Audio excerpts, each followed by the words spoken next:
Alrighty, here are the senior women's singles.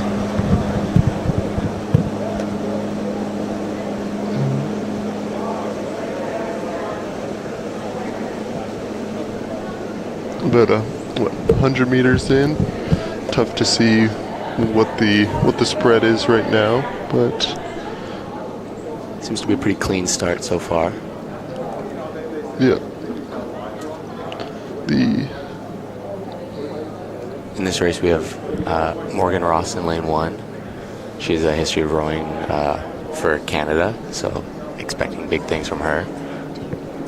Lane 2.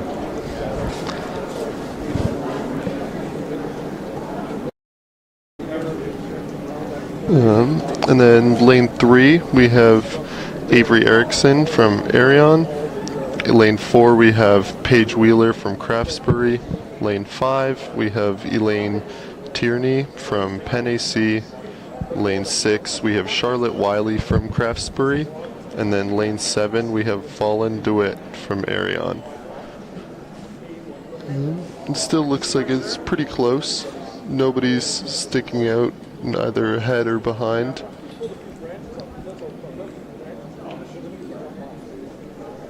Might be seeing a slight lead from Paige from Craftsbury there in lane 4. Here from this angle, we might be able to make a call on who's leading, but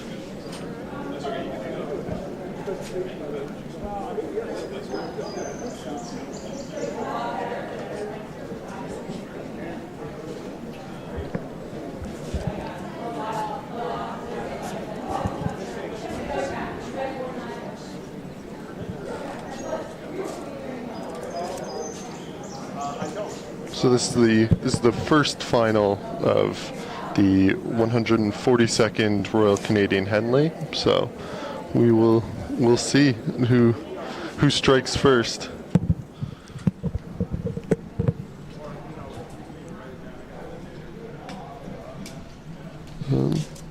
Yeah, it does look like Paige Wheeler might be pulling ahead. But once we get a straight on angle, the side angle, we'll be able to clearly see. But seems to be a pretty close race still, though. No super clear leaders or anyone too far back yet.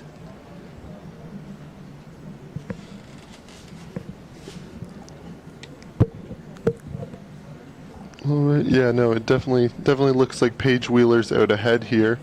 We'll see the far side. Elaine Tierney from Penn AC might be in the mix. We'll see once the camera shifts if Fallen Duet is near, but.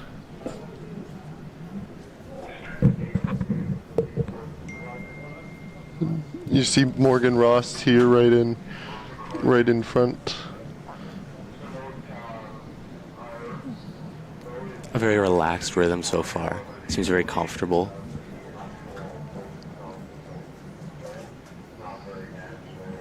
All right, here we get a clearer shot of the spread of the field. So we'll have Paige Wheeler out in front. We then have Charlotte Wiley looks to be up there, as well as Fallen Duet from Arion. And it looks like Morgan Ross is still giving a push here. It's definitely going to be a very close race for second at this point, but it does seem that Paige has a bit of a lead going at least here we see the spread. So we got Paige Wheeler from Craftsbury. We then have Charlotte Wiley or Morgan Ross from. Oh, it looks like Morgan might have it now in second, but Paige Wheeler still clearly out ahead with a strong lead leading into the 1500. Gonna need a strong push coming quite soon if we want to see a shift in that leader. Yeah, we'll see if Morgan can pull through here. There's around just past the 1500 is kind of where the current from the river kind of dies off. So we'll see if Morgan kind of being out there, out in lane 2, not super affected by that current, and we'll see if once the water flattens out, maybe she can pull back. But it does look like Paige Wheeler is quite far ahead now, leading by probably almost 20 meters. I wouldn't say walking away with it, but definitely a strong lead here. It's going to be quite the challenge to bring it back for any of our other rowers here. We see the stroke rate starting to come up a little bit here, getting ready for that sprint. So hopefully we can see some a good finish here. Yeah, Morgan still going strong, not giving up. But yeah, no, Paige Wheeler looks quite relaxed still, even maybe a slight bump in the rate, but nothing, not throwing the kitchen sink at it. That for sure.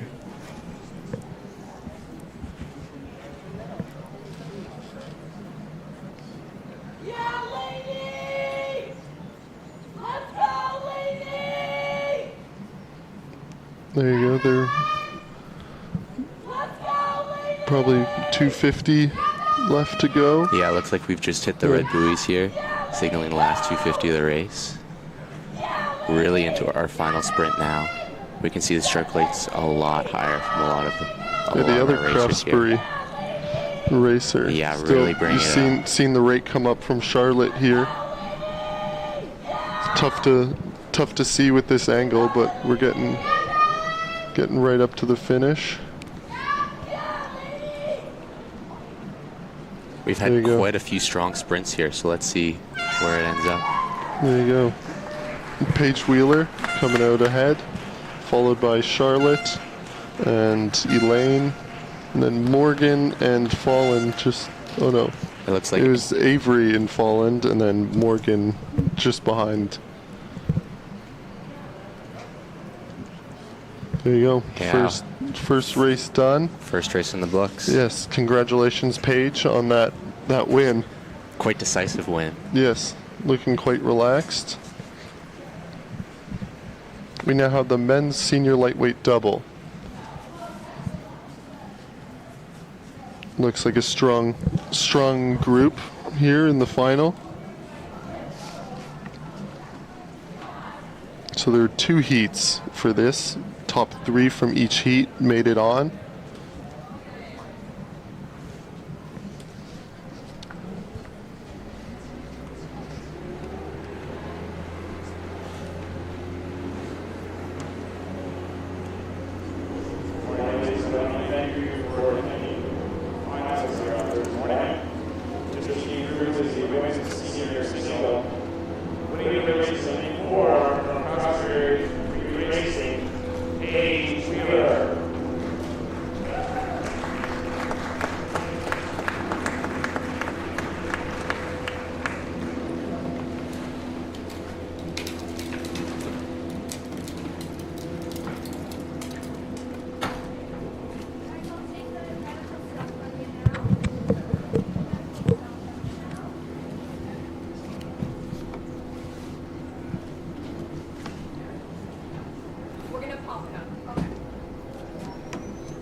I'll tell you, it's very, very simple. Okay.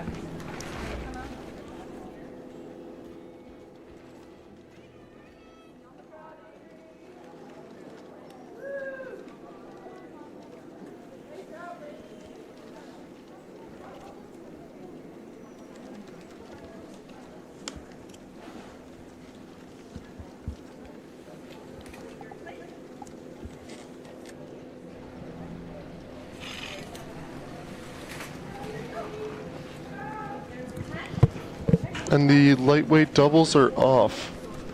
We'll see here them being lightweight typically get the rate quite high, and as racing in the senior event, they're quite experienced. So it's always fun to see what kinds of rates some of these lightweights can pull. The lightweight double is usually a very competitive event, so it's going to be quite the exciting race, I expect.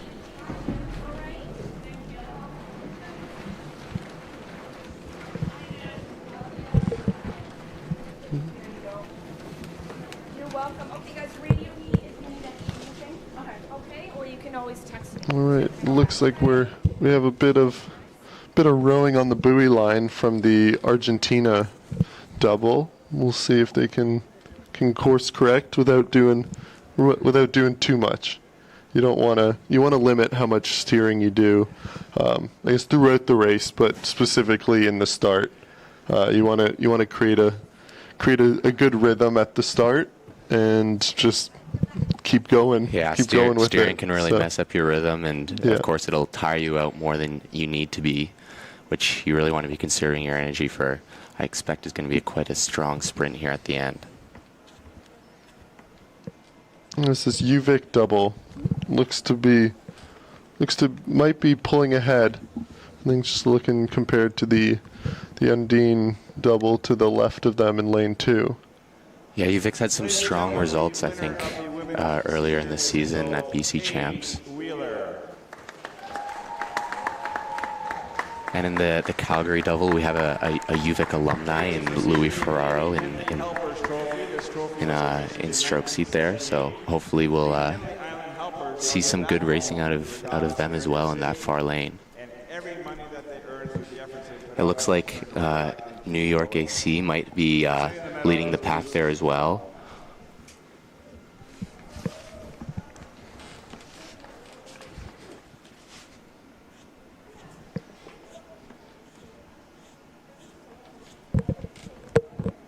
Yes, New York AC looks to be quite clearly ahead. They had quite a margin in their times yesterday, so New York AC did have quite a margin to everyone else, but the race for second here is going to be quite a close one from what I've heard.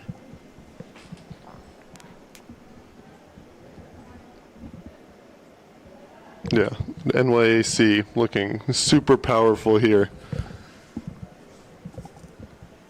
Getting out ahead.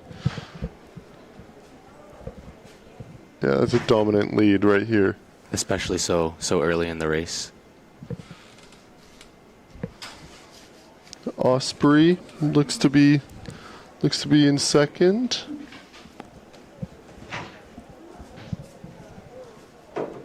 This we'll see once they cut right in front of the camera, but it's Osprey and UVic. UVic looks like they're taking the stroke rate up. We'll see if they can put a dent in that NYAC lead. But it's still quite a tight pack for that second place. All boats, I would say, have a chance to really make their mark here.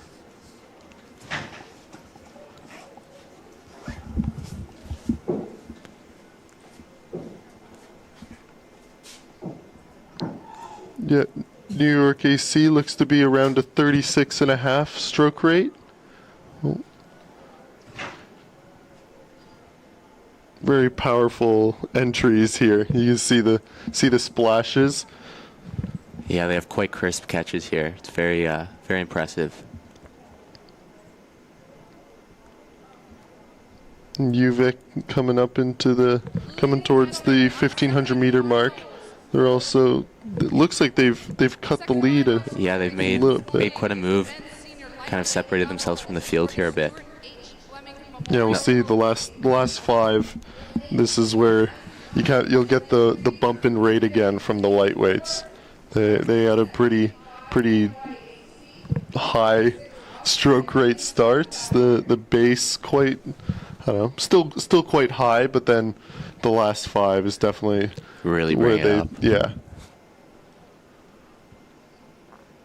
Oh yeah, New York AC looking very dominant though. It'll take a lot to. It would take quite a lot to see a change in lead right at this point. But you never know. Always possible. Yes.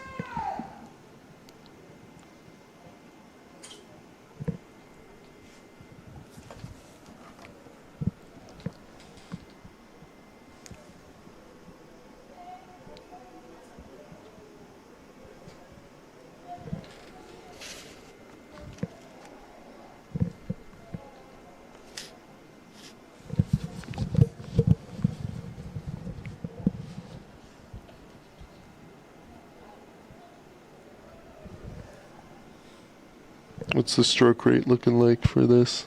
It's looking like New York AC might be at around a 35, 36 here. Okay, so quite relaxed for a.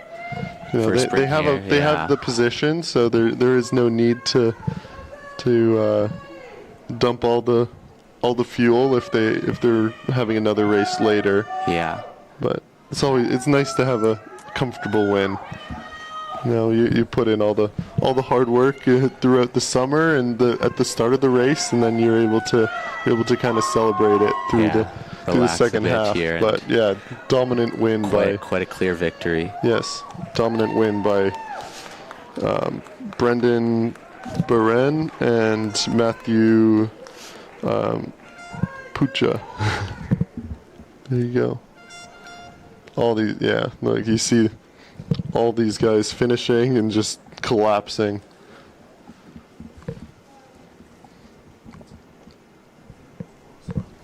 Definitely going to be a hot day, so I expect we'll see a lot more of that as we come through.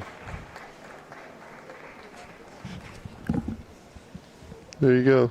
So NYAC 621, UVic is 630.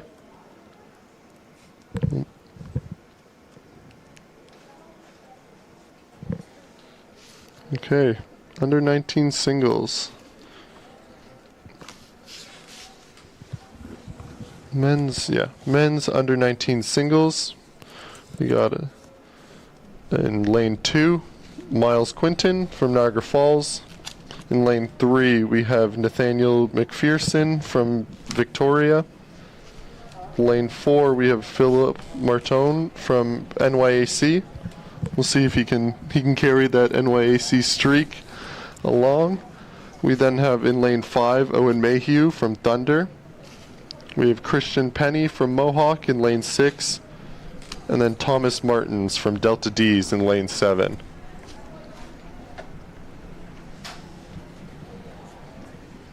Ladies and gentlemen, the winners of the men's senior lightweight gold out of 85 from NYAC,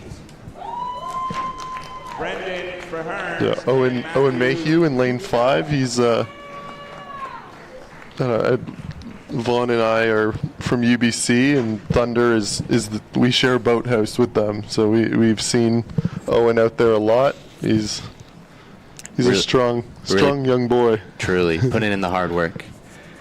And he recently represented Canada at the International Challenge Regatta, so hopefully he can continue bring that racing experience out here. For sure. Very cool to see 3 BC scullers, though, in this under-19 single. I feel like We usually see a bit more strength in the East Coast on the sculling side, so it's good to see a bit more strength from the West.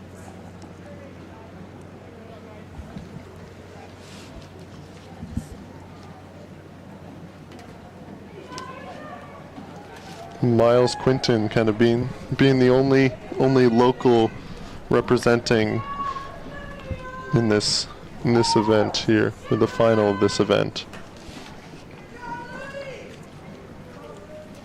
There are 3 semis with top 2 from each semi making it on to this heat, or this final, sorry. So Fastest time going in was our Christian Penny from Mohawk, going at 7:15.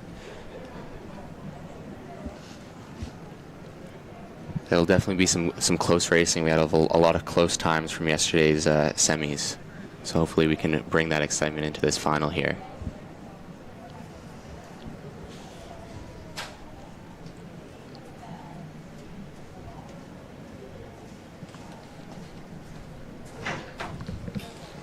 and they are off.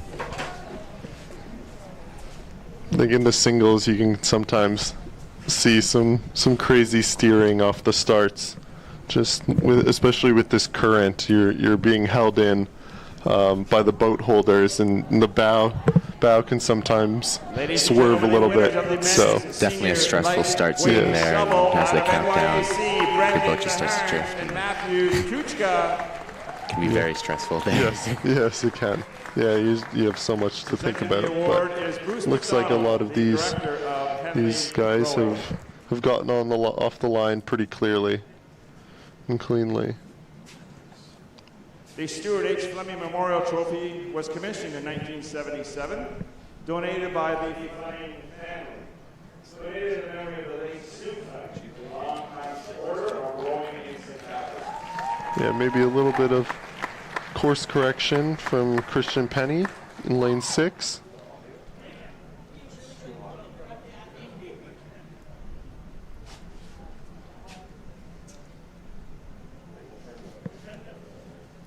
The single, this is one of my favorite events. I'm a big fan of the single, so.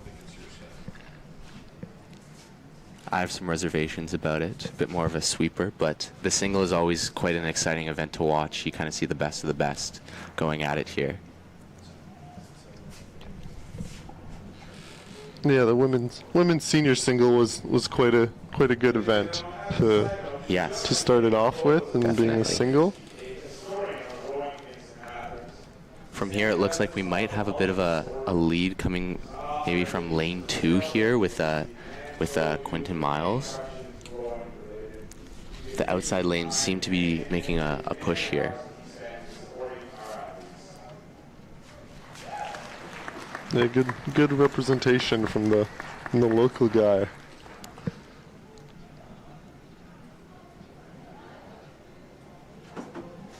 Yeah, being out in lane 2, he would have come second in his semi. So it's you wanna push the guy that you beat last time, you know.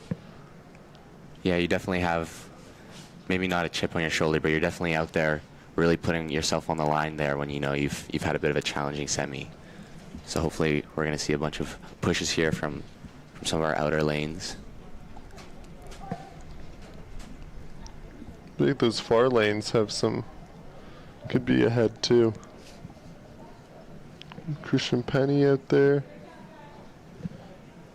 Even Thomas Martins from Delta D's all the way out in lane 7. This will have a clearer spread once they come across the screen here, but Mohawk's Christian Penny looking quite good. Still quite a tight field, so hopefully we'll see some changes in position here coming through the middle of the race here. It's awesome to see the outside lanes putting in the work. Can't count them out, but yeah, I think out ahead is Christian Penny from Mohawk from lane 6, and then it's a close second between Miles Quinton from Niagara Falls and Thomas Martins out in lane 7 from Delta D's. Owen Mayhew being right in the mix too. Yeah, definitely I wouldn't count him out just yet. Yeah, he has the watts, so. That's for sure. Quite a fast 2K at around a 6:14, I believe. For a junior is quite fast. Yeah. And he's grade 11. Grade 11. He's still got a year to go. Still has 1 year. Well, Miles Quinton looks to be pulling ahead. He's had super powerful strokes. Yeah, Miles Quinton, he's making a pulling big ahead. push here before Yes. that last 5.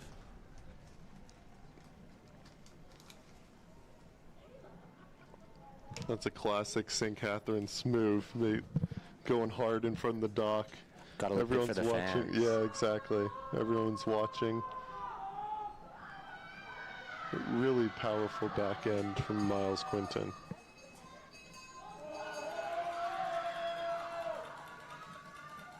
Yeah, we'll see. Hopefully he didn't start the sprint too early, but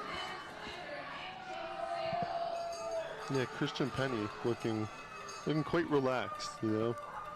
He's brought the rate up.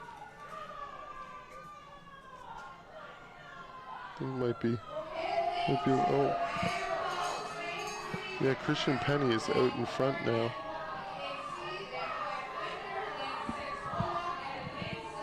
Got a bit of shifting between those camera angles, so. Looks like it'll be a close race here between Christian Penny, Owen Mayhew, and Miles Quinton here.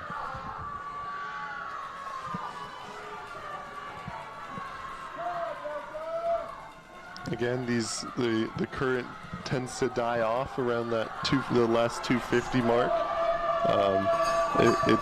It tends to kind of assist and help the higher numbered lanes, but Miles Quinton he's been putting in the work from lane 2, especially being in a single. The lighter, smaller boats are definitely assisted by the current a lot more.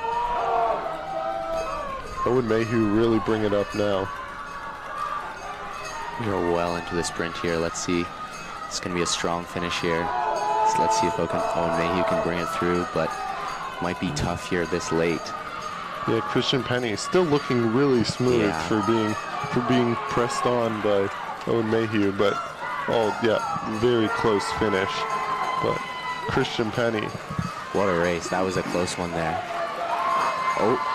And he goes for a swim. He goes for a swim after celebrating. Yeah. Definitely, that would feel good. What a way to finish a race. Yeah. There you go.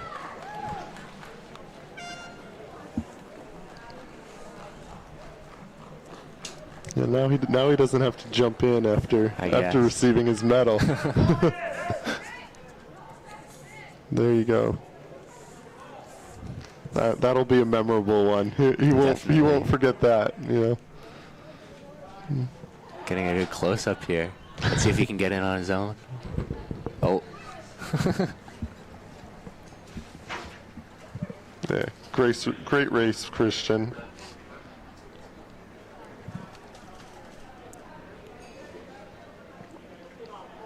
Right, another single.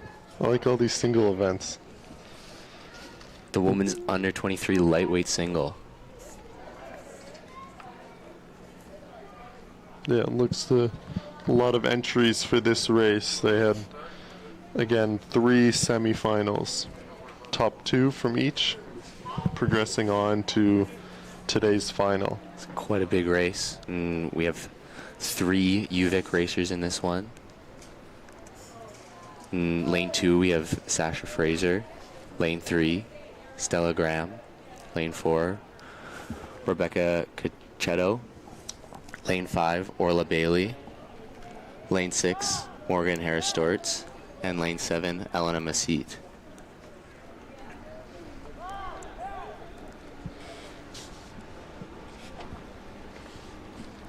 Morgan in lane 6, she's a UBC athlete as well. So we'll see if UBC can show up the UVic athletes. Definitely a bit of a rivalry there.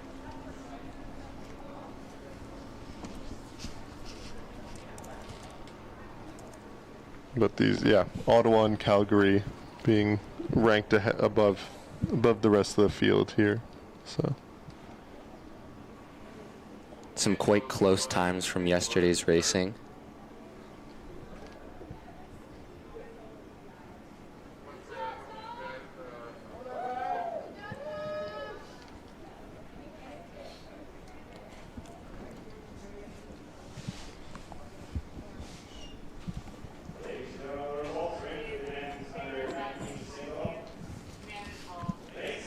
Yes, so we see Rebecca from Ottawa being ranked at the top based on the semifinal results. And we're off here. Looks like another clean start here with some high stroke rates. Yeah, Orla was able to recover the slightly angled start, maybe overcorrected a little bit, but doesn't look like that messed up her rhythm too much. Orla Bailey is actually a U19 racer, so she's racing up here, trying to prep for her start at university next year at Queen's. Queen's, all right. Hopefully an exciting prospect for them, seeing one of their younger racers doing so well at this level.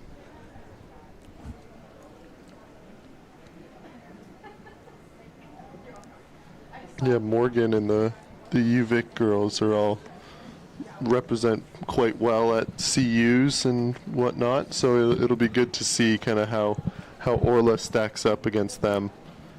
For sure.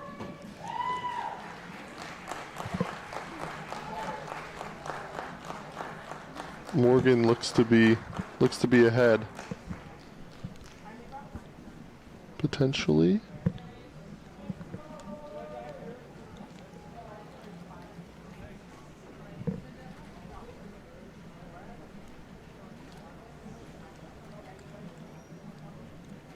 A fun fact about Orla Bailey is that she does not look at any of her times from her heats or semis, so she has no clue where she's placed right now, time-wise, compared to her competitors. So going in a little blind, but I think she likes it that way. Gives her kind of a clean slate at the start line.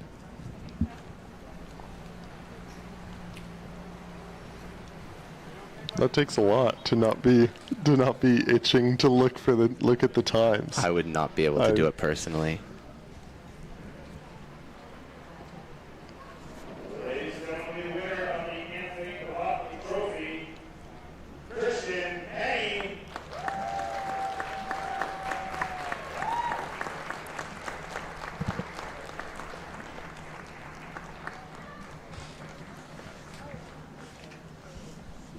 The Anthony Kawaki Trophy was commissioned in 1997. Yeah, Morgan looks to be ahead here. We'll see the exact gap once they cut across our screen, but it's looking quite powerful here. Unfortunately, he lost to cancer in 1996.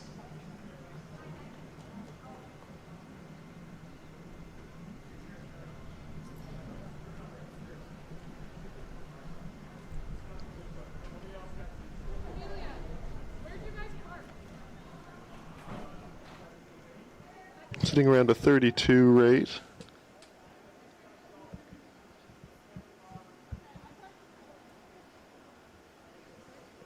Looks to have quite a solid gap. But we'll see where Orla stacks up.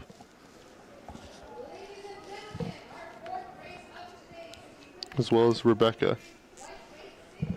Middle two look to be side by side. Elena potentially being up right with them too. Morgan has really created a big gap here. No. Thank you for reminding me. Yeah. Bringing up the rate a bit at the 1,000, around a 36 here.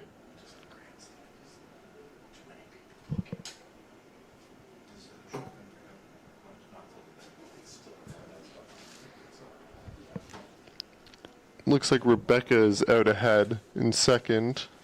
With some close racing then followed by Orla and Elena. But yeah, no, Morgan's definitely She's walked away with it. walking away with it here. But again, you never know. We saw a flip after the race. We could have one Things before the happen. finish line this time. Hopefully not. Knock on though. wood. Yes.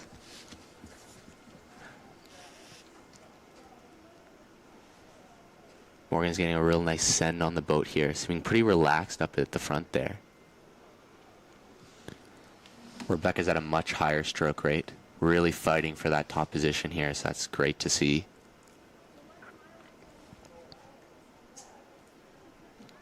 Yeah, definitely. Yeah, she's definitely pulling away from that second place, the fight for the second place. So.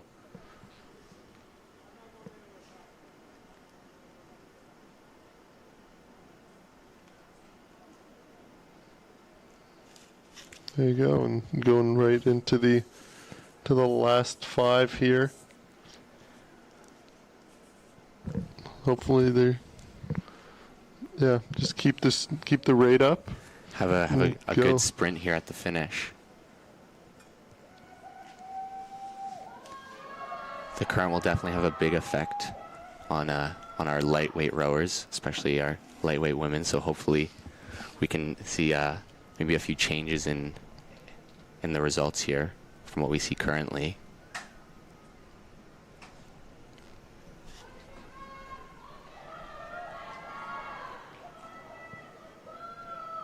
Yep, Morgan up at a 36.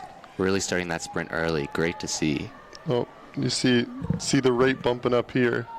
So she's not gonna just sit on the position she's at. She's gonna keep going for it. Spilled that gap. It's a fun way of racing, that's for sure.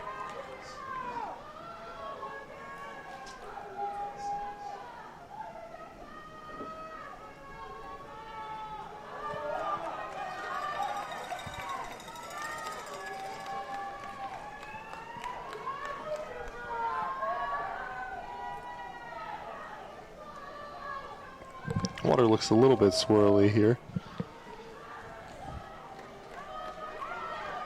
Morgan's handling it pretty well, though.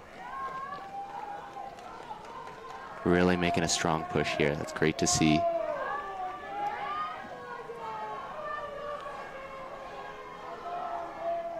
And Orla as a junior, she's holding on quite well.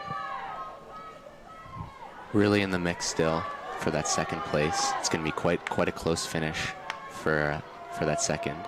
Although it looks like Morgan will cleanly come away with that first place.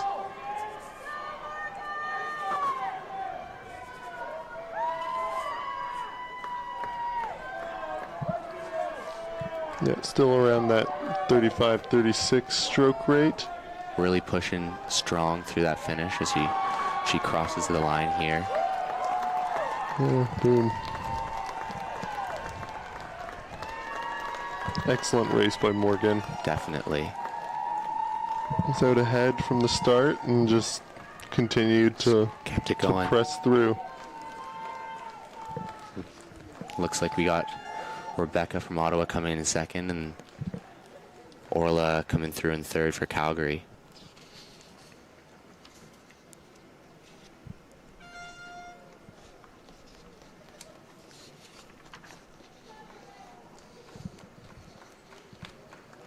And see Sasha Fraser crossing the line and Stella Graham.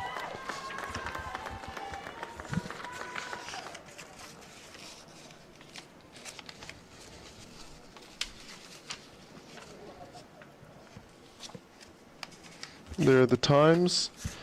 Morgan at the start at win, 7:40. Then Rebecca, 7:48. And then close third place, 3 seconds, 7:51.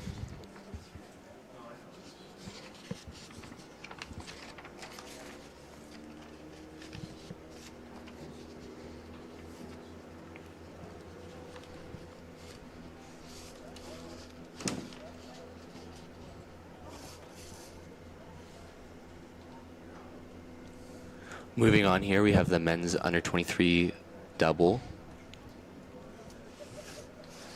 In lane 2 from Vesper, we have Nicholas Sarno and Ryan Spellman. Lane 3 from Hanlon, we have Jose Garcia Padron and Jose Navarro. In lane 4 from Conshohocken, we have Will Bentley and Cormac Rooney. In lane 5 from Peterborough, we have Riley Watson and Griffith Coupland. Lane 6 from Arion, we have David Livingston and Tristan Wistuba. And in lane 7 from Penn AC, we have Jasper Furness and Noah Kanefsky.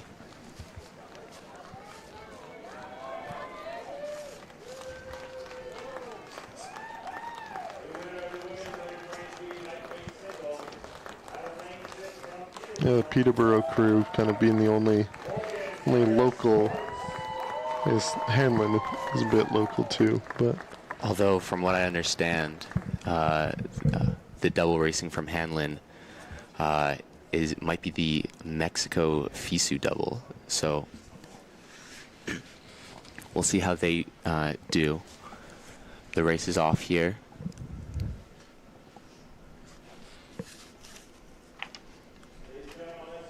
pretty clean start from all the boats. Nothing sticking out too much.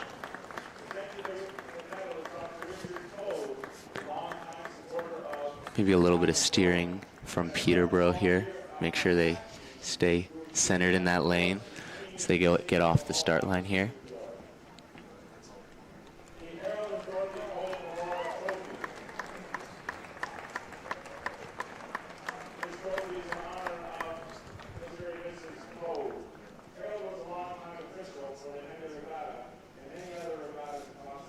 Looks like it's quite the close race from this angle. We might see a little bit of a lead from Hanlon in lane 2 there. We'll see if Riley Watson from Peterborough can bring that lightweight stroke rate.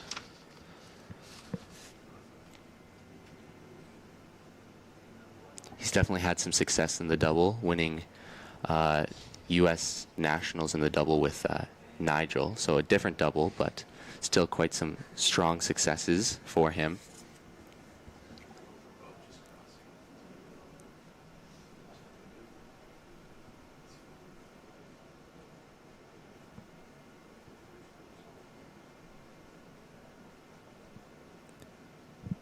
Yeah, that Hanlon double up at a 39 or 40 rate. Still going quite hard at the start. Yeah, they're past the 500. Still up pretty high. Jose Navarro there has the lightweight single race still up ahead, that final, so looks like he's not saving much for that one. Really pushing it here.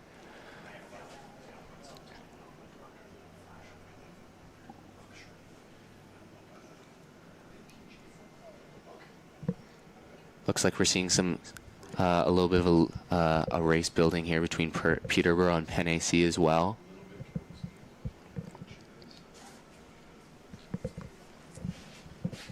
I love the green Peterborough unis. They're quite clean.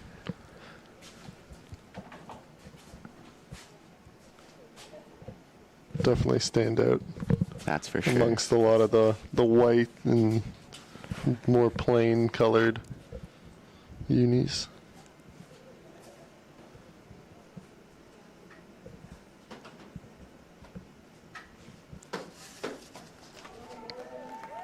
Yeah, it sure looks like there could be a close three-way race for first place here. Definitely, with Penn AC from the outside. We got Peterborough, who's looks to be leading. Yep, and then the Hanlon double near us.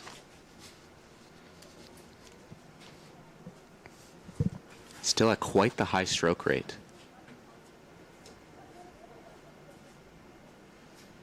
Yeah, we'll see if Peterborough can hold the streak. Lucas and I won this event last year, so keep it in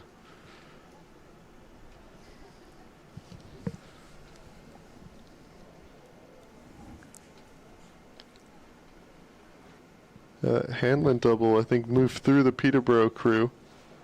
Very strong middle or third 500 here. Still up at a 39.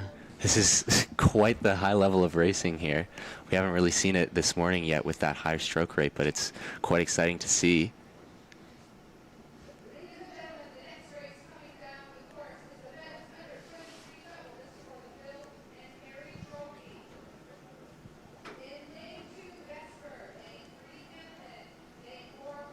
Yeah, just pounding the 40 rate all the way through.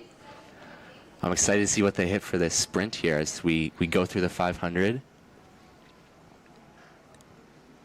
Yeah, we'll see if Riley brings that lightweight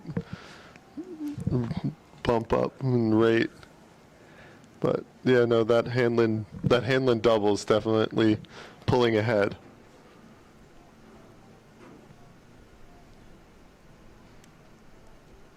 Peterborough looking pretty calm.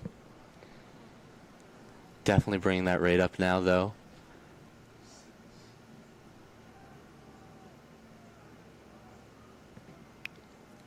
And it looks like Mexico might be, or Hanlon, sorry, might be shoring up their strokes here. Trying to get that rate up even higher.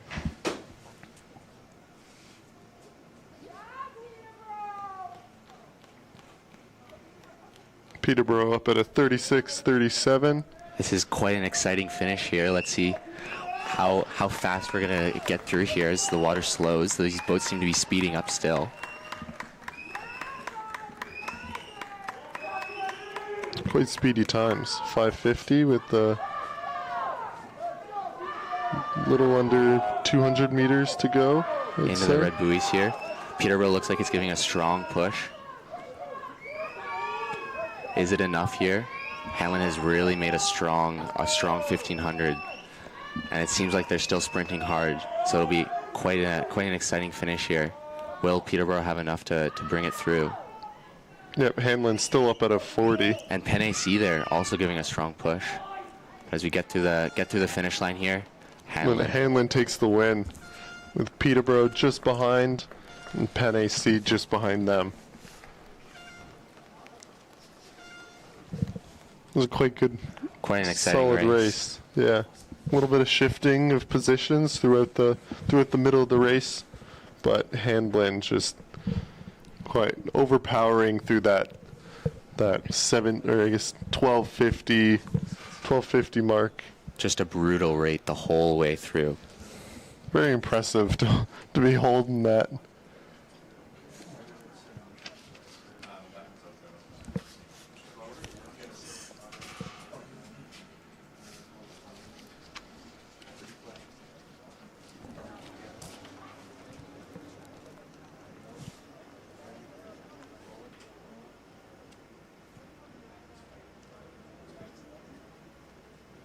Looks like you're getting a replay of that finish here. Nice celebration from the bow seat. Some really close boats here. It's quite exciting to see. Strong push there from Peterborough and Penn AC at the finish, bringing it back. Moving on to the women's under 19 Cox 4. Yeah, they're racing for the Kristen French Memorial Trophy.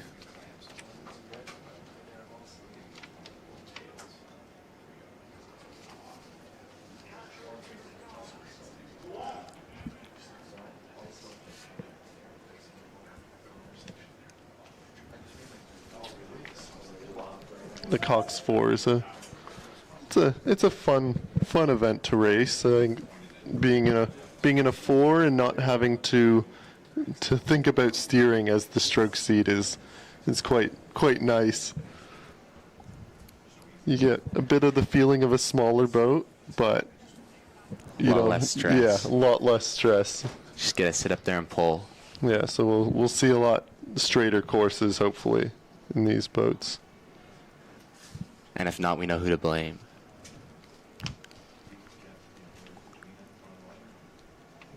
See this Cambridge boat, we're tapping it up.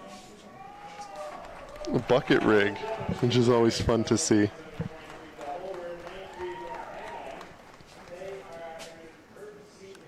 A bucket is when there's two back-to-back seats are on the same side. So you see that in the middle pair. We'll see if any other boats are rocking this same setup. St. Catharines is normal as port stroke, which is the standard. Yeah. A bucket star rigged. Looks like the current might be. There might be a bit of wind playing. You see that Cambridge boat keeps drifting over.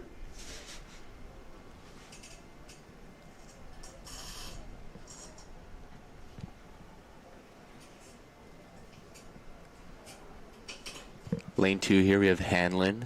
Lane 3 Greenwich. Lane 4 St. Catharines. Lane 5 Cambridge. Lane 6 Penn AC, and in Lane 7 Narragansett.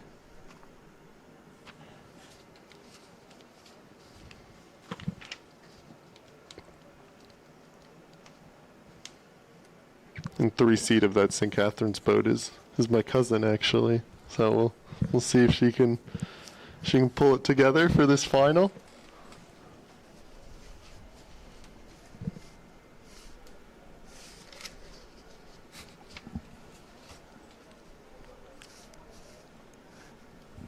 Looks like we might be resetting the start here, so the wind might be playing a bigger factor than we thought.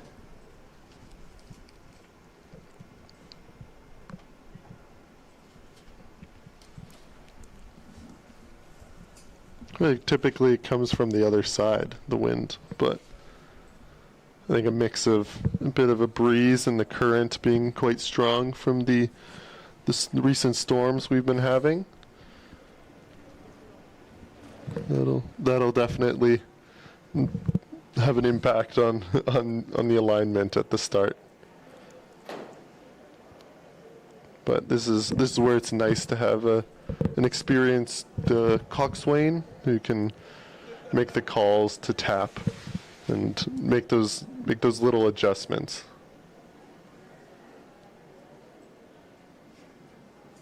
And we're off here.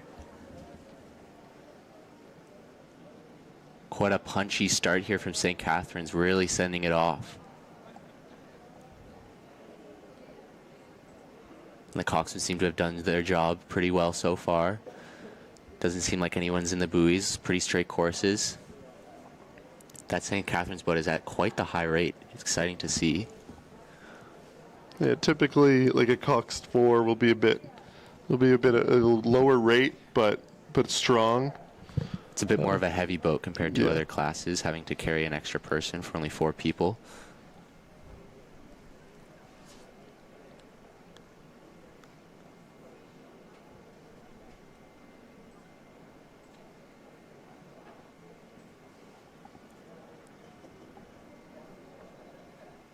See a 40 from the Cambridge boat directly Another in the strong middle start of from our them. screen.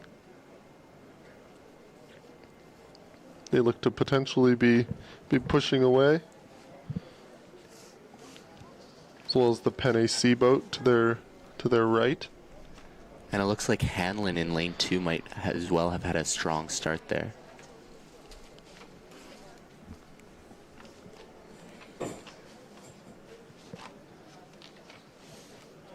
Yeah, being a coxed boat, it takes a little bit more effort to pull ahead. Having that extra person in the boat, making it a bit heavier.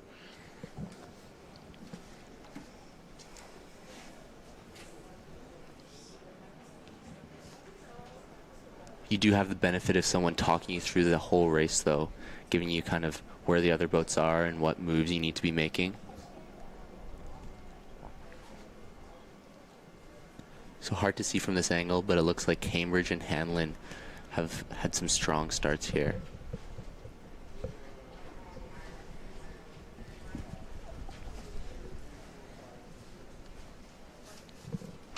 Yeah, this angle shows a bit more. Cambridge looking to be pulling ahead here.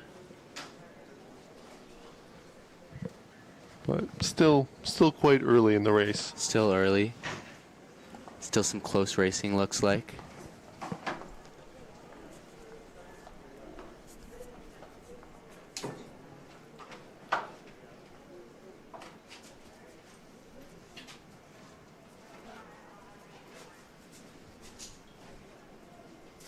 Cambridge out at around a 34, 35 stroke rate.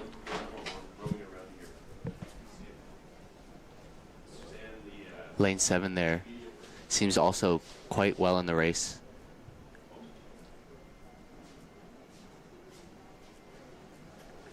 Cambridge definitely out ahead though.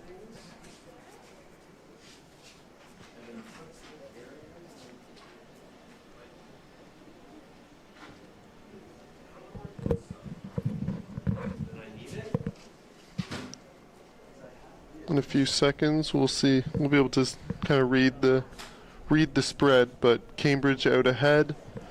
I believe Penn AC probably just over boat length of open behind. And then it's a close race for that second and third position here. Yeah, definitely a tough race for this third position. Lots of overlap. Looks like St. Catharines here is making a bit of a push. Yeah, the rock the dock call. We'll see if that'll spark a shift in momentum.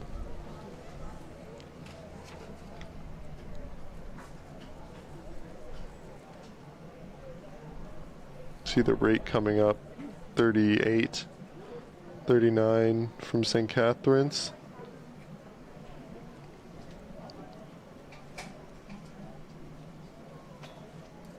Penn AC being out at a 37.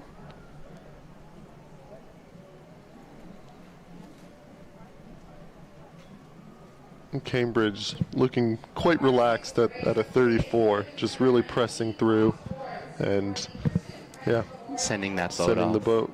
From lane 2, Henley. Lane 3, Greenwich. Lane 4, St. Catharines Rowing Club. Lane 5, Cambridge. Lane 6, NAC. And lane 7,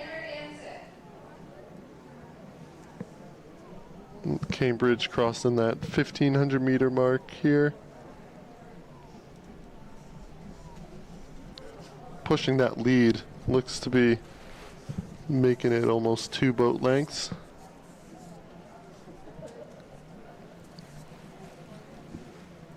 Seeing a bit of a push here from Penn AC as well. And Greenwich Crew seems to have brought it back as well a bit here.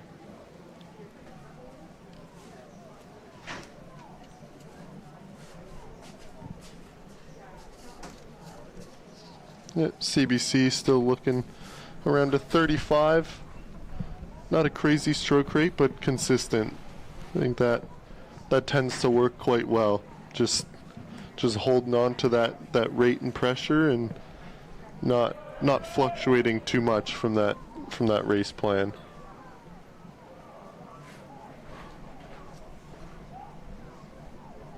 We'll see what happens for this race for second, but it looks like Greenwich Crew might have brought it up a bit more in the sprint here.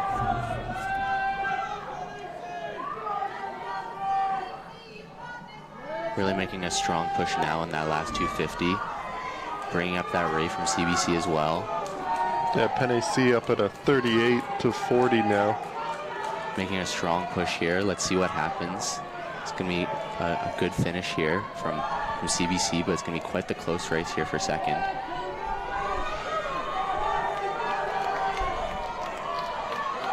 That bucket looks to be working well. Seemed to be the strategy today. And there There they you are go. through the line. Yeah. Here we go. Let's see what happens here for this second place finish. Penn AC coming in strong, but look at that. What a surprise finish here from Henley. They seem to be back for most of the race, but quite the strong finish. Coming in second there, beating out Penn AC. The angle's tough.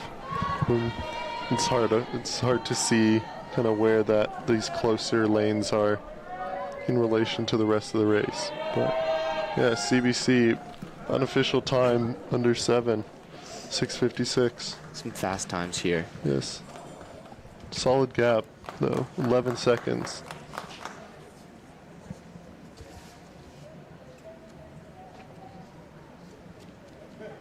Moving on now to the women's under 23 pair. Racing the Sandy Greenhill Memorial Trophy. In lane 2 here from Buffalo, we have Esther Littlefield and Isla Bathgate. From St. Catharines, we have Elizabeth Najjar and Annika Goodwin. From Craftsbury, we have Alexandra Pearson and Sophia Cavalieri. From Dallas, we have Gabrielle DeLeo and Fenley Obert. From UVic, we have Kiara Ellington and Sophia Ragosa. And another UVic boat, we have Avery Coughlin and Addison Stenzel. Off they go.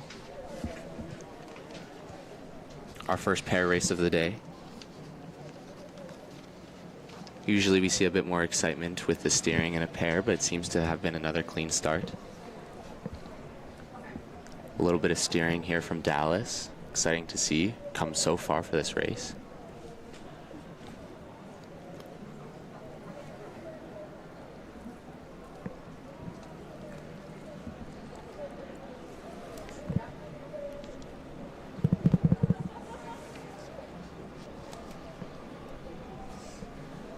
So Kiera Allington in the UVic boat in lane 6. She's St. Catharines.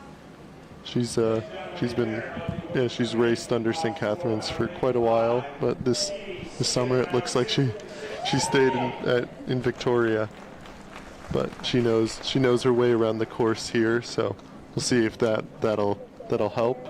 Give her a slight advantage here.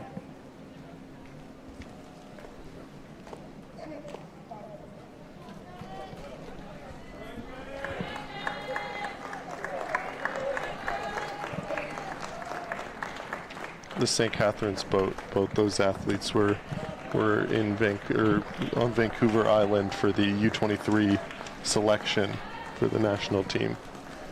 So definitely a high caliber of racing here. Yes, Annika got a medal in the 8 last year, the U23 8 at Worlds. So she knows how to row. That's for sure. And Elizabeth is at Texas, which did quite well this year. So setting an unofficial world's best time. Yes. In the 8.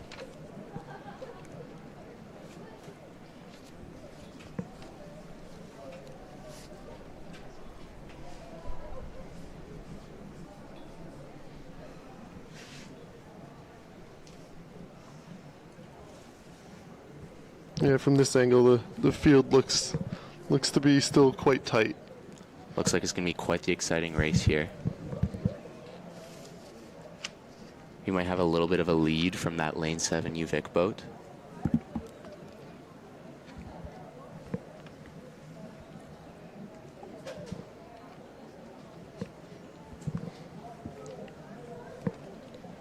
Craftsbury potentially too.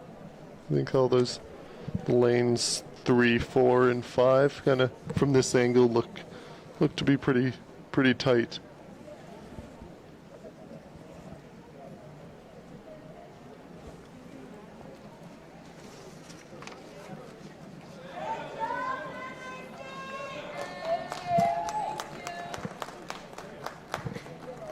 Yeah, it looks to be Craftsbury just out ahead.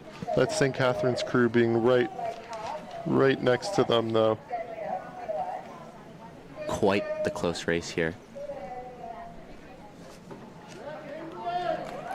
Yeah, it's neck and neck. Look at that. It is going to be a fight all the way down here.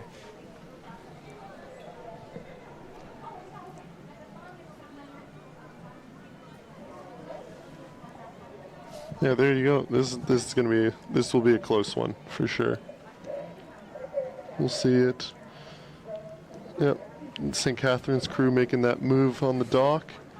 Looks to potentially be pulling out ahead here now.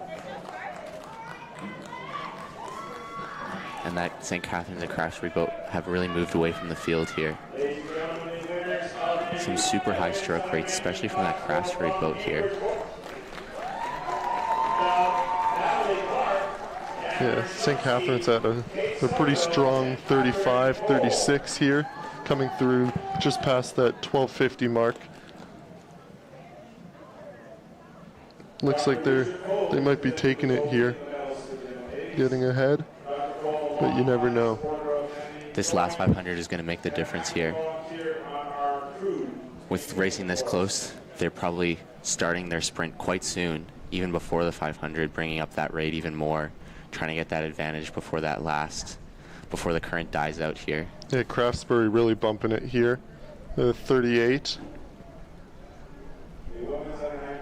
St. Catharines. Bring that rate up, but still looking pretty calm.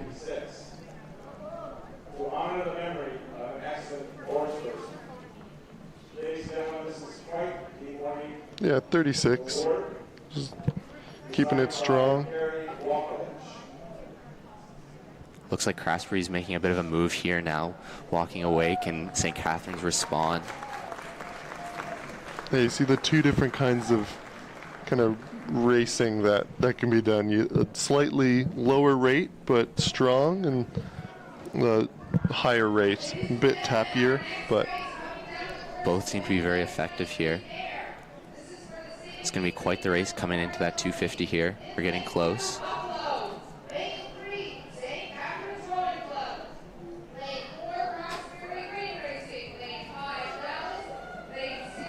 St. Catharines bringing up the rate a tad. I think bring it up to approximately 38. Craftsbury's still up quite high though. Super high stroke rate from Craftsbury, really putting in a strong sprint finish here. Yeah, Craftsbury at a 40. Seems like they might have walked a little bit away from St. Catharines here, but it's hard to tell from this angle. St. Catharines here bringing it up once again. It's going to be a quick finish here. Really giving it their all in that Craftsbury boat. It's really great to see.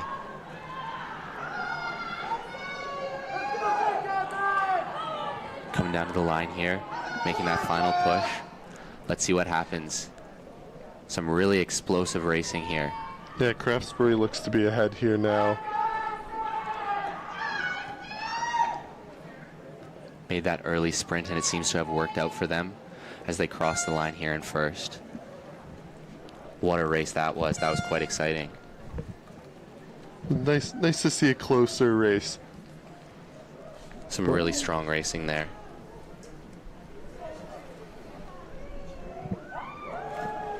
Yeah, both those crews quite far ahead from the rest of the field. Followed by Dallas, UVic, and the second UVic boat there.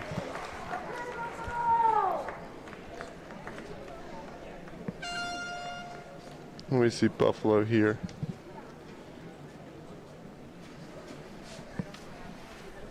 And here are the unofficial times.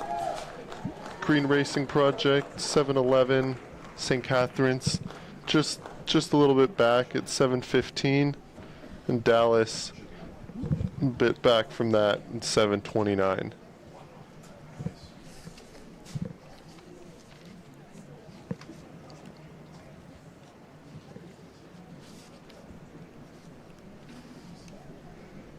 Here we move on to the senior men's single.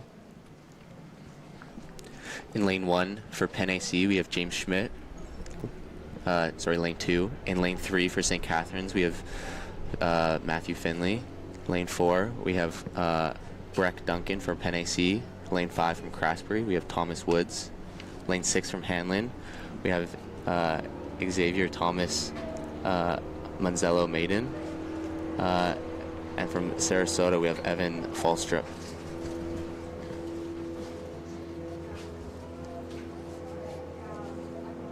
Matt Finley's been racing this event for a while. He has a few wins under his belt. So we'll see what he can, if he can keep that up. But looks like it's a strong field along next to him. So yeah, we'll see what happens here.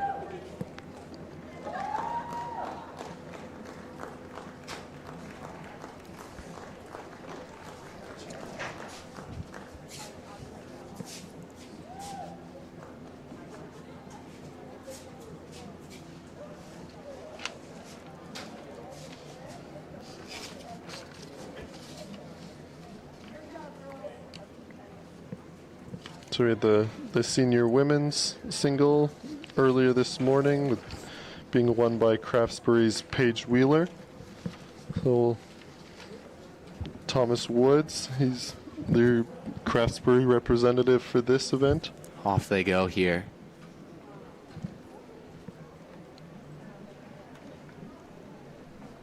Penn AC in lane 2 there, seeming to have quite the quick start, getting off the line quite cleanly.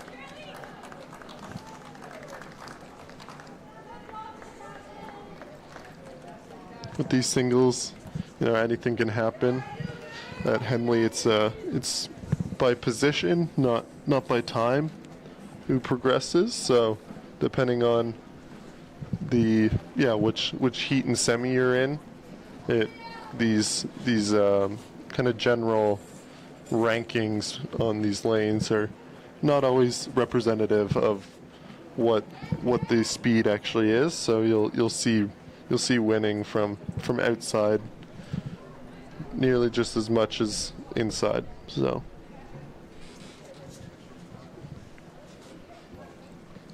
I believe Matt Finley won last year from the outside lanes, so anything can happen.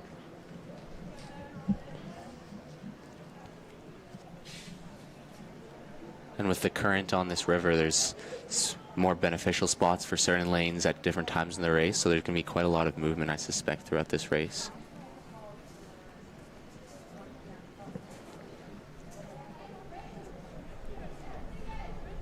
Yeah, Breck in the Pen AC up at around a 40.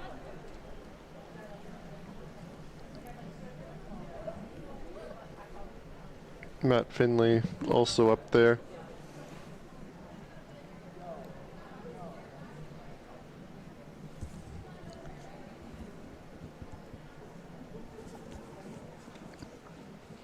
Thomas Woods around a 37 rate. Being the senior single, a lot of them will, they're experienced racers. They'll all be kind of up in the high 30s and maintain that throughout the race. A quite close field here as we head through the 750 marker probably.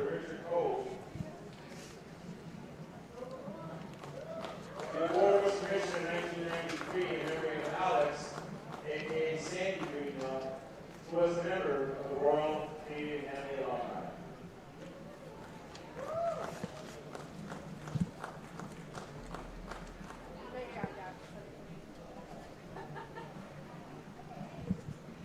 That Craftsbury boat looks to be pushing out a little bit, but we'll see just in a little bit exactly how far ahead. Breck in lane 4 is also kind of up there a bit.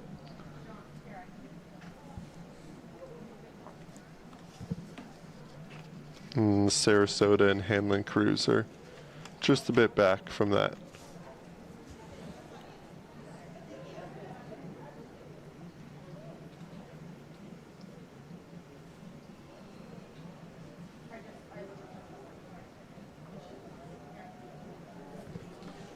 Yeah, Thomas in the Craftsbury boat looks to have some strong catches here.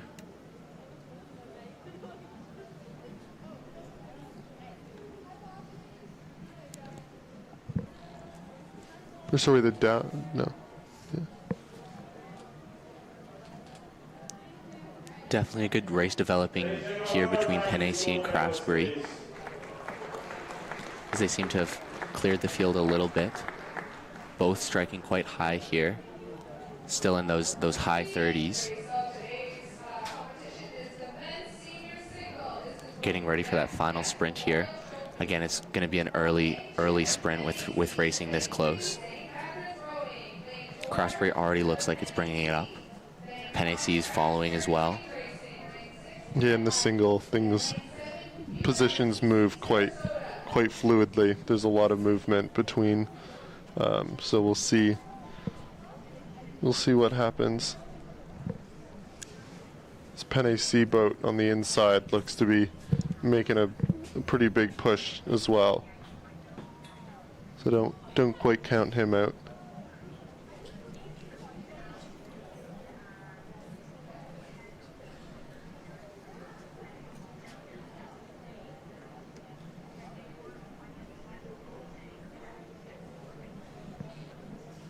Yeah, Thomas Woods still out ahead. Breck Duncan from Pen AC.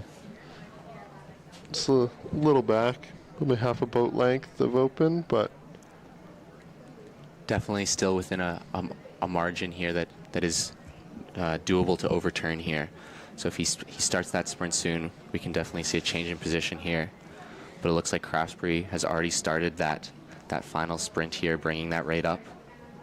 We're seeing a really strong push from lane 2 Pen AC James Schmidt here.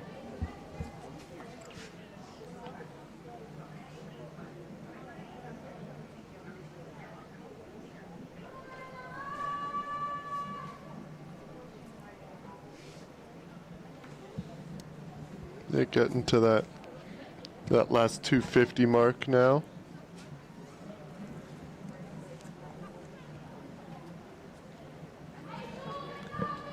Thomas still looking pretty dominant here. Looks like he put in a strong move in that early 500 and has really built a gap, and he's really sprinting now strong.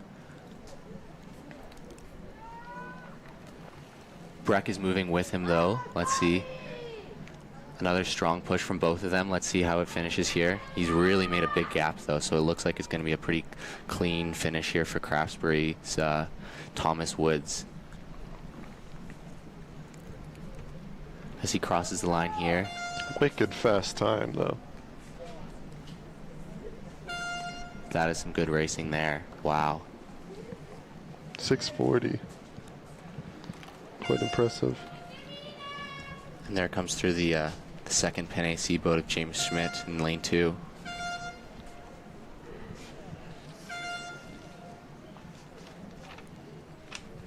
Yeah, the senior single, it's a tough event. You know, a lot of strong athletes. Seemed to be a very competitive year as well, with some very fast times there.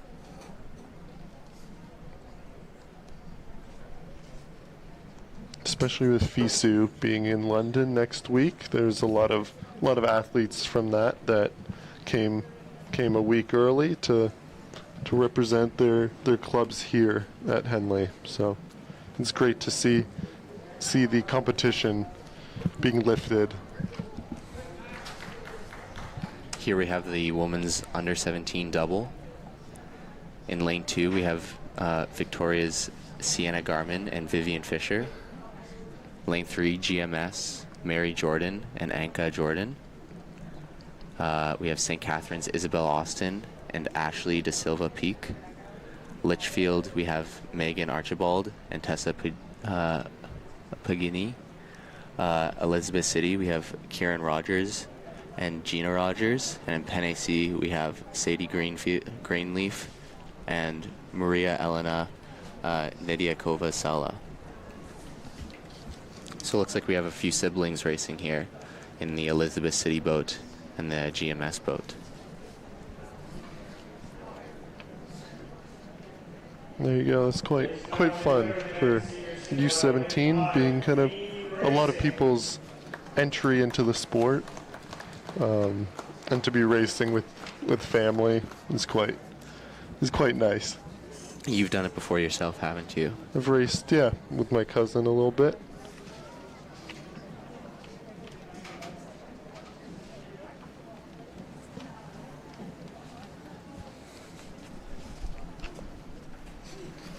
Like the under 17 doubles are usually, that's a pretty big event. Lots of entries. The doubles a good kind of a learning boat. So it often fills up quite fast. Hopefully we'll see a quick competitive race here. Mm-hmm.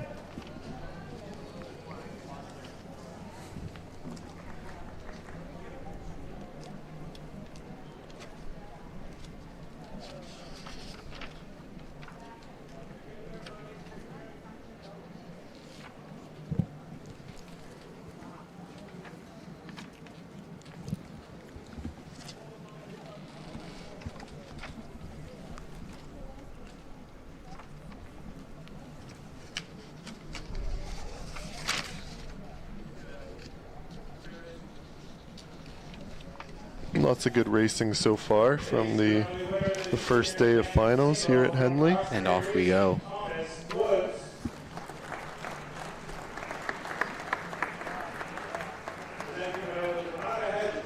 Very impressed with the stroke rate of these U17 doubles. And some high quality rowing at such a young age it's very impressive. Yeah, back in my U17 days, I did not look at this. Definitely did not look like this. But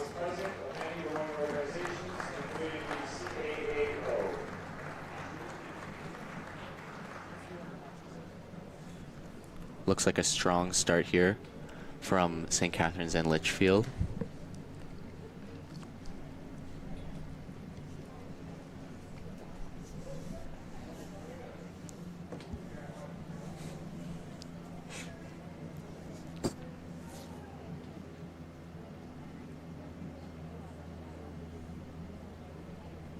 yeah, Litchfield looks to be up ahead now.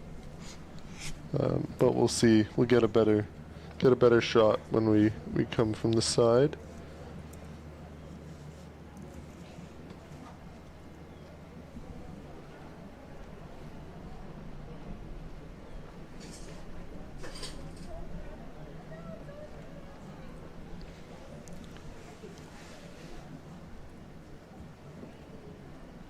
Litchfield at a 32 to 34 rate here.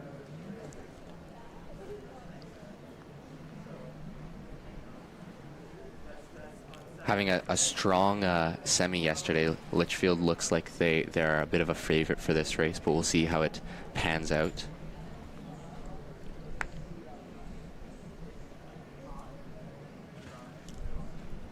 St.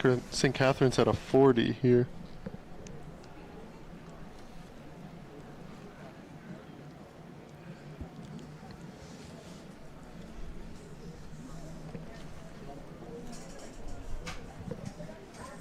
Yeah, we'll take a look kind of closer here where they stand, but Litchfield and Penn AC look, based on the semifinals, to be quite fast. So we'll. Looks like Elizabeth City with the Rogers family. They're up in that race as well. So they're just making their way to the 1,000-meter mark here.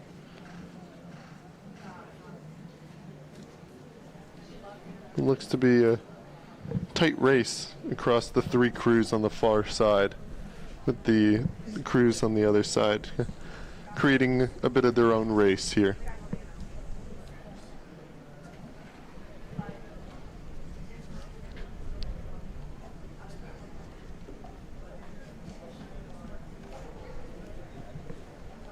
Yeah, Litchfield out ahead here.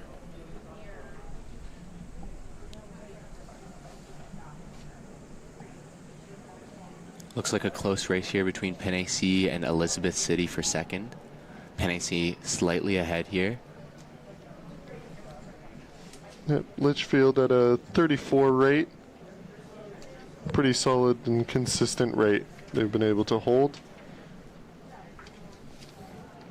I think that's the best kind of race plan. Just get onto rate and pace and just tap it out. Keep it steady the whole way. The next race, of course, is the women's under 17 double. This is the St. Andrews United Church Trophy. From lane 2, Victoria. Lane 3, GMS. Lane 4, St. Catherine's Rowing. Lane 5, Litchfield. Lane 6, Elizabeth City. And lane 7, NAC.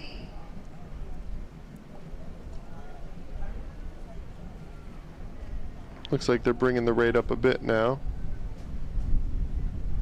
Up at a 36, 38. Put on a bit of a show for the people watching from the island. But yeah, really pushing the distance and on that second place crew. It seems like they've really built that gap in that third 500 here. Really impressive for U17 crews to be looking this clean. Very, very composed. And very dominant. They still being quite early in their rowing career, but yeah, stepping ahead from the rest of the field here.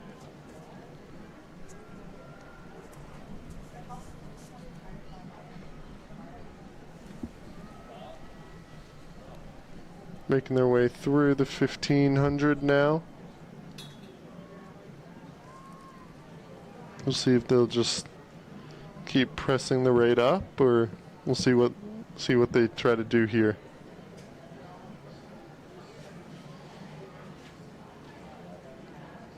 I'm sure they have other races today, but it's good for a bit of a confidence booster here, putting so much distance on the rest of the field. And in that second place, it looks like Elizabeth City has moved ahead of Penn AC.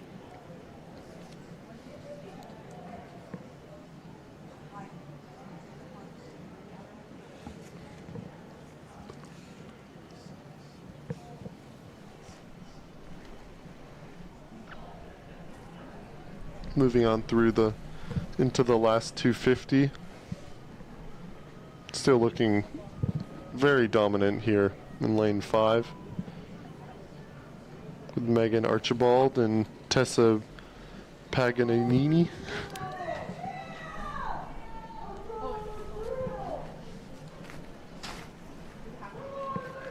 It looks like it's quite the race here for second, out in those far two lanes with Panacea and Elizabeth City. Looks like the Rogers are getting through here, though. Well, Panacea's really bringing up that rate here, making a push. Let's see what happens as we cross the line here. Yeah, that lane 5 looking incredibly dominant, though. Quite a clean win here for Bringing the rate Litchfield. up. There. Yeah, we finishing off with a 40. Excellent race. And through the line, Elizabeth City in second here, followed by Panacea.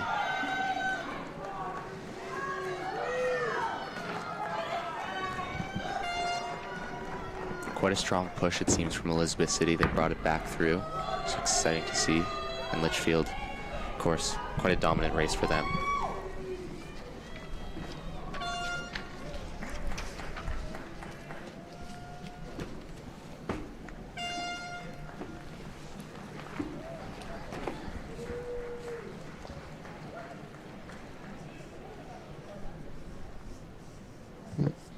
I think we quickly saw the times there with Litchfield at 7:15, I believe. Quite an So, impressive time yes. for U17 double there. As we move on now to the under 23 lightweight men's single. The Theo Dubois Trophy. In lane 2 here from UVic, we have Arthur Cardova Gonzalez. In lane 3 from Ridgewood, Michael Balsamo. In lane 4 from Hanlon, Jose Navarro. Lane 5 from UBC, Jack Harris. Lane 6 from Kingston, we have Nigel. And in lane 7 from the Argos, we have Nathan Rumble. Jose Navarro in lane 4. He was racing earlier, I believe, in the double. In the double. So we'll see if he's fatigued or what. But yeah, the rest of these other athletes have done quite well. Nigel he doubled up with Riley to race the U.S. Nationals, and they'd won a few. He was in Europe too racing. He did quite won well. Hollenbecker, I believe, in the single. So quite a strong summer for him. We have quite the strong field here. UBC's Jack Harris representing Canada at U19 Worlds last year. Arthur, I believe, also raced in the Junior Worlds, racing in the single. He is a new recruit for UVic, coming in from Brazil, I believe. And off we go from the start here. Here we'll see quite high rate. We know Jack is he likes his rate, He sure does. and all these lightweights do.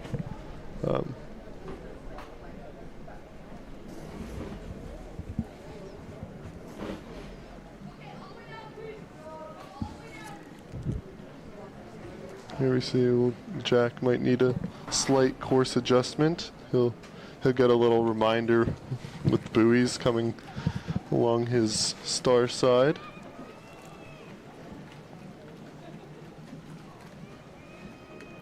But yeah, I believe Jose Navarro is potentially racing FISU as well. So he's a strong athlete. Putting on quite the performance this week so far. And from Ridgewood, Michael, I believe, came in 5th in this event last year, so hoping to improve on that this year.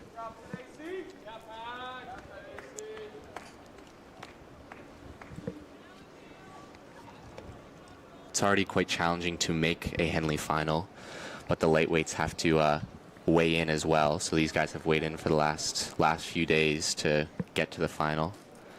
I know Jack Harris has been eating nothing but peanut butter, bananas, and lemonade for the last few days. So I think he's quite excited to be done his lightweight racing after today. Finally eat a burger. Yeah, or some ice cream maybe. This is the St. Andrew's United Church Cup, commissioned in 2002, donated by the McKay family.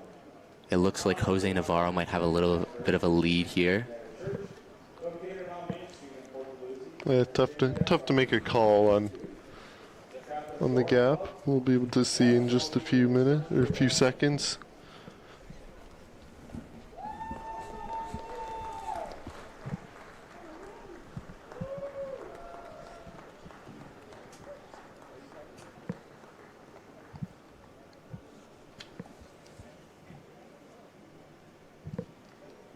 Yeah, Nigel and Jack both look to be out ahead. Nigel making a strong push here. Seems like his summer of racing has given him quite the good race experience leading up into Henley here. It's good confidence booster being able to go to a bunch of quite large regattas and take the win. So looks like he's carrying that confidence through into this race.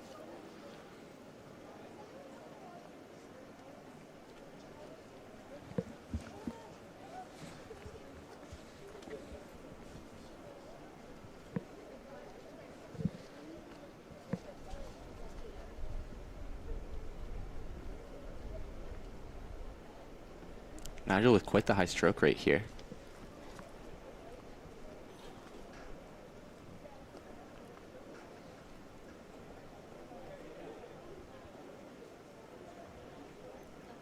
Seems to be at around a 38.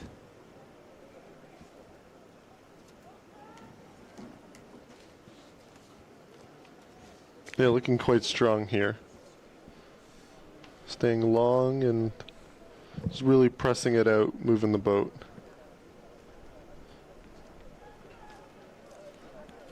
Jack still giving him a run for his money here, but Nigel has certainly made a bit of a gap.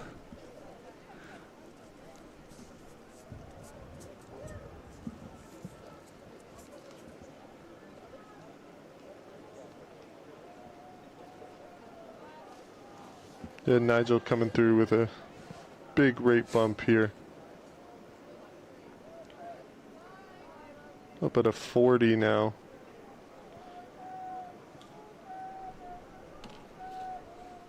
And creating quite a large gap. Looks to be probably almost 2 boat lengths of open.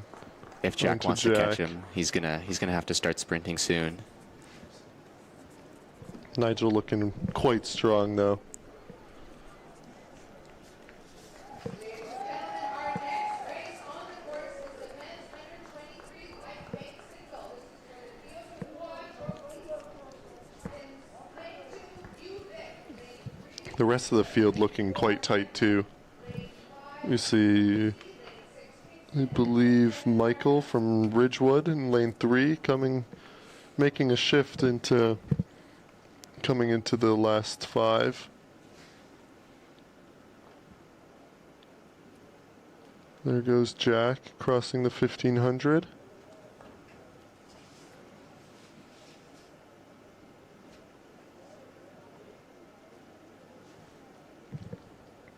Yeah, Arthur from this close lane making a move through Michael of Ridgewood.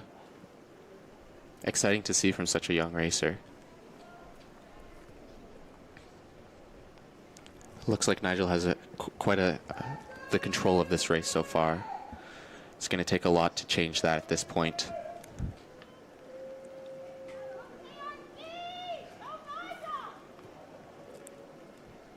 Looks like he started his sprint here, bringing that rate up.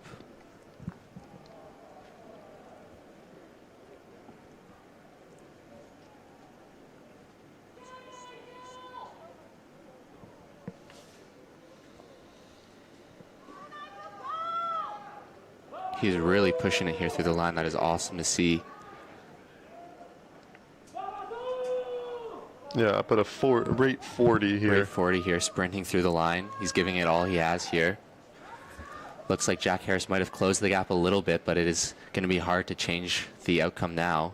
Nigel's really pushing here. Let's see if he can finish off strong. Yeah, Nigel continuing to press through at a 38. Keeping his dominant summer. Very impressive. Definitely crossing the line there cleanly, followed by Jack Harris. And Arthur. Arthur making Just a strong behind. push here at the finish. Improvement from Michael. One position from last year. Good to see. Good to see. But yeah, excellent race from Arthur as well. Being I guess a junior still.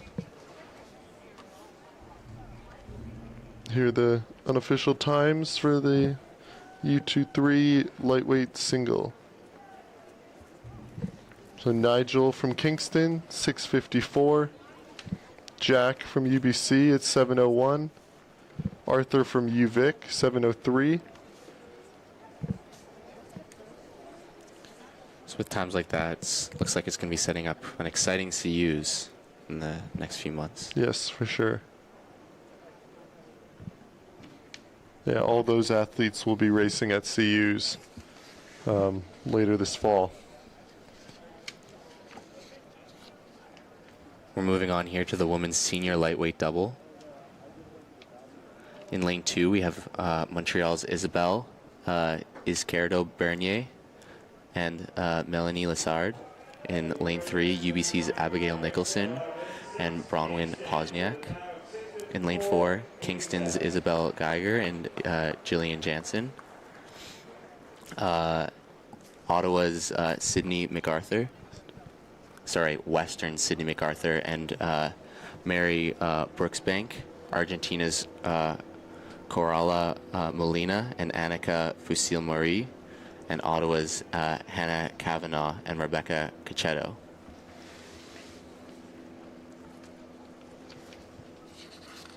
So it looks like Rebecca's second race here, having already raced the under 23 lightweight single.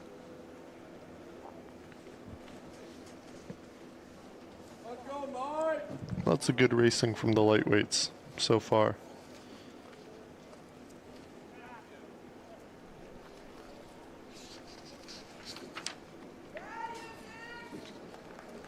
Ladies and gentlemen, please welcome to the podium, Nigel Weskerson from Kingston, the winner of the men's under 23 lightweight single.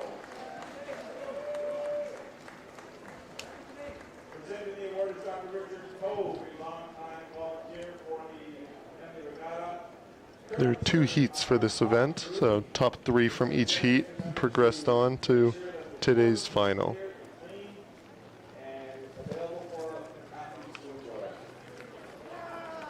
And they're racing for the Fred Loke Trophy. And they're off here. Definitely need a slight course correction from that Western crew. They're feeling the buoys right now. But again, you see that high stroke rate. Classic Quite a for quick pickup there. lightweights.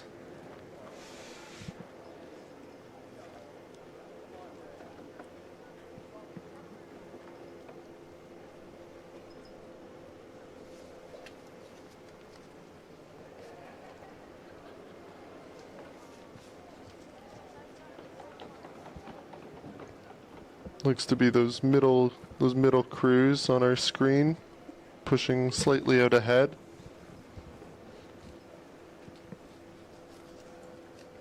With the outside lanes just a little bit back.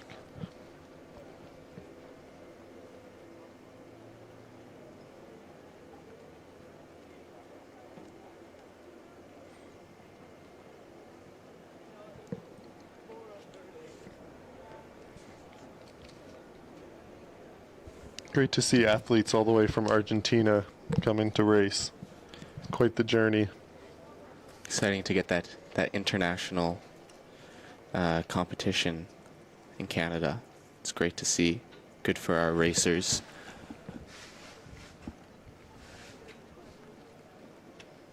There's a lot on the line for them, making the journey all the way out here. Looks like Western is having a strong push here, and Montreal seems to be doing well in lane 2 as well, but again, hard to say from this angle.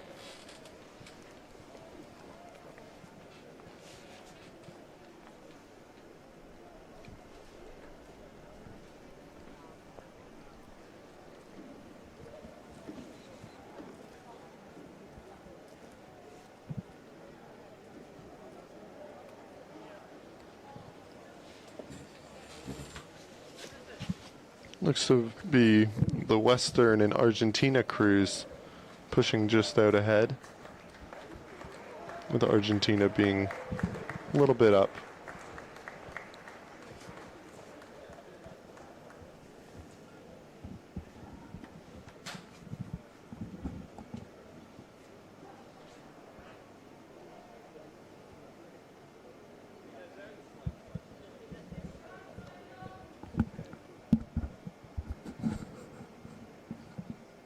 Water looks to be flattening out a bit too.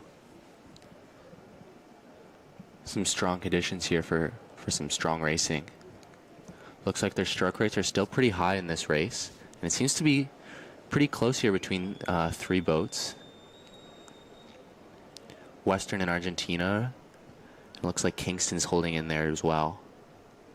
Yeah, Western up at a 37 rate.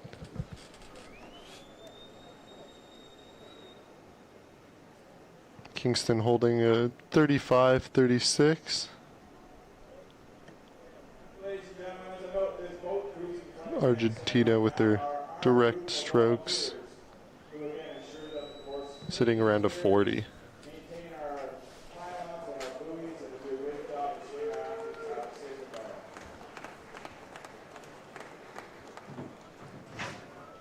Western rowing long and strong here. See the difference between the Western and Argentina stroke rates here. Argentina really focusing on that front end, getting a nice strong entry into the water to propel that boat. Where it looks like Western's focusing more on that back end and just setting that boat a bit more at the finish here.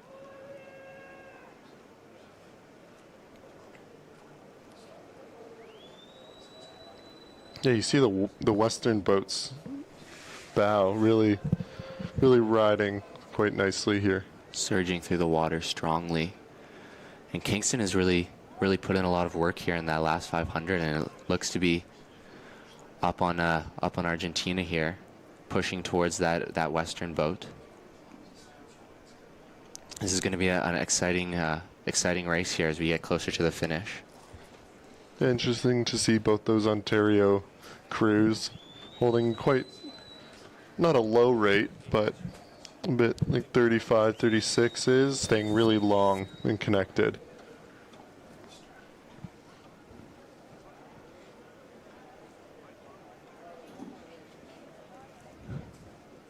As we get through that 500 here, that final 500, we're seeing some rates maybe coming up a little bit here as we start our sprints. Western's built a bit of a gap, but I'm suspecting a strong finish here from Kingston as they bring it up here, really surging through.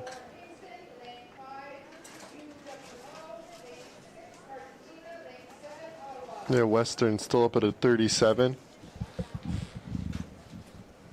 Quite a steady rate, but yeah, Kingston's definitely making a strong move here. Can't forget about Argentina either here. They're pushing as well. It's going to be quite the nail biter here, I think. Yeah, Argentina still up at a 40 to 42. Looks like we're getting into those red buoys soon here, and the rates are coming up. It's going to be quite the finish.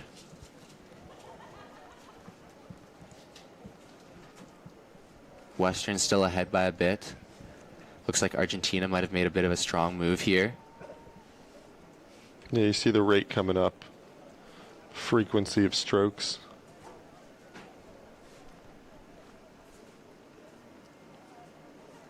Very front end focused. Argentina with a really high rate here. Let's see if it pays off in these final few strokes. Yeah, Western continuing to press through strongly here. Kingston a little back, but So we're getting close to this line here. Last few pushes, really giving it everything you've got in these last strokes. Western seems to have done the work early on in this race, and it has paid off for them as they cross the line here in first place. Quite the exciting race, but this second place race is it's coming down to the line. It looks like Argentina just barely beat out Kingston there. Quite the finish there. That is very exciting to see.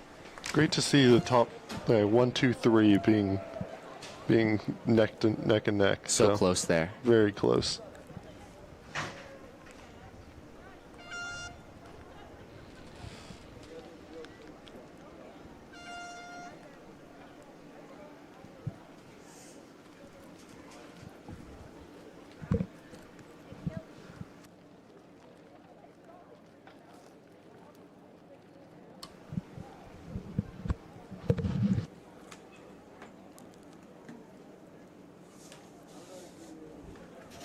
Little replay here of the finish. Very close finish here between those Argentina and Kingston boats.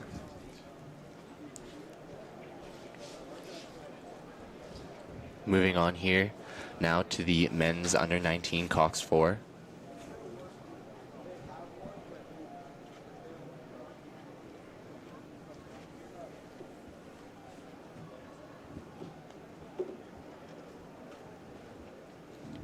Lane 2, we have Niagara here. Cox in the boat, we have Joseph Fabian. In bow seat, we have Gavin Lewis. We go Cam Jackson, William Babineau, and Hunter Guillemet. For OKC, we have Adriana Hardy in the Cox seat. We have Holton Gibson, Benjamin Castle, Eli Pendley, and Carter Doris. For Victoria, we have Rowan Lawler, Theo Keller, Nathaniel McPherson, Daniel Simbeck, and Ethan Goldberg. Buffalo, we have Minka Ottaveggio, Grant Margullion, Henry Warren, Theodore Brunner, Armin Depana.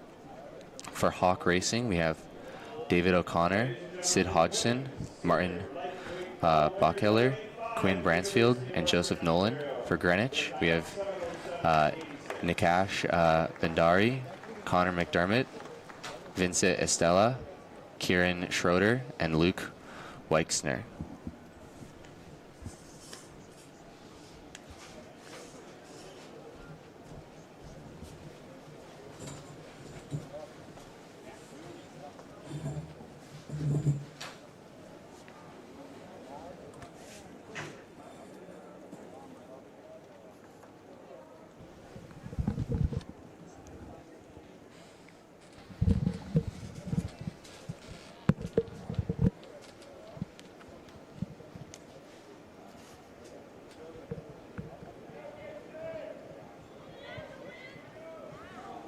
And they're off here.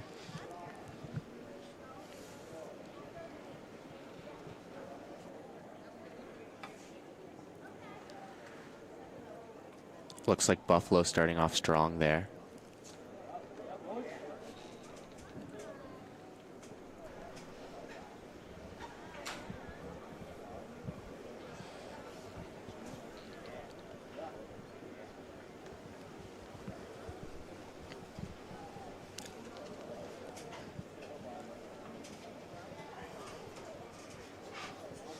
Oh, there's a field crew just cutting across in front of this race. Hopefully this doesn't impede it too much. Looks to be some close racing here.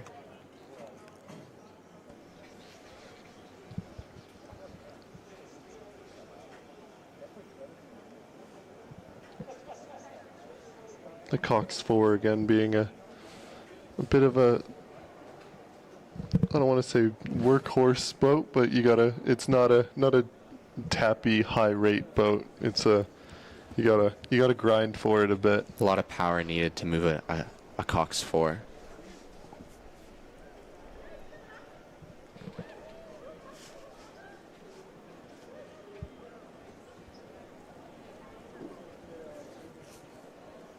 Ladies and gentlemen, the women's senior lightweight double from University of Western Ontario, Sydney MacArthur and Mary Brooksbank. Looks to be Buffalo just a bit ahead. Presenting the award is Bruce McDonald, a Western Yeah, alumni yeah, Buffalo ahead. and the director of Henley Road. Looking quite strong. They are receiving the Fred Loeb Trophy, commissioned in 1987. Some competition from Greenwich, though, in that far lane. This award was commissioned in appreciation of Fred Loeb's contribution in support of rowing.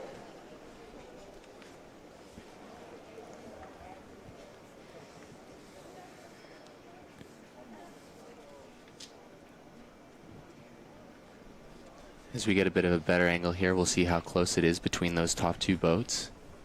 Yeah, Buffalo sitting around a 36 to 38 rate.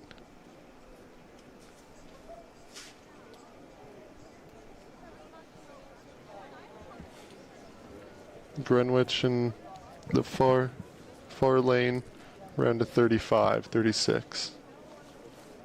Just a little lower, but it seems like it's still working for them. So we get that straight on angle here. We'll be able to kind of see how far apart these boats are. Greenwich hitting a bit of the swells from that umpire boat crossing along the far side there. Saw a bit of splashing as they backed their blades into the wake. They seem to have recovered from it pretty well here.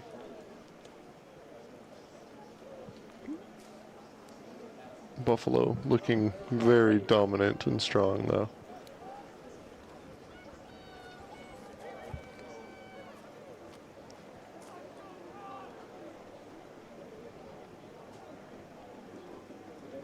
No buckets in this race. I Sad don't to see. think. Yeah, here's a good shot of the gap that Buffalo has built for themselves. Hopefully gives them a little bit of comfort as they head into this final part of the race. The Coxie will definitely be pushing for more though. It's never done until you cross that line, so you don't want to give up too early here. It looks like it's quite the close race here, further back, with boats bow to bow here, really pushing strong, seeing those stroke rates really high.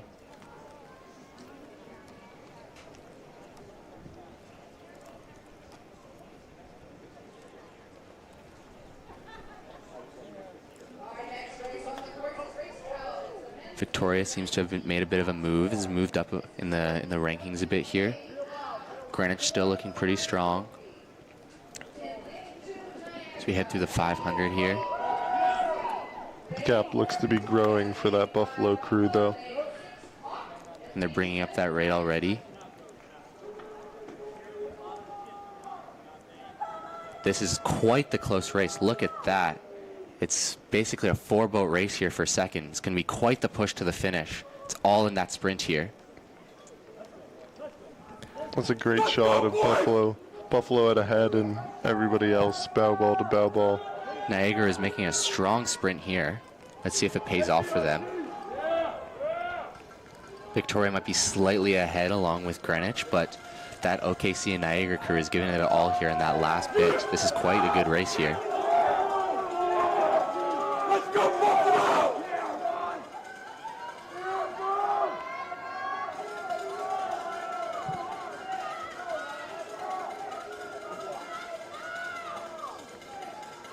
Greenwich has brought up that stroke rate really high. Buffalo seems pretty relaxed here. I think it's safe to say they might have clinched the win here, but that second place is anybody's game still as we're getting into that last probably 100 meters here. It's going to need a strong push to get that second place here.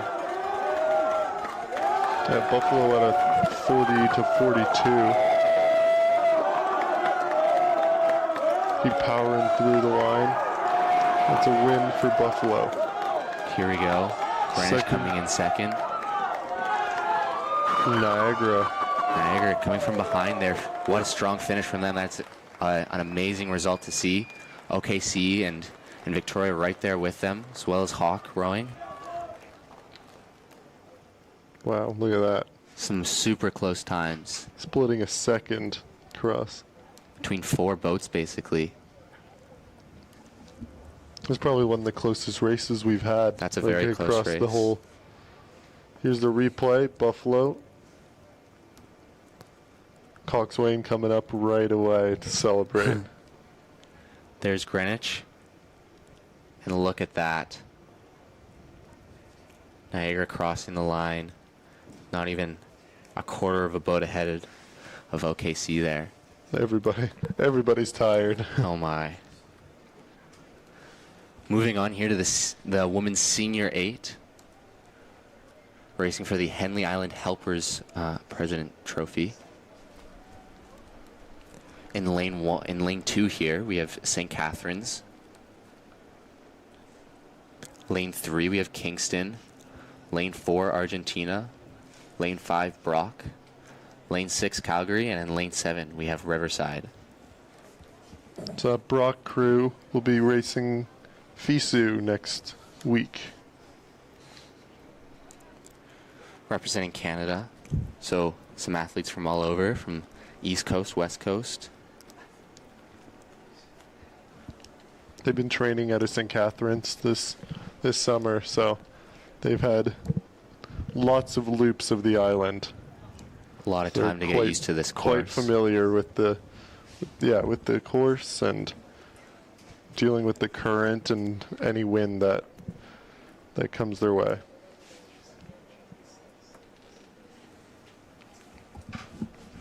You would have been training with this Calgary boat a bunch. Yes, they've been putting in a lot of work here. They are one of the 2 Calgary 8s that entered in the women's senior 8. So awesome to see so many athletes racing. And the stroke pair of this 8 is actually 2 lightweights. So quite a lot of lightweights racing out of Calgary, and they seem to be performing quite well.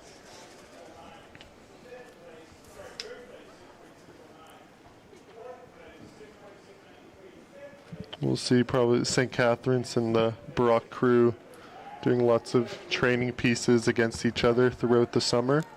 And this is, I guess, the final duel. So we'll see who comes out on top.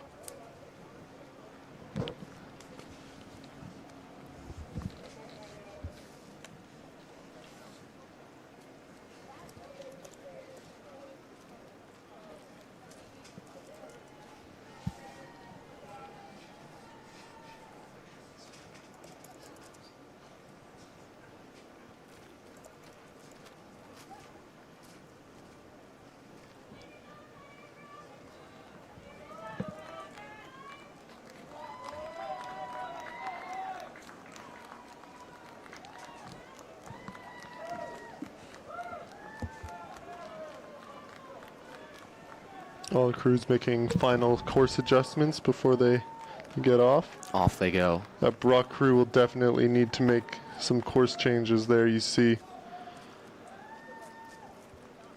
They're off to a strong start here. Yeah, no contact with buoys. That's the biggest thing. Looks like Argentina had quite a quick start, but all boats getting off quite cleanly. I have a sense this is going to be quite the fun race to watch. 8s are always fun. Lots of people working hard. Fast-moving boats. Fast-moving boats.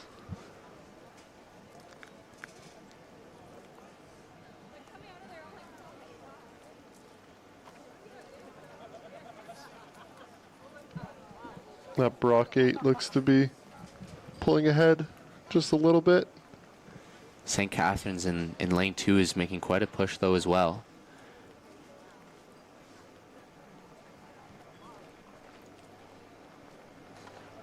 Looks like Calgary's staying with the top of the pack there, holding on to Brock as well. Brock sitting around a 38-40 stroke rate here.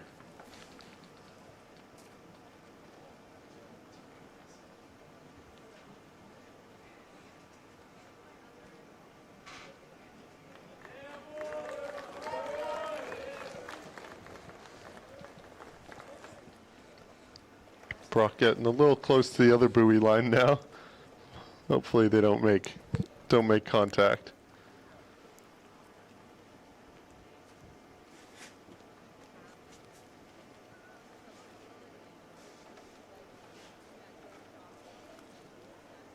look to be pulling ahead too. And that Calgary boat, maybe a little bit behind. We'll see as we switch camera angles just in a little bit here. There.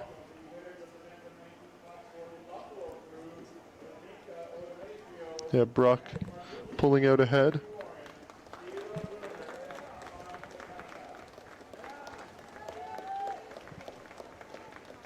Looks like Argentina's moving with them.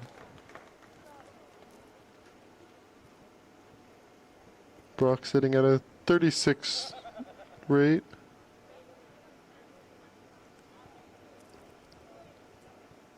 Oh no, that's not Argentina.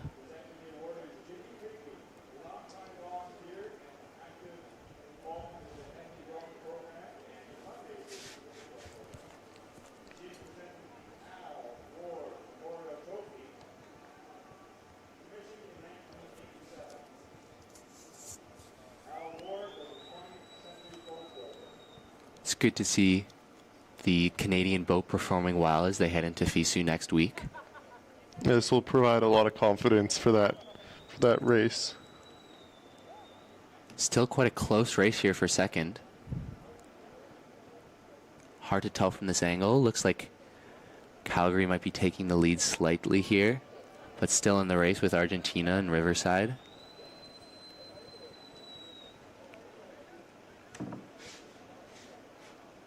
Yeah, Calgary holding their own here against Argentina. Riverside just a bit back from that. Here's a good shot of the Canadian crew, the Brock crew.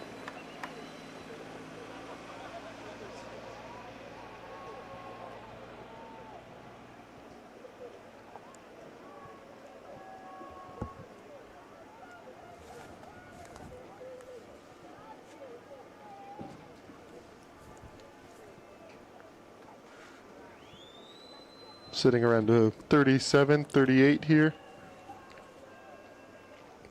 And really opening up the gap here to the rest of the field. And as we move through that last 750 here, Calgary is known to make a move at this point. So hopefully we'll see a big push from them as we get into that last 500.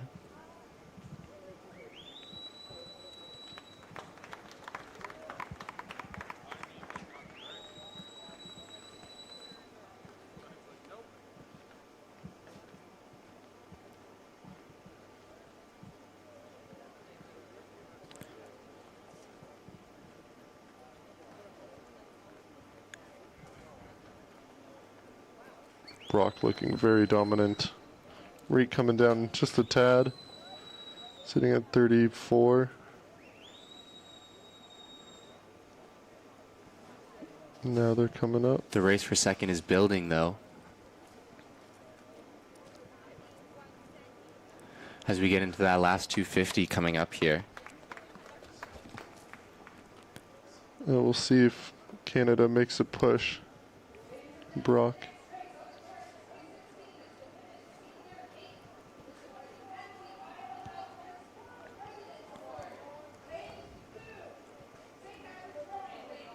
Argentina bringing that stroke rate up.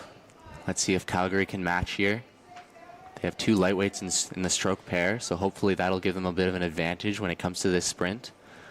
It's anybody's game here for second place. Argentina up at a rate 40 now.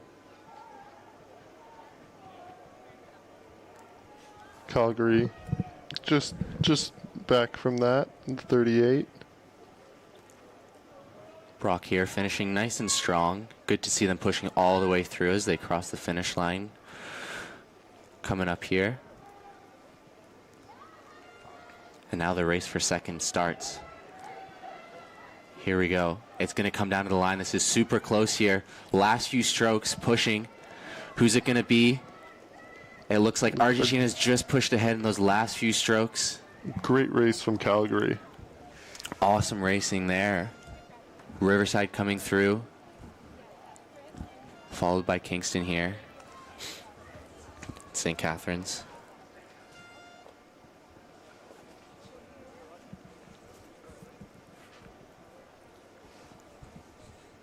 Here we see the unofficial times. Oh.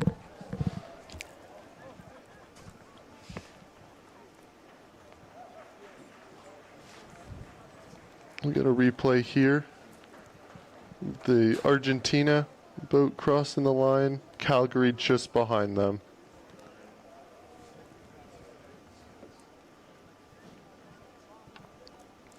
Yeah, great race from Calgary. Good top, I guess, club, per se.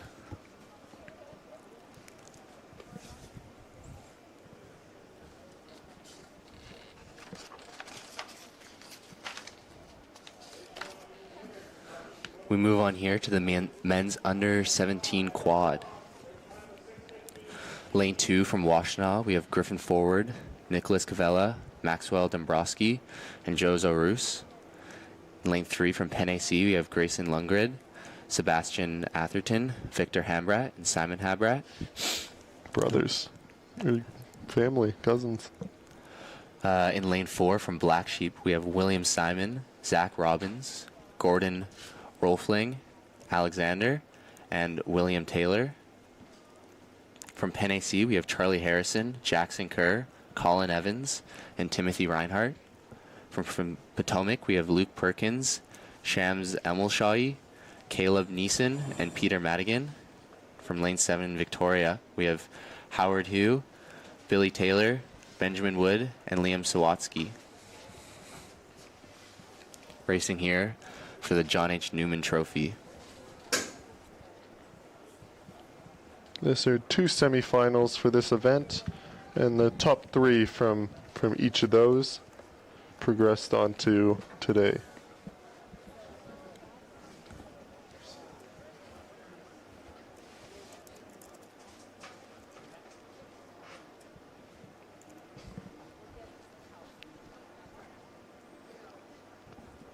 Only one Canadian crew being represented in this final.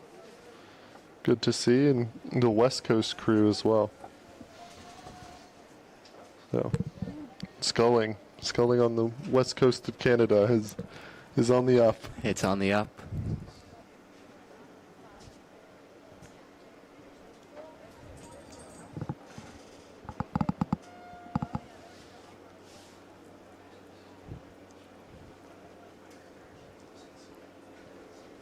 Quads are another good development boat for these U17 athletes. Just a bit more boat movement, which makes it easier to set, or should make it easier to set. Looking at the times from yesterday's semis, it looks like it's going to be a good race here. A lot of close times as they line up here, making their last few adjustments on the start line, sitting ready, and they're off here.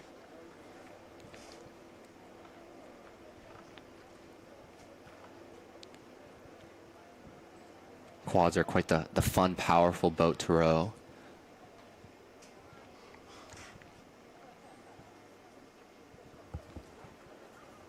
It's a fast boat. Yeah. Quads are pretty fast out there. When you get them moving.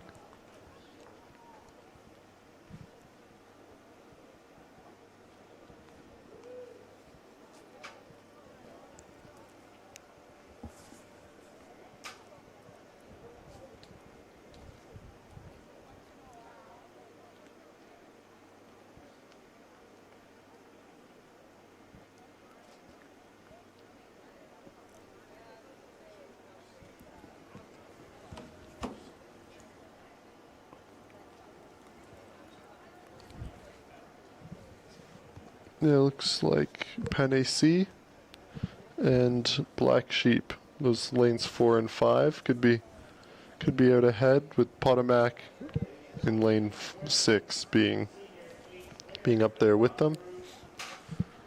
That lane 5 Penn AC boat getting a little close to those star side buoys. Hopefully they can make the slight adjustment of their course. A Black Sheep cruise. I guess they're riding their port side buoy line a little too. But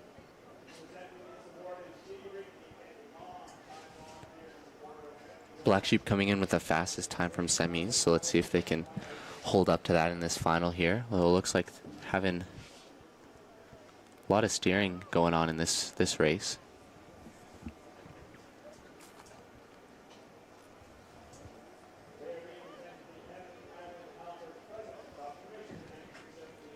I think that lane 5 Pen AC boat crossed over the buoy line a bit. We'll probably be getting yelled at to make that adjustment.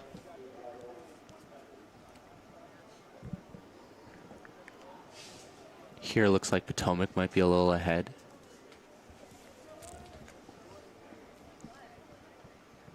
With Vic City just being just a bit behind. But Potomac looking very strong, very connected. Walking away a bit from the field here. Looks like Pen AC might be trying to stick with them a bit.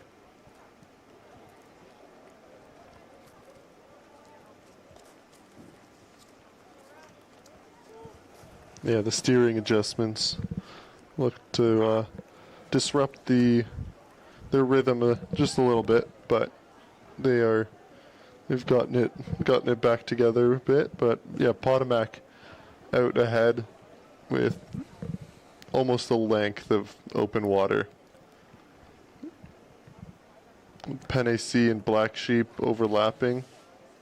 Looks like Black Sheep might be making a bit of a move here. Victoria sticking with them. Might be falling a little behind, but they're still making a strong move.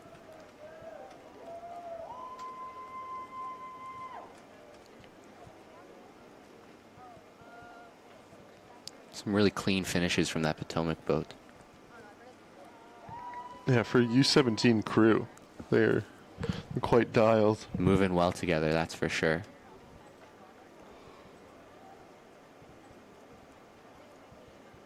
And it looks like Black Sheep has had quite a successful move here and has moved quite a bit on that Penn boat. Yeah, they've cut that kind of race for second place, cut the lead to the first crew as well. So there's getting close to overlap between the bow and the stern.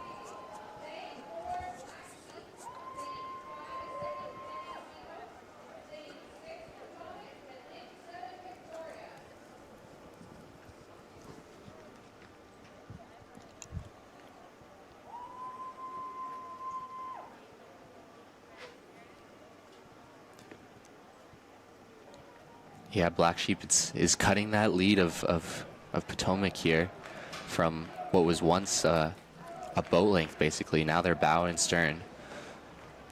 Definitely within reach with a strong sprint here. So this race is not over yet.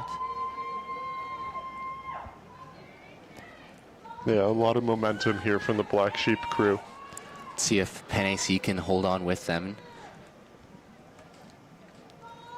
It's going to take a strong sprint from Black Sheep here. They may have a slight advantage with the current here, but it is hard to say at this point what is going to happen.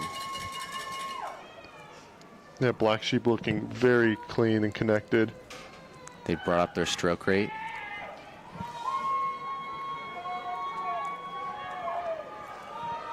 It's turning into quite the close race here. Let's see what happens as we get into that last 250. Both crews sprinting now. Making those final pushes, shortening up, getting those blades in nice and quickly here. Coming down to that last few meters. Potomac might be still ahead, but it's going to be quite the close race here. Super, super fine margins as we get close here. Extremely close. I think Potomac still has it. Black Sheep is making that final move. Oh, is maybe it not. enough? No, Black It is Sheep quite is the coming close through. race. Here we go. And it looks Oh, like Black wow. Sheep has passed Potomac for the win there. And they hit the buoy. Wow, very. That is an exciting sprint finish. What a race for Black Sheep. Coming from behind. Coming from third. Coming from third. At least a full boat length behind at certain parts in the race. Wow, that Some was strong incredible. racing. Yeah.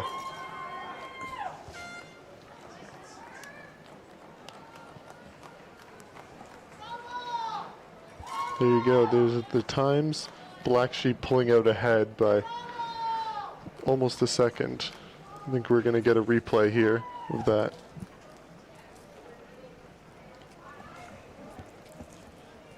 Here we see, yeah, Black Sheep just cruising through Potomac. Yeah, surging ahead. Probably in that last 100 meters this move happened. All in that last sprint. Hitting Right that on the buoy buoy right on the line. line. Yeah. And slap the water. That was a well-deserved win. Wow. Moving on here now to the women's under-19 single, fighting for the Alex Wilson Trophy. In lane 2, we have from Argonauts, Natalie McClure. Lane 3 from Ottawa, Tamsin Taylor. Lane 4 from Ottawa, Poppy Klotz. Lane 5 from Calgary, Trin Mayman. Lane 6 from Calgary, Anna Washbrook. And lane 7 from Narragansett, Bailey Scott.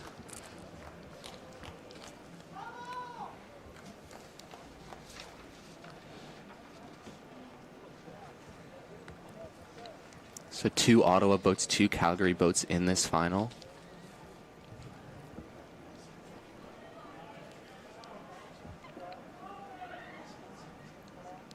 Calgary having some strong under-19 women's singles with Orla Bailey in the under-23 lightweight single, placing 3rd, I believe, and having two Calgary athletes in this final. Both of them having represented Canada at the International Challenge Regatta a few weeks back for Canada.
Lots of Canadian representation in this one. It's great to see. Yeah. As they line up here. Last few adjustments being made. Yeah, 2 athletes from Ottawa, 2 from Calgary. Definitely duking it out during practice. And off they go. Some long strokes there from Trin.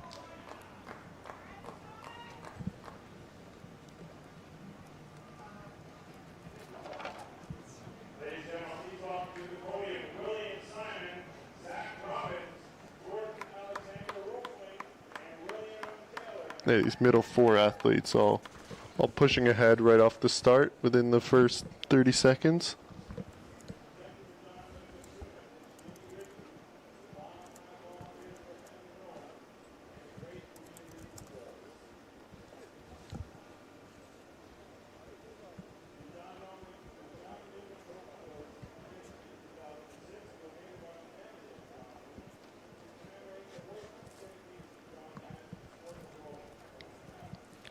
Looking at our semi times, Trin leads the pack by 15 seconds from those. So it might be an easy race for her, but again, it's different day, different conditions, different race. So can't count anyone out at this point. Still seems super close within the pack.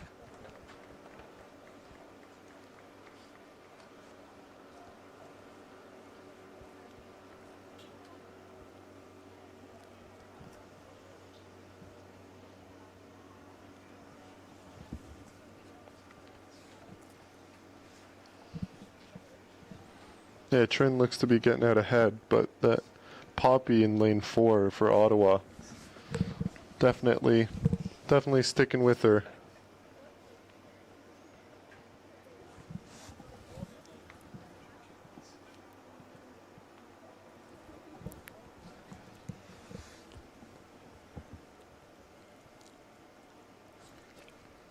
Yeah, it looks the crosswind has started a bit coming from the star side, or port side, sorry.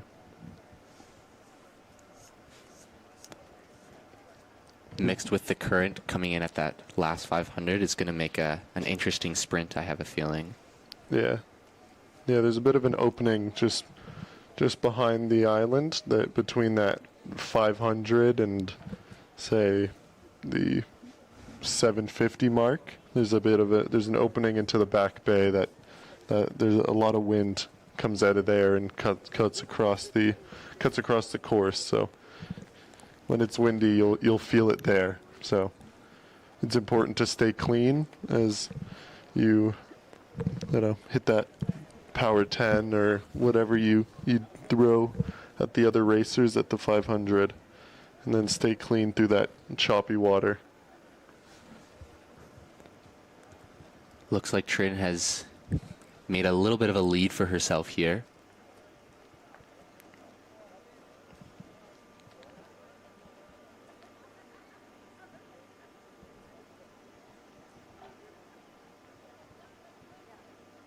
Trin being close friends with Owen Mayhew, coming in second in the under 19 men's single. So a lot of connections going through all these races, both of them racing at the International Challenge Regatta for Canada. Yeah, Trin sitting comfortably at a 29 here.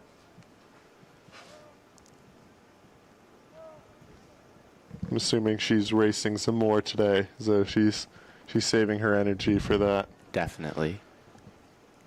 But looking very calm and composed.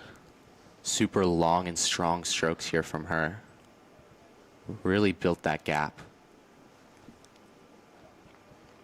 But a close fight here for second place between Anna Washbrook and Poppy from Ottawa here.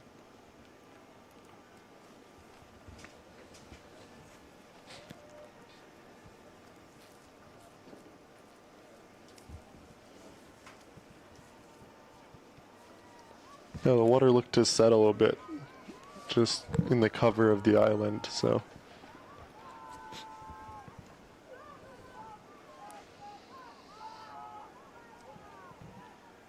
Yeah, Trin looking very, very calm sitting up front there. No rock the dock call today. Not needed at this point.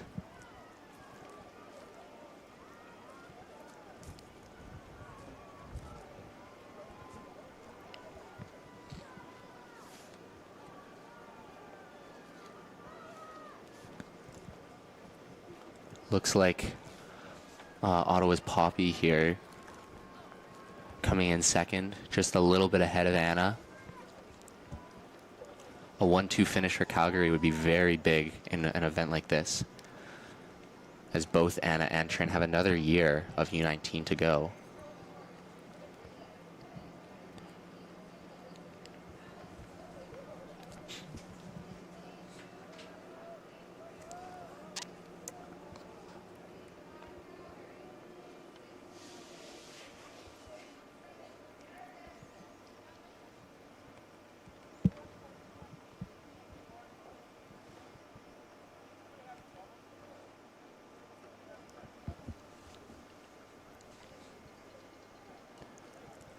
Yeah, look at that.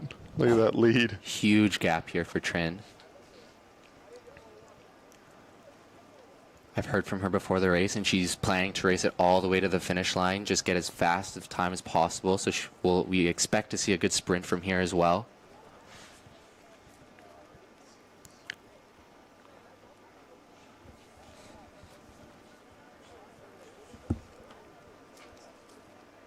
Sitting at a 27.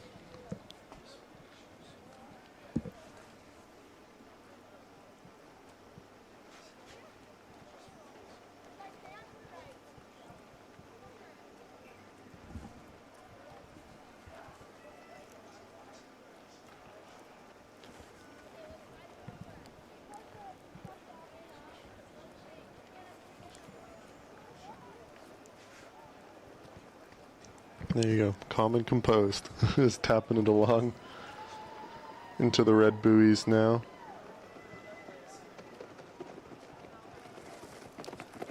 very decisive win here. Looks like she's bringing it up a little bit more. Very impressive for a grade 11 athlete.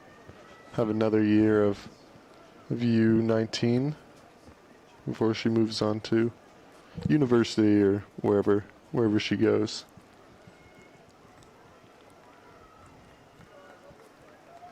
Yeah, there you go. Just tapping it along the line. What a race for Trin. Composed throughout the whole thing.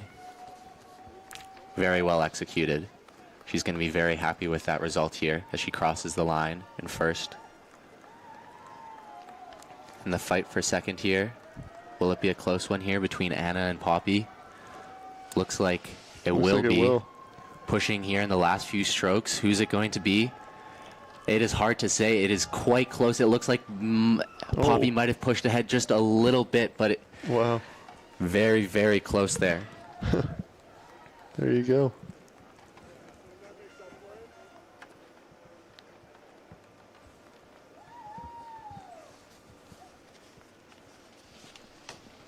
A 0.5 second gap.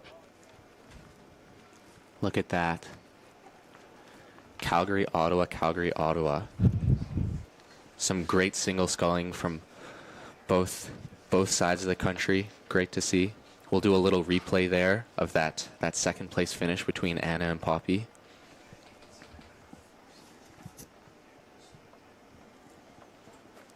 Look at that. Bow ball and bow ball. Right down to the bow, or to the finish line there.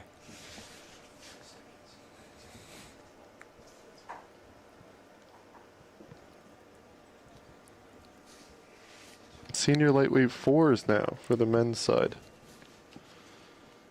It was straight final here. So we have one extra entry here, but in lane 2 we got Delta D's. In lane 3 we got Ottawa. Lane 4 we have Kingston. Lane 5 we have St. Catharines Rowing Club. Lane 6 Argonaut.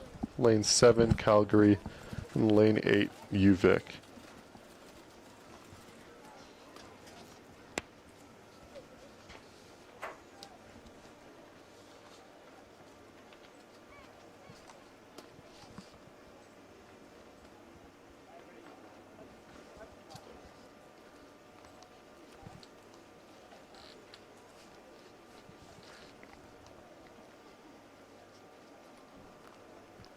And they are off.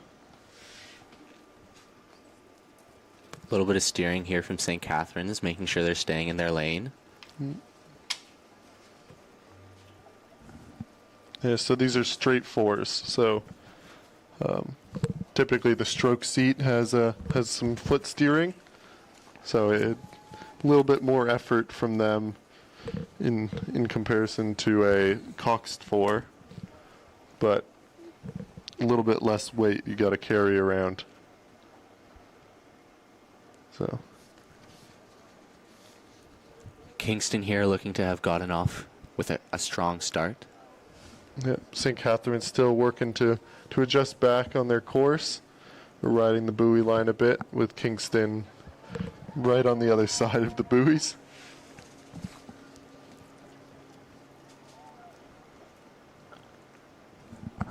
Yeah, Argonaut, Calgary just to the right of that. And then UVic looks to be out ahead a bit in lane 8. Calgary's boat having Louis Ferraro and Landon Foley from the double earlier this morning.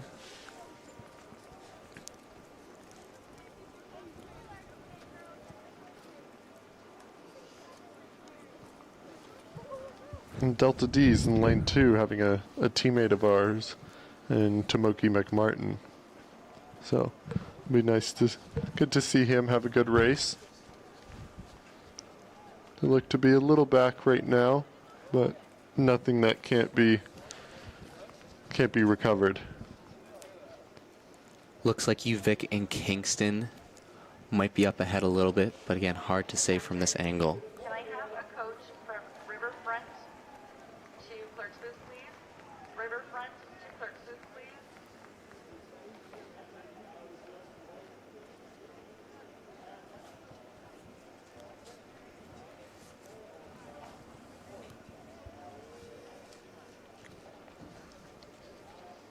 Yeah, as it's a straight final. There's usually they keep the boats in lanes 2 to 7, but it being a straight final and having one extra entry, they threw them in lane 8. So they're quite far away from our camera angles. But looks like UVic is ahead right now.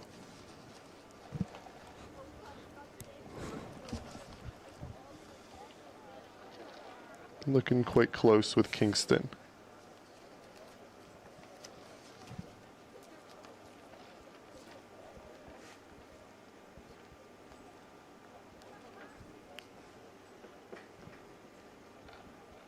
Kingston looks to be basically the Queen's lightweight 4 here. They've had pretty solid performances on their lightweight side in recent years, so it'll be good to see how they do. UVic as well, having some solid performances. And I believe the UVic boat is missing out on a few of their athletes that raced last year in their light 4. So it's really building up a lot of talent on their side. Yeah, good depth. We'll see. Yeah, Kingston looks to be ahead. Actually, as they're passing their screen, it looks like quite dominantly. Yeah, there. Yeah, Kingston's out by a very solid amount. Our camera angles were a bit... Yeah, and a pretty high stroke rate as well.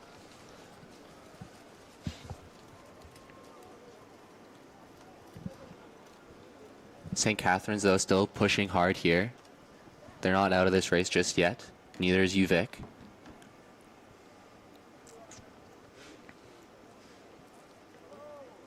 Yeah, great to see St. Catharines up there.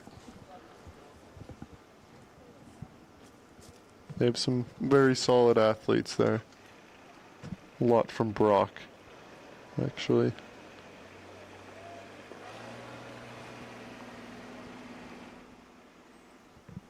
Yeah, that Kingston boat looking very clean as they moved through in the last 500 meters. Holding about just over a boat length of open water here on the St. Catharines and UVic cruise.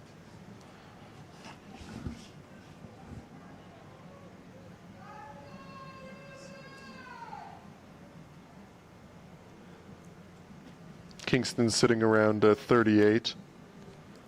Approaching the sprint here, I suspect they'll pick it up soon, even higher than that. And it looks like they've started their move just then. St. Catharines up at a 38 as well.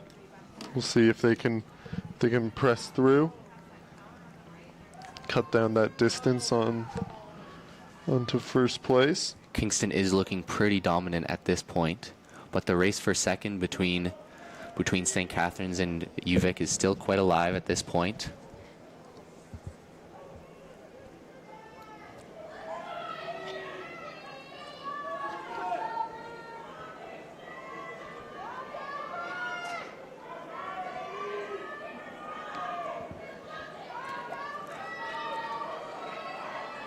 St. Catharines making a big push here. It's coming down to the line for that second place here.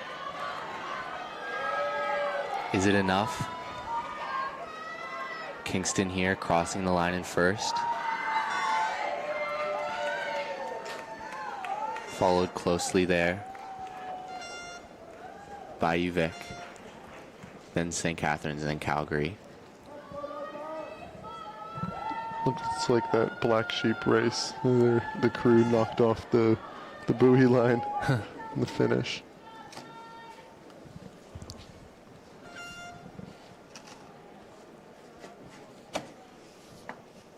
And there you go. Kingston, 620.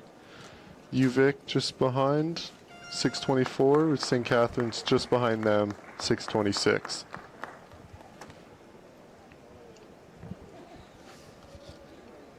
Excellent. All Canadian final. Look at that. There you go. Lightweight rowing strong in Canada, it seems. Yes.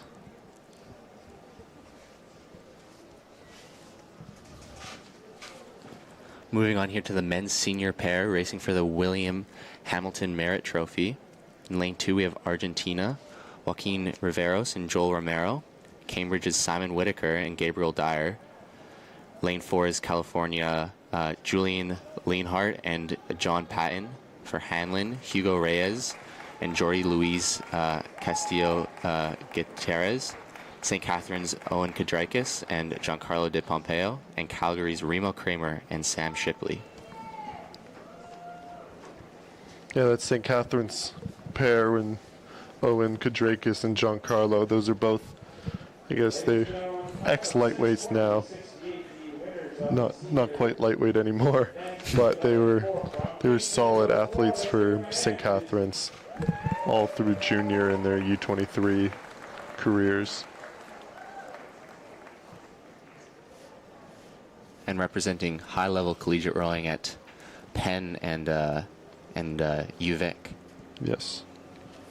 And then the Cambridge boats, or the Cambridge pair in lane 3, Gabe and Simon, they are both racing in the 4, I think later today, and then as well as FISU representing Canada next week.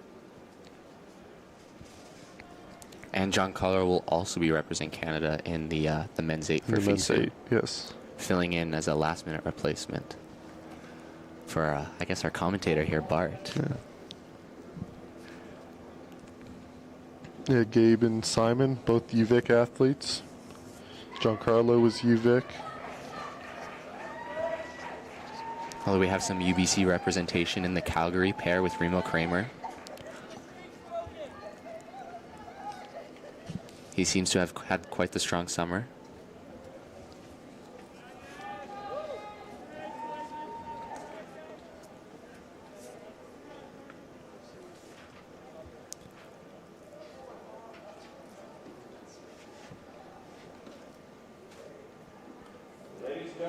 Getting a few final line adjustments here. Marcus Fuller, Liam Chaplin, and James Goff.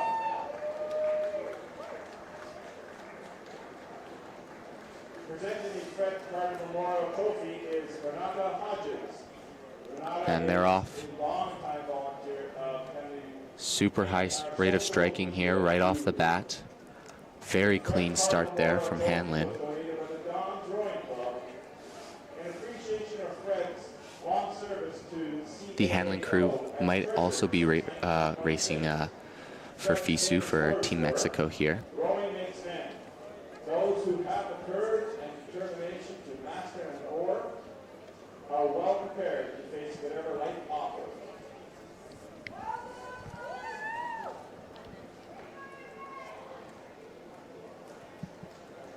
Good steering across all the boats so far.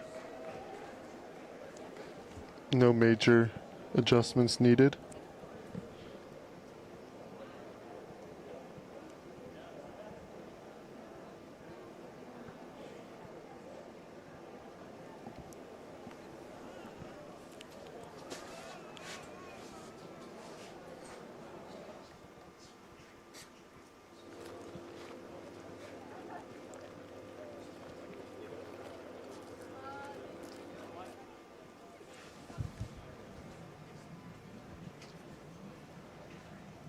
Nobody from this angle looks to be standing out too far. I think Owen and Giancarlo in lane 6. And it looks like Cambridge is lane 3. They look to be going off pretty strong as well.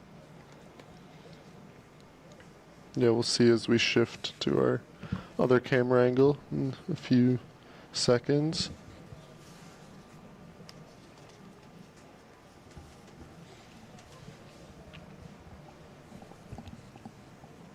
Yeah, here they'll be hitting a bit of the crosswind coming out from the back bay. Just want to make sure that doesn't mess with your line too much.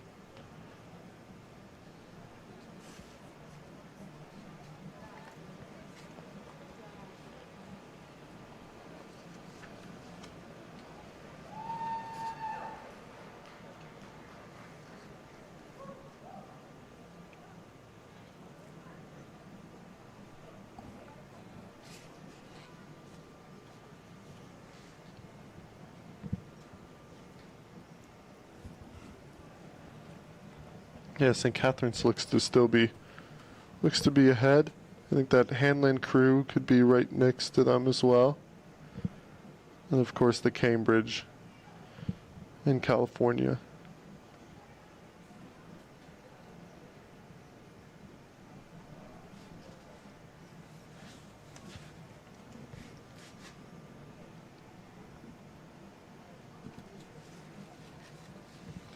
Yeah, it looks to be Hanlon and St. Catharines duking it out for top position here.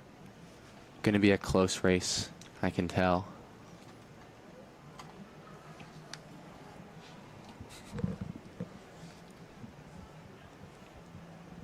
Yeah, there. That's a good angle there. We see St. Catharines out ahead with Hanlon just back and then California just behind them. The overlap across all three in a pair, that's anybody's game still. It's a close race. Pairs can move so much in such short time. Yeah, so that California crew's very strong. And it looks like they're bringing up the rate here even more, making a bit of a move here in that third five.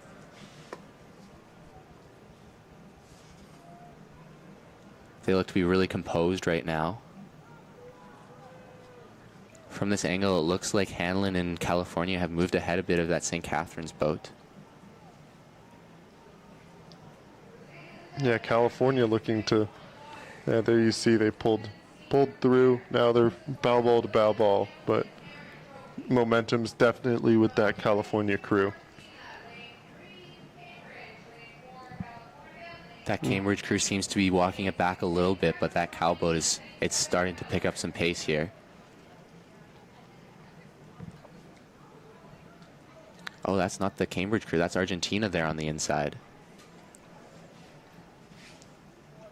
Yep. Here's a shot of the California crew, both really connected at the front and just holding on to it all the way through. Super long and clean stroke there, even at this rate. And they seem to be just moving every stroke here on that Hanlon boat.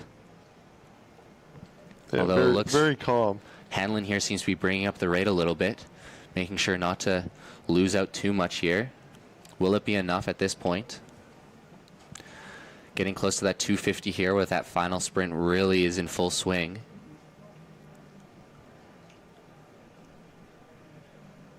Argentina here has made a bit of a move back here.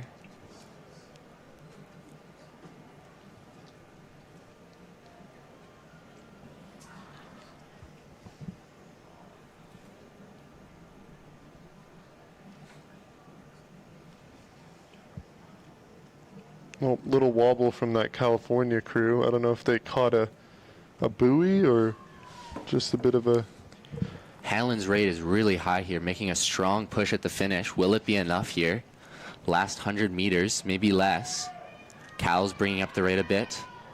It's going to be a close finish here.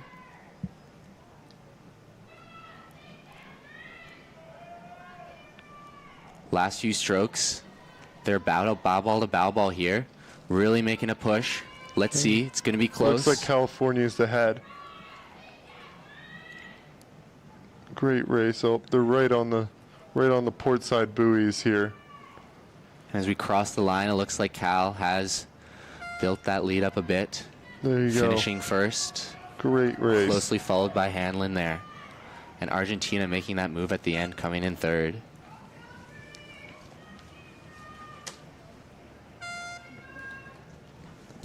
Excellent race across the board here. Very good race. Definitely a very competitive field this year.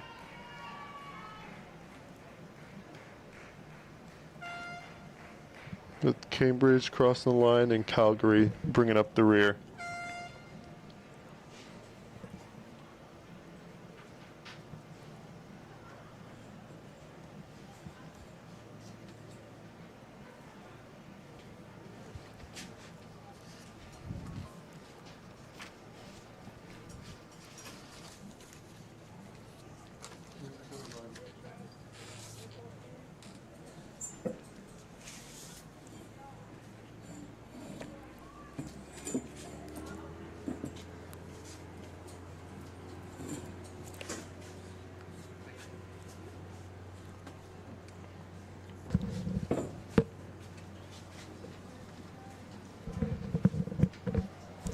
Here we have the women's under 23 lightweight 8.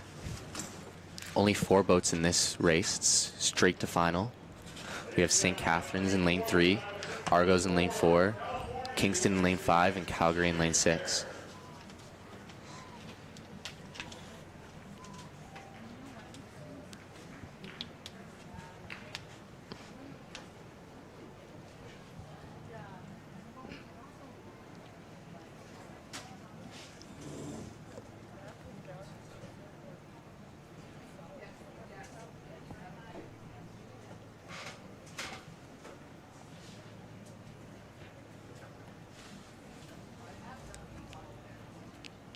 Eights are always a fun race to watch, and having lightweights in them is going to be quite the high rating race, I believe.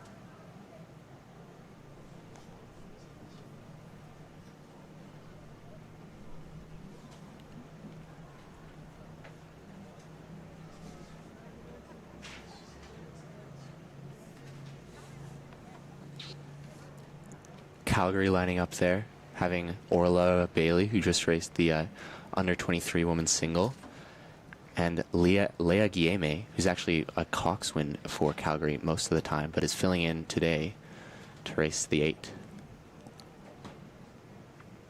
Going to be bringing a lot of watts there from 4-seat.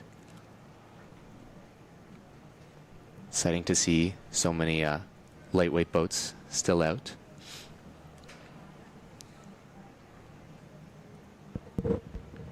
Looks like they're squaring up here, getting ready to start, making the last few adjustments on the course. And they're off here.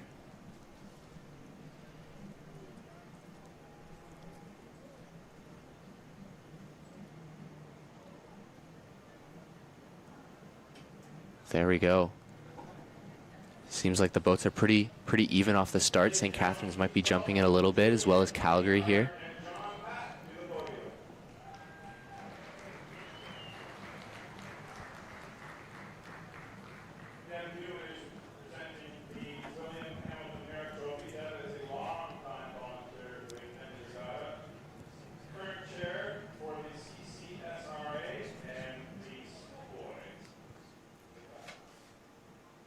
That Calgary boat has 4 juniors filling in right now to get enough seats into that 8. So it's great to see them perform so well at this point.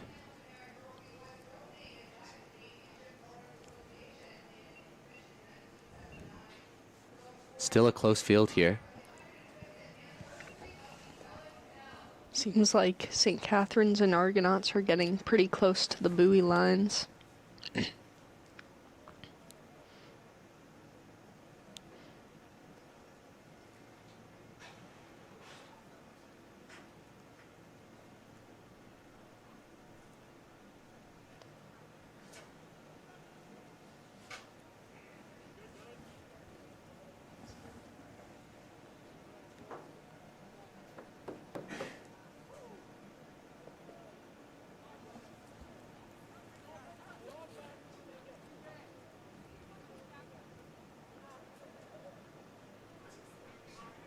Hard to tell from this angle. Looks like St. Catharines might be a little bit ahead. Same with Calgary. But it's definitely a close race here.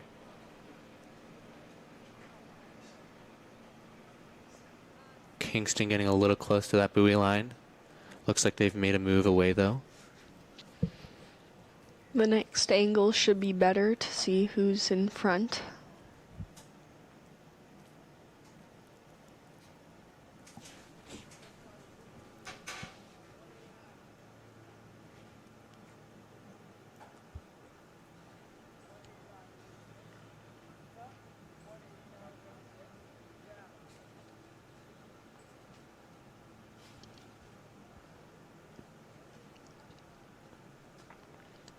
If we look here, looks like Calgary might have a bit of a lead, pushing with Kingston as well. So they get ready to pass through that 1,000-meter mark halfway through the race here. This is where the legs are going to start to burn. It's going to start to get really hard as we pass this halfway point. The third 500 is always a grind. But with, yeah.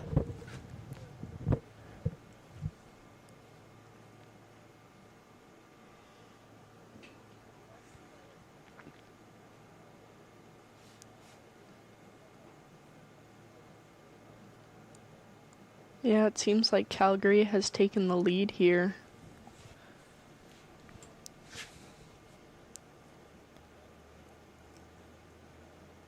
See if they can hold on to that in this third 5. Kingston's moving with them. It's not a done deal just yet. Still got 1,000 meters to try to catch up to them.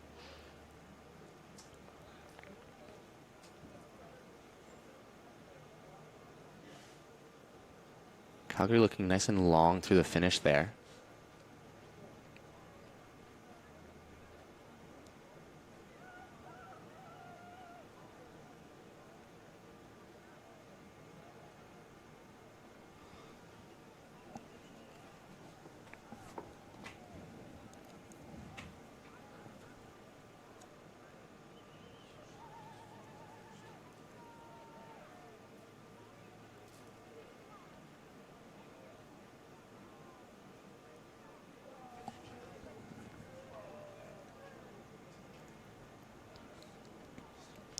Looks like Kingston is close to Calgary's stern there. So still not out of the race here.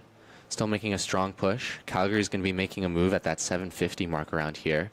So hopefully they'll be building that gap a little bit.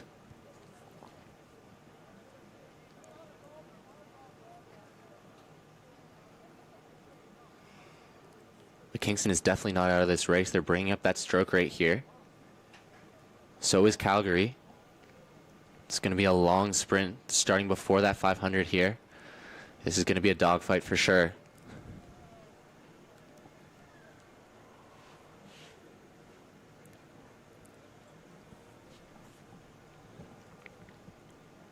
They're just getting past this last 500 meters. And it seems like they're going to be speeding up and trying to either catch up or keep that lead. Calgary looks to have built a slight lead here, but there's still a race left to go. That current is going to start leaving here as the river continues on out of the way of the course. So the race is it's going to start feeling a little heavy for these racers, so they really have to dig in deep here.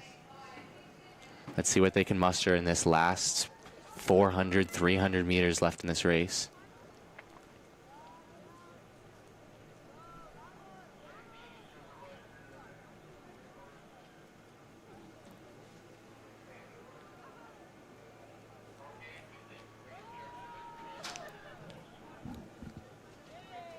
Very sendy look here in the Calgary boat.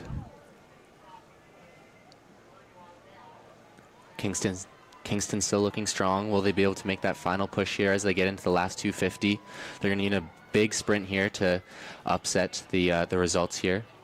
You can see them speeding up now to try to catch up, try to bridge that gap. Will it be enough? I don't think they have enough time, though. They're coming in down. Last 50 meters here. Last few strokes as they get to that finish line. It's been a strong race for Calgary here. They've been ahead for most likely the whole race here.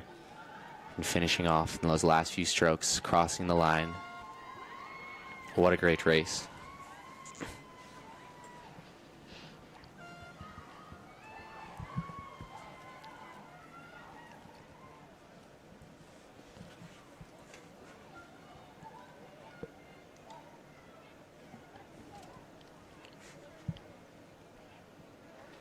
Here comes Argos crossing the line, followed closely by St. Catharines.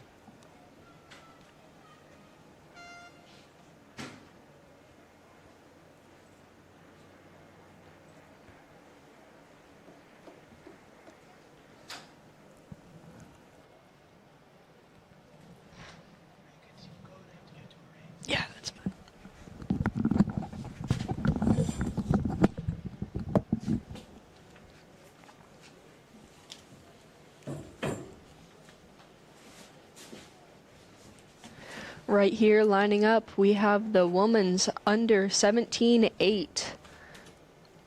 We have Washtenaw in lane 2, West Side in lane 3, Greenwich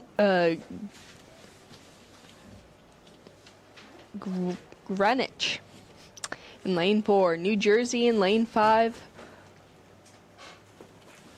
Narragansett in lane 6, and another Greenwich boat in lane 7.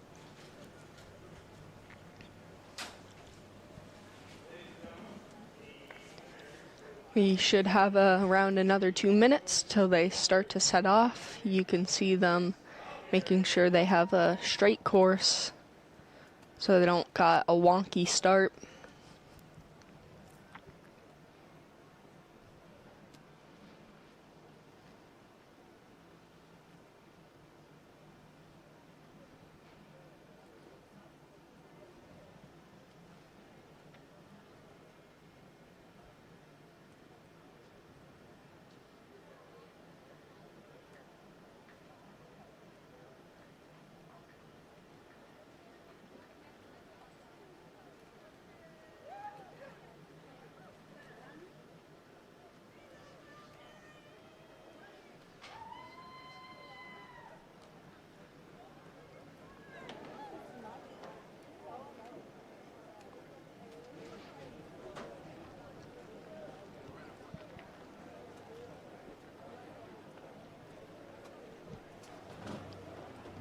You can see West Side already squared and buried.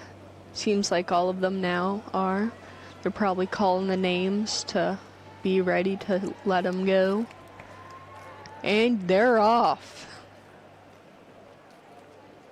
You can see how fast they launch off that start. You want to have a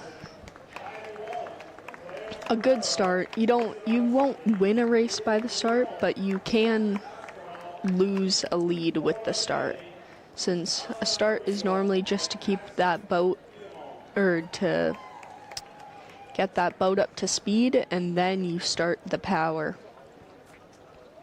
You can see them all around the same area at the moment.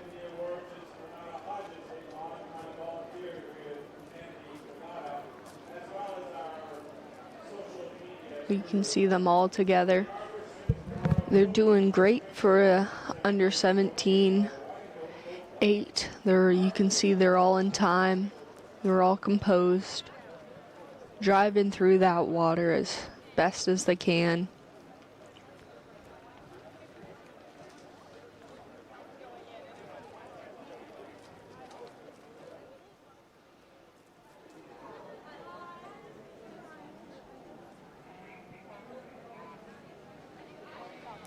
Seems like possibly West Side and or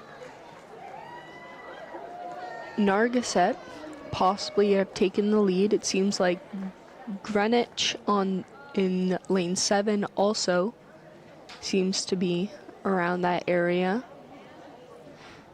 It's probably going to be a close race, especially since it's under 17, and since they're 8s, they're normally quite close. Since there's less of a difference in skill level.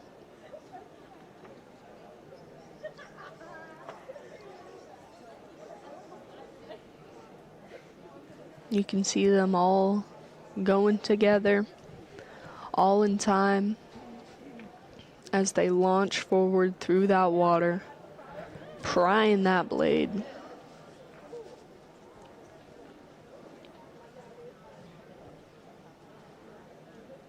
Seems like Narragansett possibly has the lead at the moment, followed by the 2 boats around them, which is Greenwich and New Jersey. They seem to be really close, but that might just be the angle at the moment.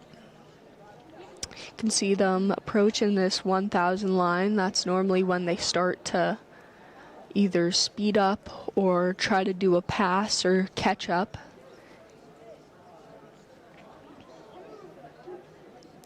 Yeah, it seems like that looks like Narragansett in the front at the moment. followed by Greenwich and then New Jersey, but we'll see if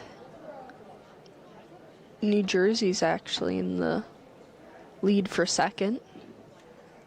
You can see them all, some speeding up, some slowing down.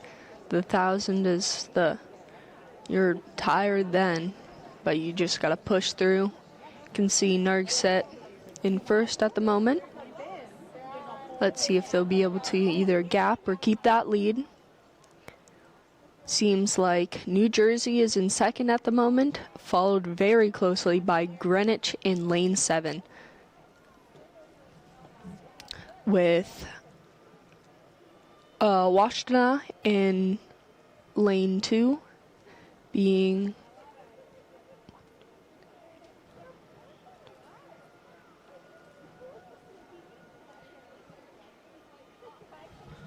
that was Westside and Greenwich that we're fighting for 4th and 5th at the moment. But you can see these 3 boats really close to each other. New Jersey, Nargset, and Greenwich. Seems like New Jersey's trying to pull into the lead now. This is probably the best time to do it because once you hit that 500, you gotta be close to be able to actually catch up. Oh, it seems like West Side possibly is making a move. They're all really close now, with New Jersey and Nargset being in first at the moment, them fighting. But it seems like West Side is catching up to them.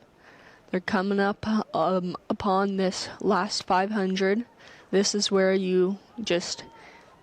they're probably all going to start their finish pretty early just to keep that lead. Or they'll have something at the 500 and then they'll start the finish like a little early, being at like maybe the 300 mark or so, or halfway down the bridge. You can see those 3 boats basically in a line. It seems like New Jersey's catching up upon the Nargset boat. They're all pushing through. They're almost there. They're speeding up. You can see how Nargset's speeding up and trying to push through and keep their lead.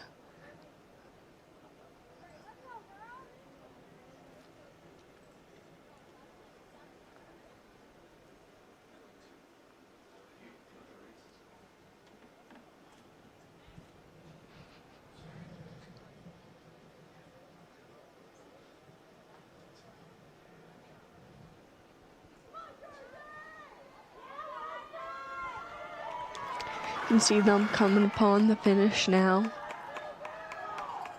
They're almost at the 250 mark. That's, even if you can't see the buoys, that's basically at the end of that bridge where it becomes land. You can see them going up right now. You can see those 3 boats are battling for first, second, and third. They're trying their best, driving through and picking up that pace.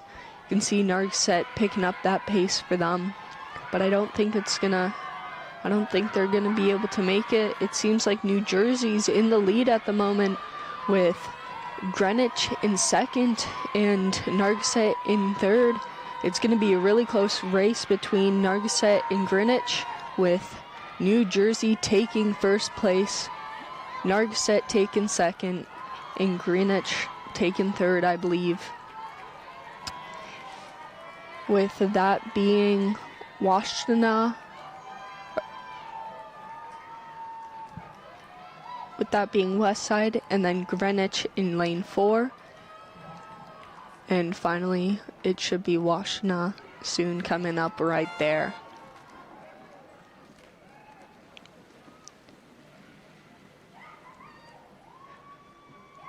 You can see there with Greenwich, New Jersey in first, Nargset in second, and Greenwich lane 7 in third. Here's the replay. You can see how close it is between Nargset and Greenwich as they're coming up upon this finish, you can see how fast Nargissette is just, they picked up the pace around the 500 meter mark and kept it to try to keep that lead in trying to pass New Jersey, but they just didn't have it in at the end and got second. That was a great race between all three of them. They tried their best. That was amazing for women's under 17, 8.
Ladies and gentlemen, please welcome to the podium Esha Sivarasta, Laurel Elliott, Annie Quee, Colette Shoemaker, Madeline Bisson, Eloise McCarthy, Clara Gorman, Aubrey Weber, and Catherine Shaw.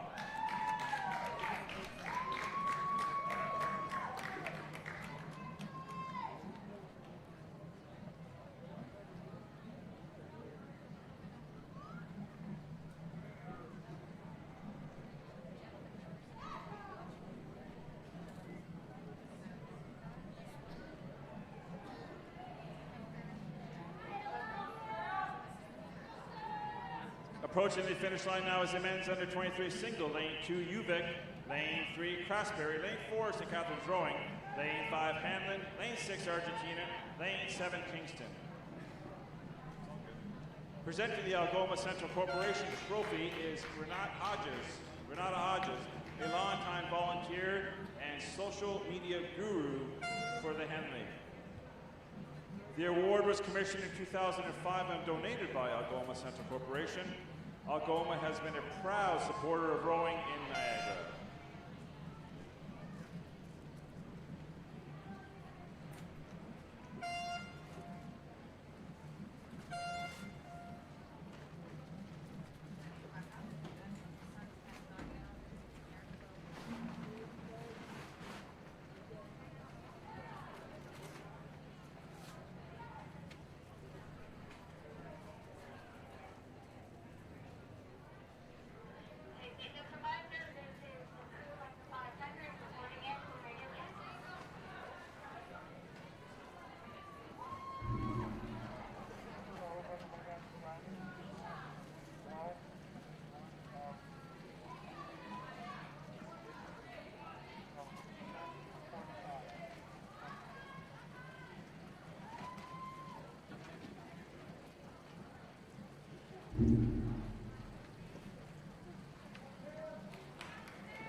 The men's under 23 single just finished.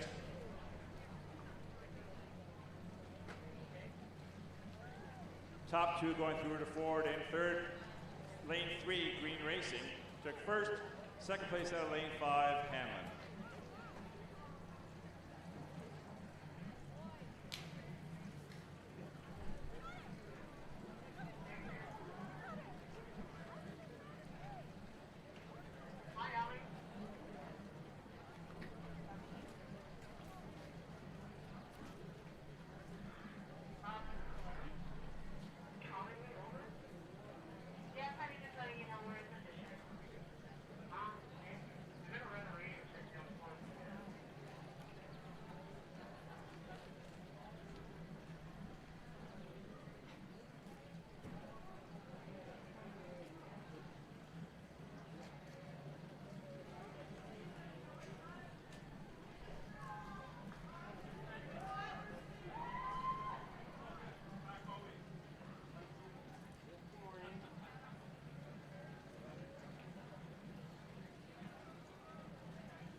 Semifinal 2 approaching the finish with Orion in lane 2, Ridgewood lane 3, Amuscape in lane 4, New York AC lane 5, Henley is in lane 6, and they're going on to tomorrow's final.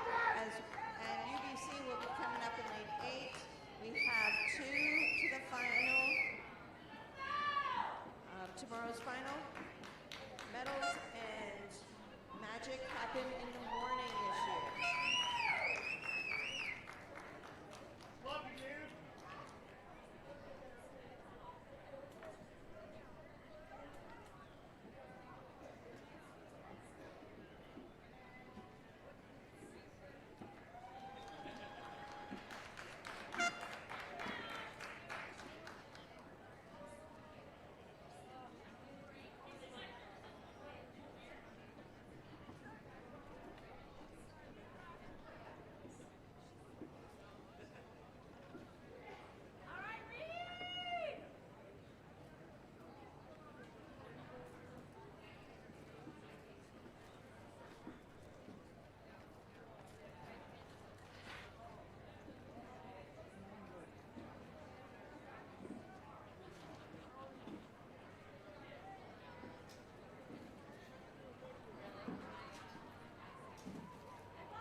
Results for heat number 2 of the men's under 23 single. Top 2 boats to move to the to move to the final tomorrow. In first place, Hanlon, lane 6. In second, UBC.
Approaching the finish line, semifinal 3 of event 21, the men's under 23 single. In closest to us in lane 2, St. Catharines. Lane 3, Orion. Lane 4, Great Bay. Lane 5, Maguntia Cook. Lane 6, Craftsbury Green Racing. And lane 7, Montreal. Let's bring them home. Anybody in the stand? Let's hear you call.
Results for semifinal number 3 of the men's under 23 single. Top 2 crews will move on to the final tomorrow. In first place, Maguntia. In second, Green Racing.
Results for the first semifinal of the men's under 19 double.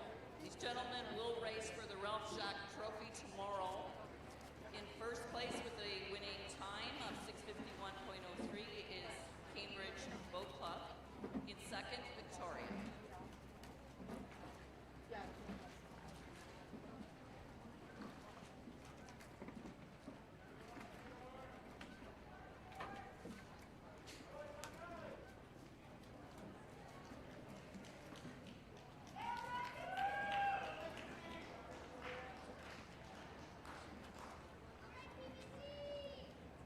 How are you guys doing? Good? Good? See anybody or no? No? Great. I love that for you. So we did have to use oxygen yesterday, so it's a little bit left, but like just in case it what do you think?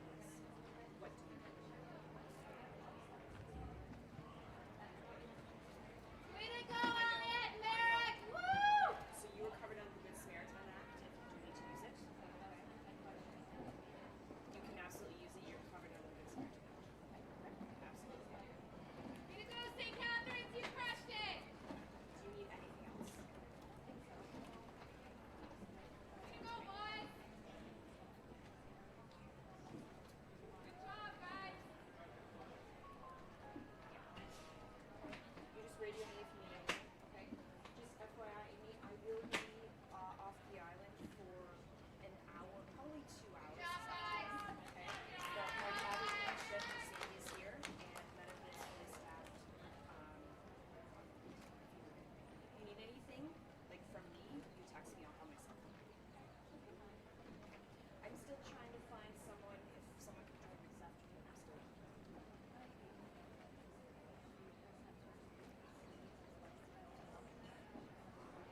Absolutely, she could be another person.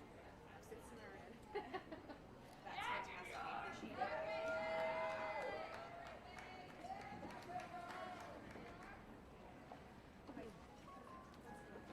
Bye.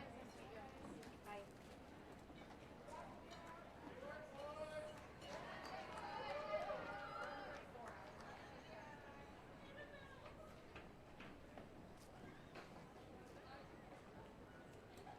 The second semifinal of the event 22, men's under 19 double. Approaching the 1,500 meter mark, in closest to us is Calgary, lane 3 South Niagara, lane 4 Ridgewood, lane 5 Hanlon, lane 6 Potomac, lane 7 Black Sheep, and lane 8 Penn-AC. 2 of these finishers will be advanced to tomorrow's medal round. 1 Henley gold after all this work.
Results for semifinal number 2 of the men's under 19 double.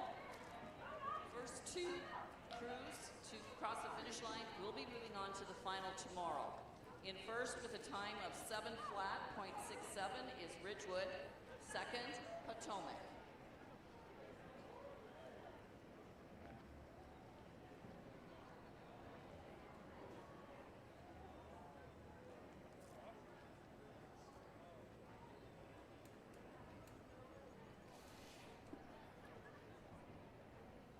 Looking to see which crews will occupy the last 2 spots in tomorrow morning's medal for event 22 and the Ralph Jacks Memorial Trophy. Closest to us, Ridley College. Then lane 3, Saratoga. Lane 4, Potomac. Lane 5, Saratoga with Ashton and Bow. Lane 6, Calgary. And lane 7, Niagara Community Road. Let's see who will take those last 2 coveted spots.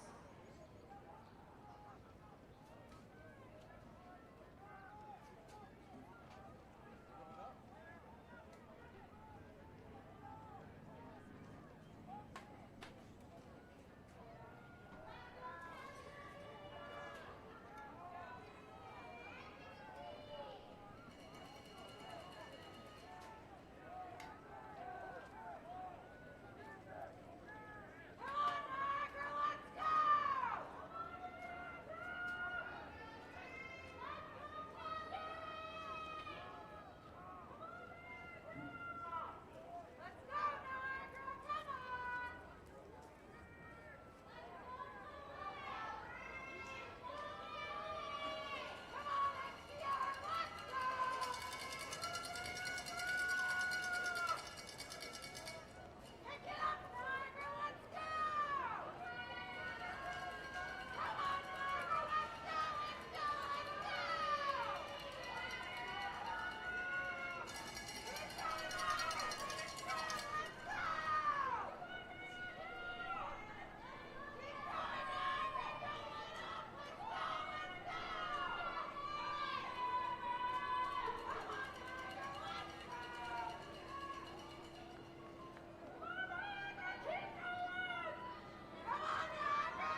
the Ralph Jakes Memorial Trophy, which will be raced tomorrow morning. In first place with the winning time of 6:56.49 is Saratoga.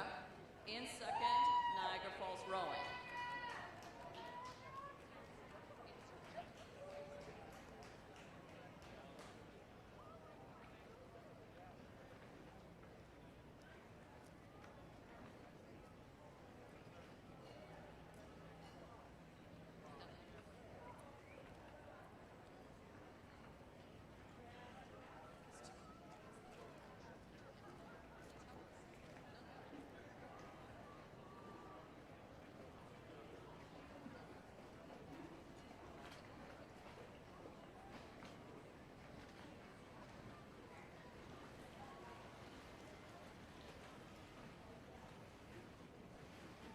Coming out of 9 heats of racing, 9 times 7, 63 boats have been now narrowed down to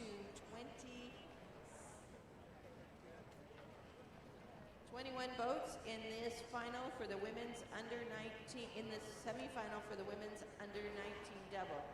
2 boats, the fastest 2 across the line for each of the semis, will be advancing to tomorrow morning's final.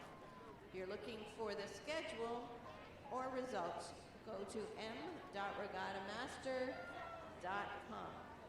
Coming up to the 1,500 meter pylon in a few minutes will be closest to us, Cambridge or CBC Racing, Lane 3 Pegasus, Lane 4 from BC Delta D's, Lane 5 Oakneck with Elise in bow, Lane 6 Oakneck with Krisha in bow, and finally in Lane 7 on the far side is Calgary. So first 2 across the line advance to the medal round tomorrow morning.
And results for the first semifinal of the women's under 19 double. These ladies will race tomorrow for the Thorne Family Trophy. The top 2 boats will move on to tomorrow's final. In first place with a winning time of 7:38.51 is Calgary, and in second is Delta D.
results for semifinal number 2 of the women's under 19 double. These ladies will be racing tomorrow for the Thorne Family Trophy. In first place with the winning time of 7:48.31 is Seattle, and in second place is Penn AC.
Looking for the first 2 across the line to take up those valuable spots in the medal round tomorrow morning.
updated, over. Call number Charlie 8. Got it. Let me know if it's going to continue or is going to be brought in. Is the athlete okay? Okay.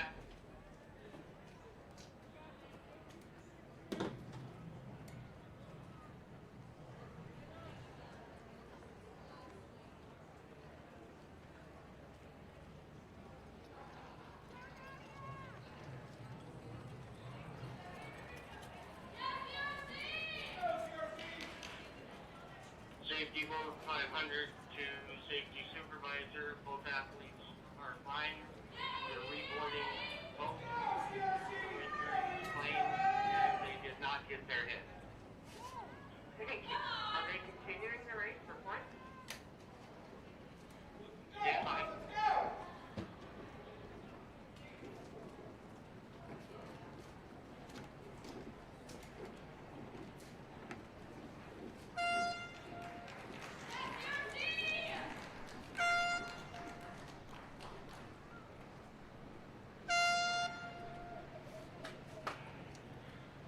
They are not continuing.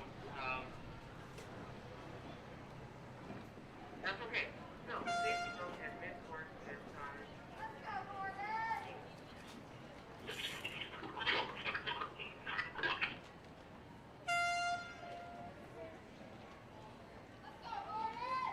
safety vote mid-course. Come in, over.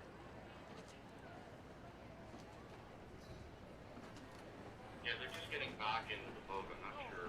You're not for extension, are you? They're going back. We do know that if they finish, people will finish to get points, right?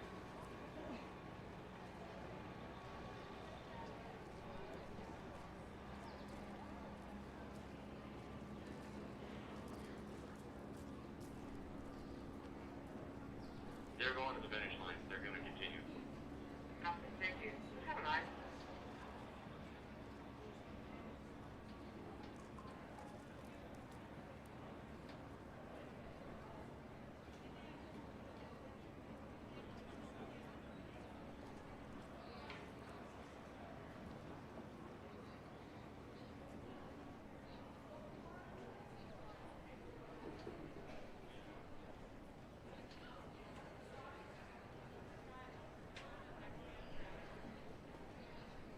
Safety boat mid-course crossing the course. Rowers are heading to the finish line and we're going back to the station.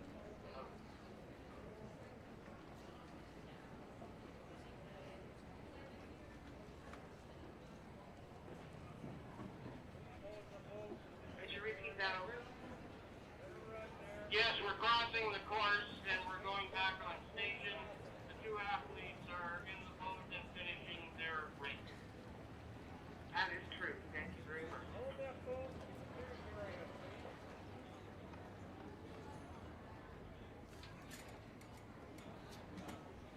If you're still waiting for someone to cross, that's fine.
crew that slipped, name marker Charlie 8, has a bailing bucket with him. Can you retrieve it from him when you arrive at the dock, or have someone look after that? Can you retrieve that with him? The crew that slipped has borrowed our bailing bucket. Do you arrange to have it retrieved from them when they arrive at the dock? Nicely done. I know, sir. We'll break down there again. Okay, over? Thank you.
a coach from UVic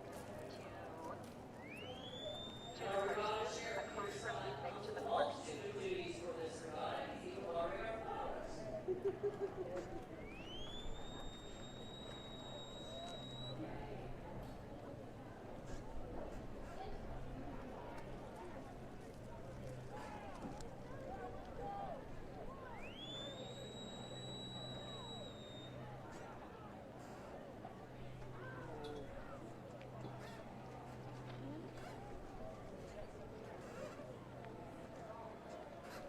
Third heat of the men's senior 8 is underway. They are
on Main Street, and then at where all the shops are, we continue down there. That's a very good deal because if you can't jump, that's what it is. It's in the same place, right? Remember at Matt's we were running up the stairs? Yeah. By the way.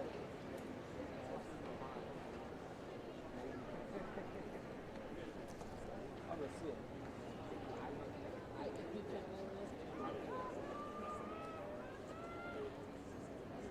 I would try this.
Alligator.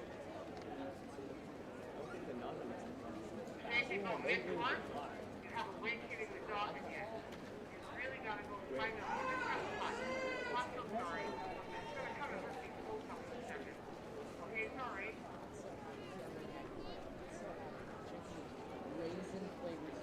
With all due respect, Sandy, I'm not going away. It's the marshal and sometimes it's the VIP. All day. Yes, I've seen that. I can see that too. And it's an absolute very cool. But I don't want nothing.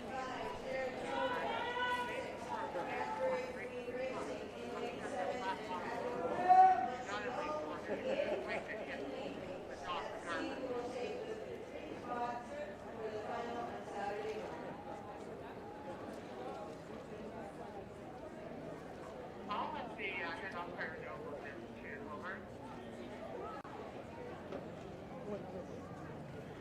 Having this is the station owner to start. We have the VIP vote right here. Do you want me to tell them in the front way tonight, right?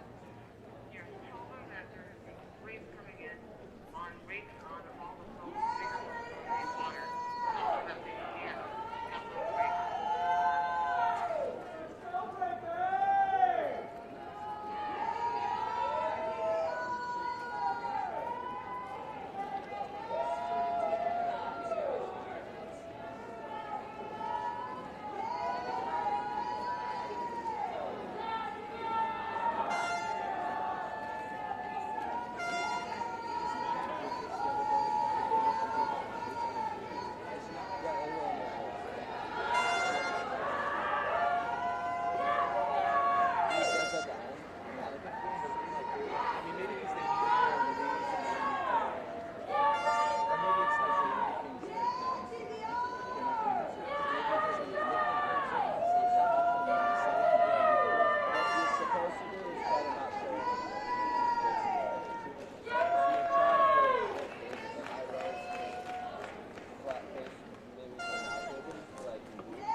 So, I don't actually remember what, I don't remember what was happening with them. I wasn't looking at that. But, I'll leave it up. Their flight is so good.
Results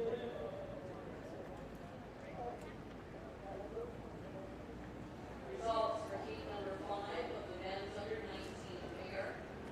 Top two rows will move on to semi-final. In first place, NAC with a winning time of 7:10.53. Second, Hawk Rowing Club. These gentlemen, if they're successful with their semis tomorrow, will move on to Saturday's final and will race for the JV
Over.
Good job, Cohen!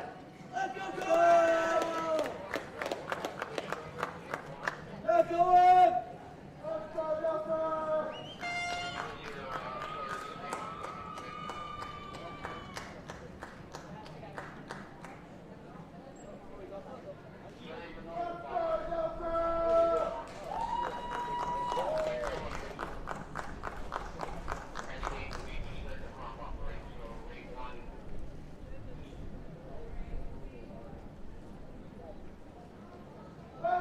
Delta!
Let's go, Nick!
Second was Calgary in lane 7.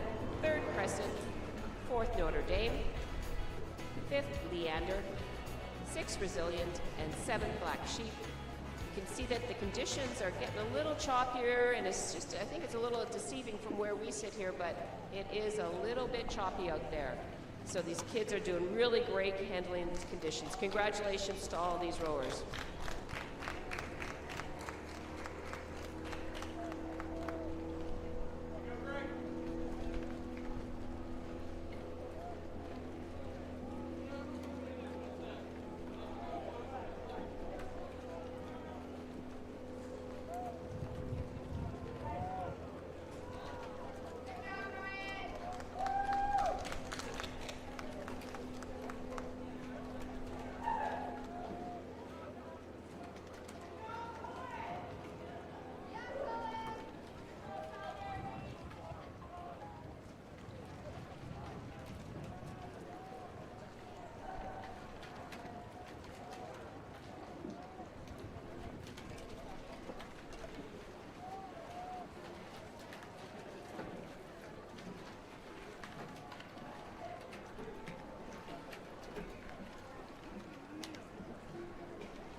Approaching the finish line, heat number 8, the first two going to the finals, men's under 17 single, lane 2, Fairmount, lane 3, Argonaut, lane 4, Victoria, lane 5, Aurelia, lane 6, Ridley College, lane 7, Ridley Grad, and lane 8, Kingston.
Let's help them into the finish here. Let's cheer them on.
Results of Heat 8 of the men's U17 single. In first, we had Kingston in lane 8.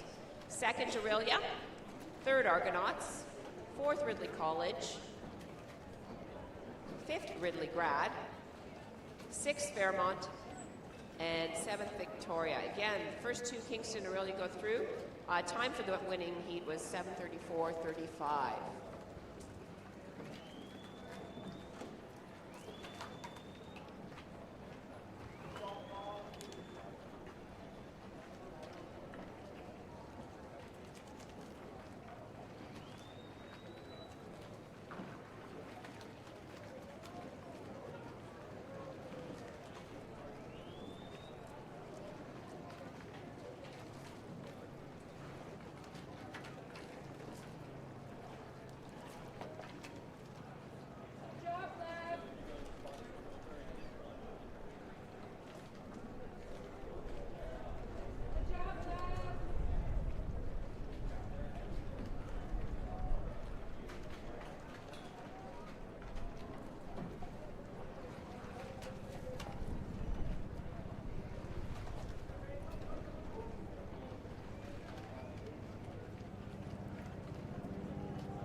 Approaching the finish line is the first heat. It's 3 heat, first two to the final, men's under 23 lightweight double.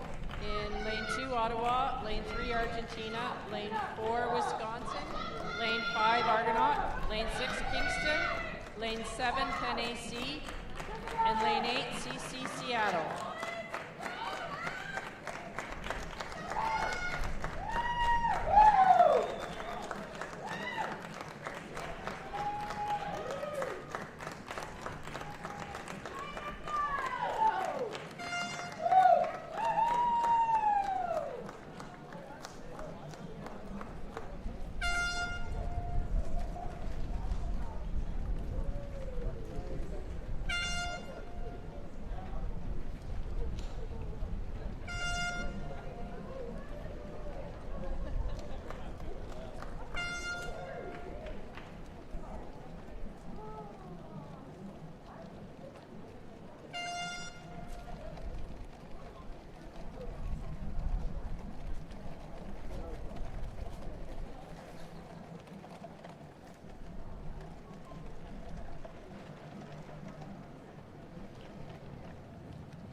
Results for the first heat of the men's U23 lightweight double. First in lane 7 was Penn AC. Second, Argentina. Third, Wisconsin. Fourth, Kingston. Fifth, Seattle. CC is Seattle. Sixth, Argos. And seventh, Ottawa. Winning time for the Penn AC boat was 6:31.85. And again, Penn AC and Argentina move on to the finals.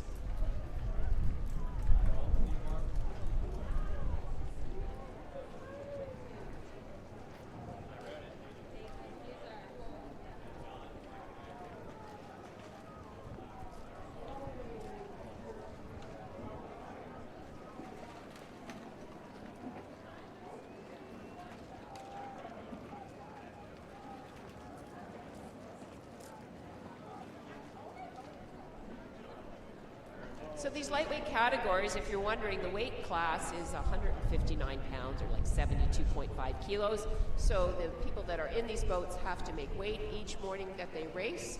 So it is part of the schedule for today that we've got lightweights, we've got open weights, but when you see a lightweight event for the men, it is 72.5 kilos.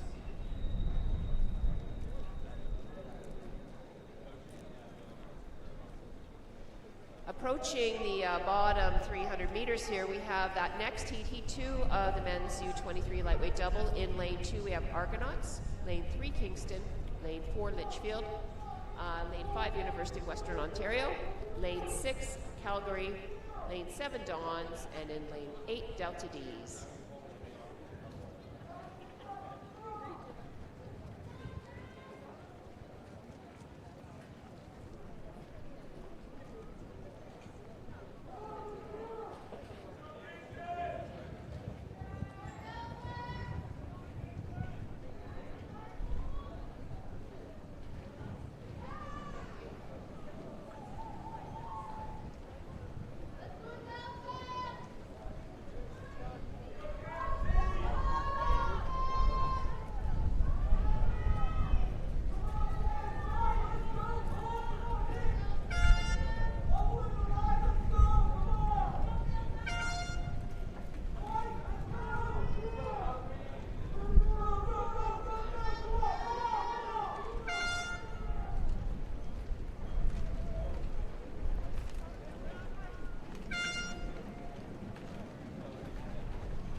Thank you.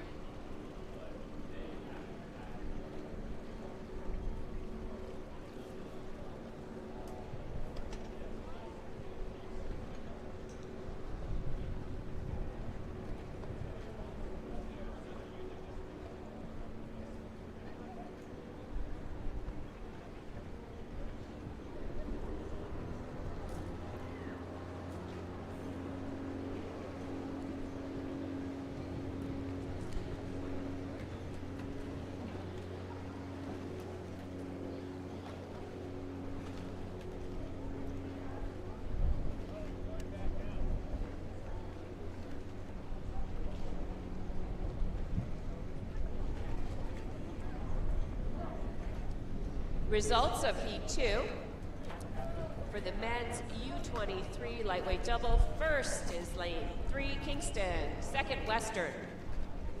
Third, Delta D's. Fourth, Argonauts. Fifth, Litchfield. And sixth, Calgary. And seventh, Dons. Winning time for that heat was 6:39.17. Again, first two through to the final. Kingston and Western are going through along with Penn AC and Argentina from the first heat.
Some great racing there right at the end, too. What a great heat this was. We have crews from east to west. We have crews from British Columbia. We have crews from Ontario, New Hampshire, New Jersey, California, and Ontario. A really great cross-section of crews across east to west.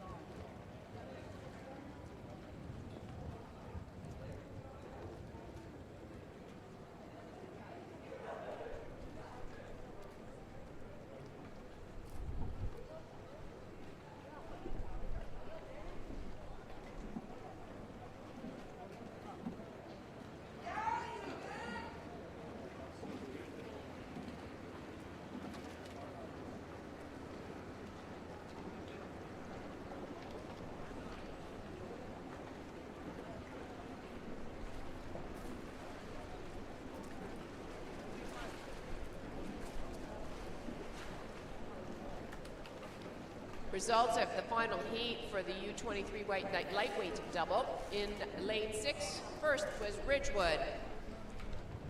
UVic was second in lane 3, then we had Delta D's third, Western fourth, South Niagara sixth, Great Bay seventh, and Los Gatos in seventh. Sorry, hold on a second. There's a little mess up on this, hold on. I'm just going to recheck those event results. First, Ridgewood. Second, UVic. Third, Los Gatos. Fourth, Delta D's. Fifth, Western. Sixth, South Niagara. And seventh, Great Bay. Ridgewood and UVic moving on to the finals.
approaching the 1500. It's the first heat.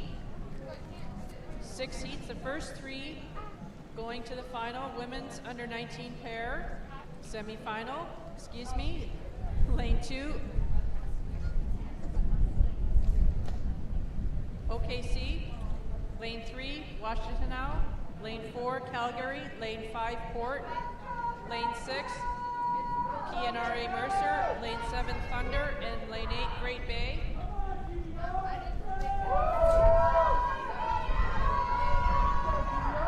OKC is Oklahoma City.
Results for the first heat of the U19 women's pair. First, PNR Mercer. Second, Great Bay. Third, Washtenaw. Fourth, Calgary. Fifth, Oklahoma City. Sixth, Thunder. And seventh, Port. And Port rowing is from Port Washington. Again, the first 3 are going to go through to the semi-final. Great racing by these ladies. The pair is a difficult boat to row. It's very unbalanced. You add a little bit of wind in there and it makes it even more challenging. So great racing for all these crews. Congratulations.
is the second heat of the women's under 19 pair. The first three go to the semifinals. In lane 2, Oklahoma City. Lane 3, CC Seattle. Lane 4, Resilient. Lane 5, Victoria. Lane 6, Row Buffalo. Lane 7, Niagara. And lane 8, Calgary.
Official results for that heat for the U19 women's pair. First was Calgary in lane 8, second Victoria City, third Niagara Community Rowing, fourth OKC River Sport, fifth Row Buffalo, sixth Resilient, and seventh College Club of Seattle. Again, first three are going over to the semi.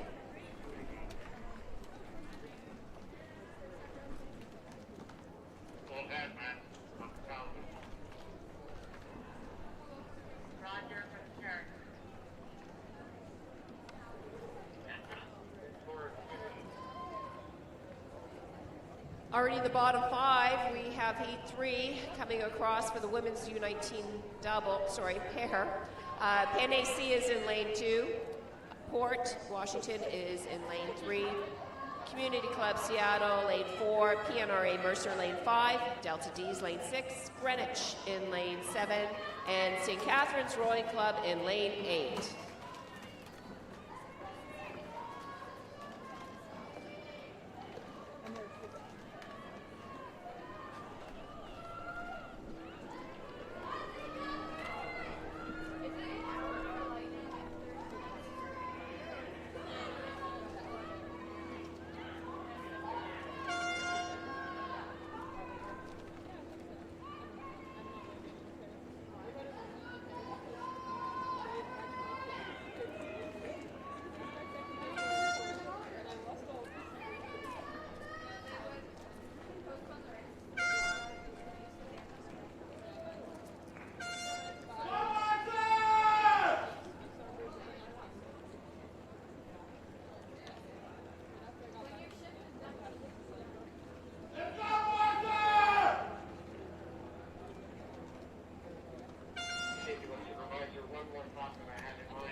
Results for the U19 women's pair. First in lane 8, St. Catharines. Second, NAC. Third, Delta D's. Fourth, Greenwich. Fifth, Princeton. Fourth, College Club Seattle. And seventh, Port Rowing. Again, first 3 go to the semis.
Approaching the 1500, heat number 4 of the women's under 19 pair. The first 3 go to the semifinals. Lane 2, Saratoga. Lane 3, Narragansett. Lane 4, New Jersey. Lane 5, Orgonaut. Lane 6, Penn AC. Lane 7, Litchfield. And lane 8, Greenwich.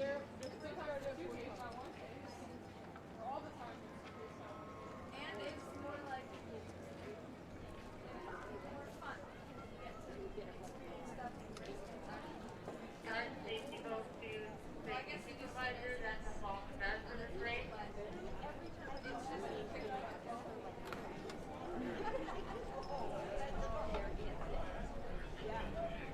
Supervisor here, thank you, sir.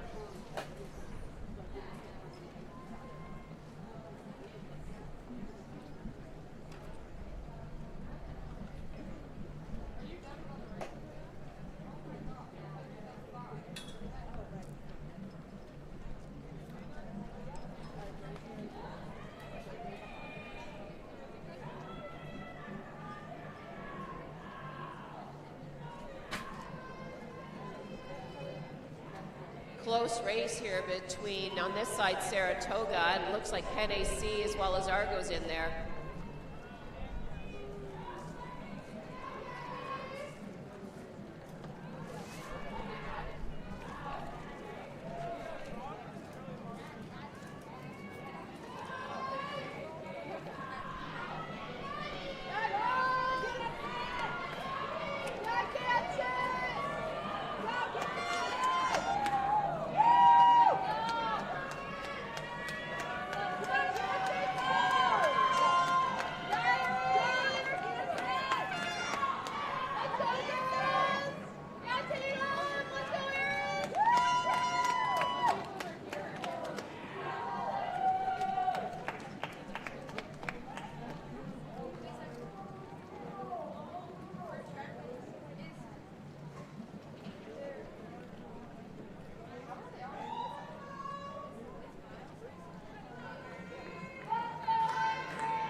Results for that U19 women's pair heat. First was Saratoga in lane 2, second NAC, third Argonauts, fourth Greenwich, fifth Narragansett, sixth New Jersey, and seventh Litchfield. Again, first three are going through to the semi.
boat at the start.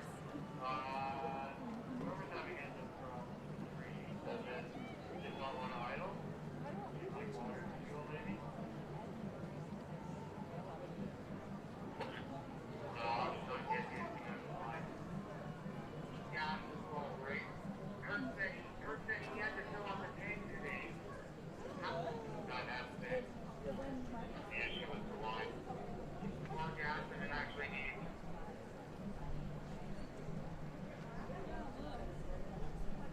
Because the tank of gas should last a year.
Coming into the bottom 250, we have the U19 women's pair, Kingston lane 2, Litchfield lane 3, Saratoga's in lane 4, Narragansett lane 5, Edmonton in lane 6, Ottawa in lane 7, and Pittsburgh in lane 8. Again, top 3 will go to the semifinal. Let's cheer them on.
I think we might have had some steering issues there, so we'll wait to see if this regatta or this race is going to be under protest or not.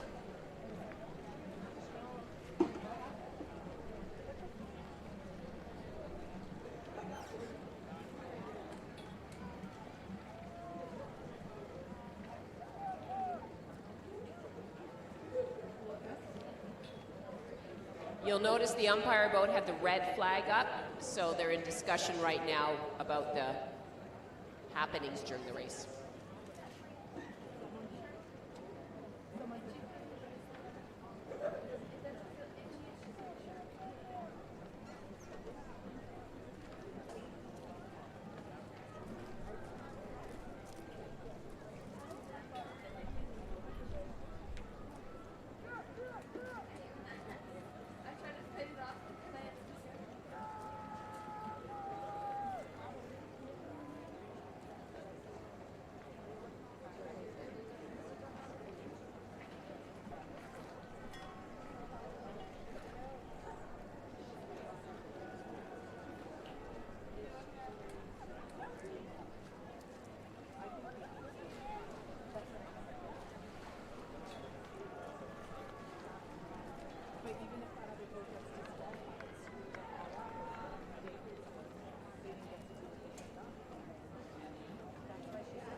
Supervisor of the safety boat, of course, is back in action. blend, if you're curious, it was not an odor, it's actually a cup in the hose line.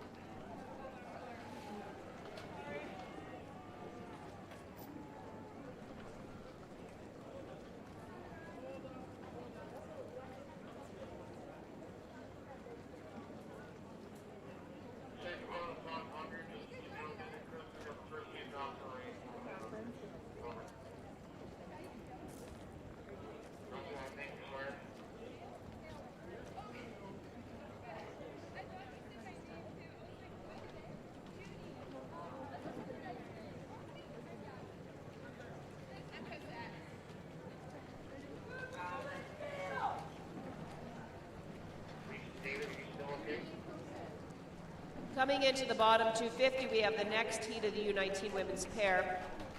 Lane 2 with a scratch. Lane 3 is Port. Lane 4 Resilient. Lane 5 Narragansett. Lane 6 Henley. Lane 7 South Niagara. And Lane 8 New Jersey.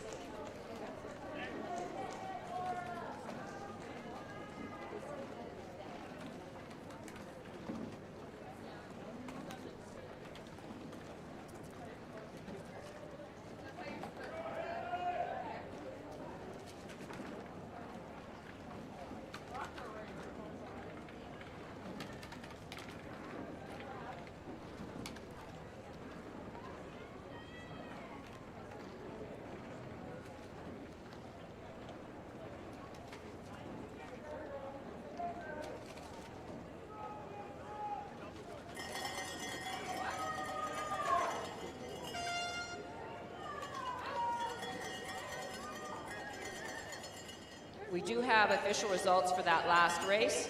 Pittsburgh is first, second is Saratoga, third Ottawa, fourth Kingston, fifth Litchfield, sixth Narragansett, and seventh Edmonton.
have the U23 women's quad on the course coming into the bottom 250.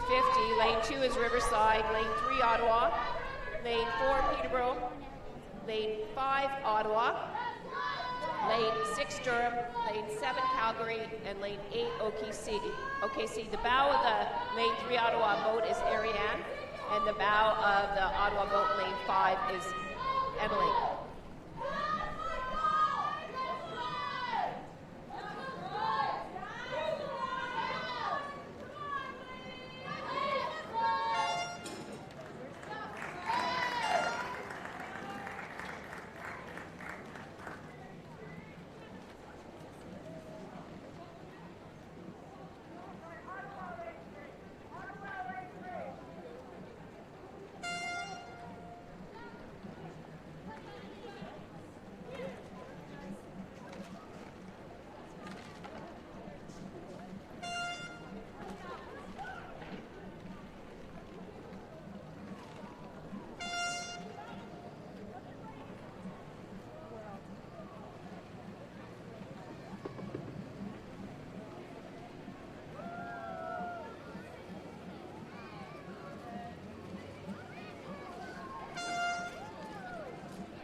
We have the results for that U19 women's pair that was just previous to this quad race.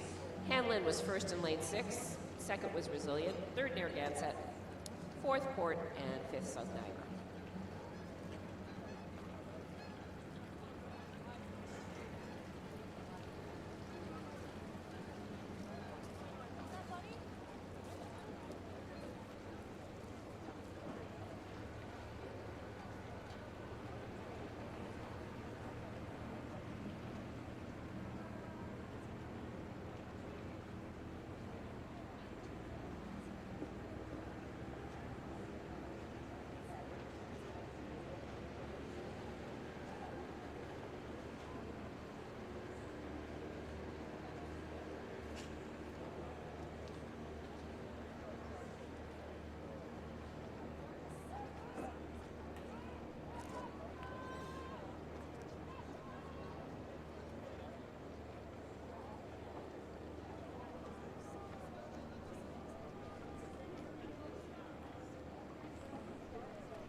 We have the results of the women's under 23 quad, 2 going to the final. First, lane 4, Peterborough with a time of 6:48.96, and second is RBC Riverside, 6:51.51.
Coming into the bottom 200, we have the next heat of the women's under 23 quad. We have Potomac in lane 2, Washington lane 3, Litchfield lane 4, NAC is in lane 5, Winnipeg is in lane 6, Arion is in lane 7, and Montreal in lane 8. Again, first two will go through to the next, first two will go through to the final for this event.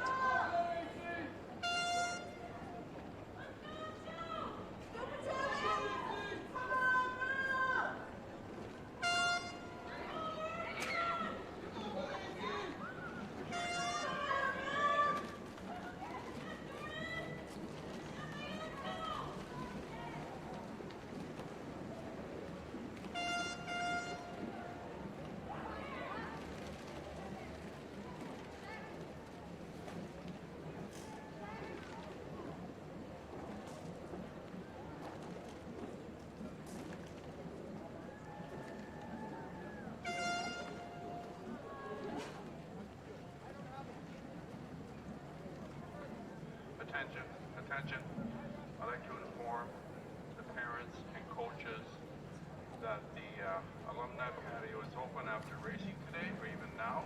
It's open now, so on your way home if you want to sit around and talk about your athletes racing today, it's open. Thank you.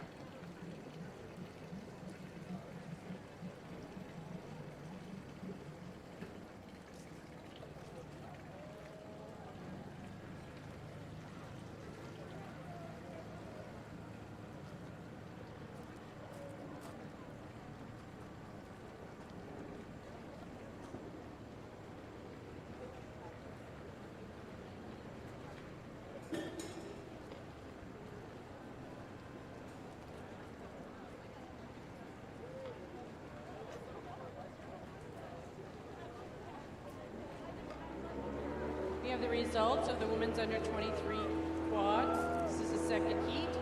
First, in lane 7, Aaron with a time of 6:40.89.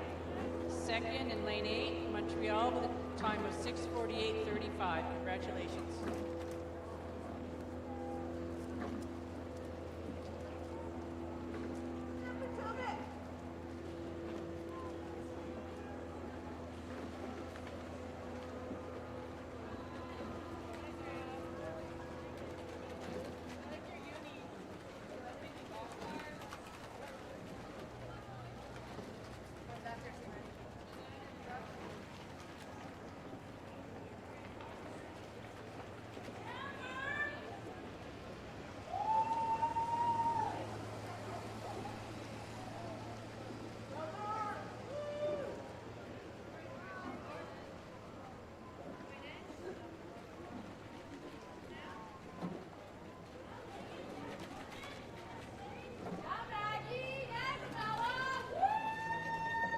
Coming into the bottom 500 is the final heat of the women's U23 quad.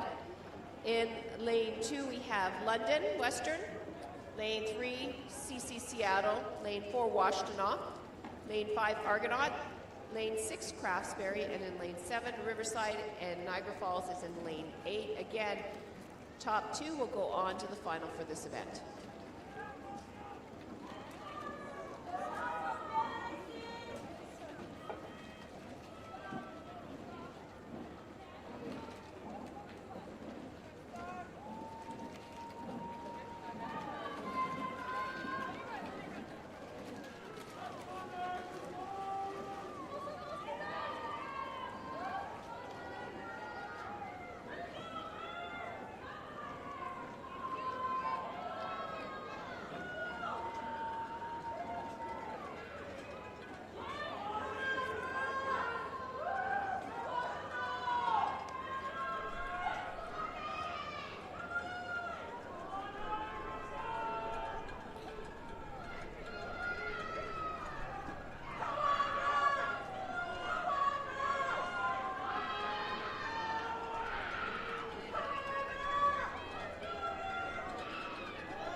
Official results in lane 6, we have the first place team of Green Racing. Second, Niagara Falls in lane 8. Third, Washtenaw. Fourth, Seattle. Fifth, Argonauts. Sixth, Riverside. And seventh, London. Again, top 2 through. So Green Racing and Niagara Falls are through to the final.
Approaching the 15 women's senior double. This is the first heat. The first 3 going to the semifinals. In lane 2, Penn AC. Lane 3, A Ryan. Lane 4, Argentina. Lane 5, Kingston. Lane 6, Vesper. Lane 7, Craftsbury. And lane 8, Montreal.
Results for that Heat 1 of the women's senior double. First, NAC.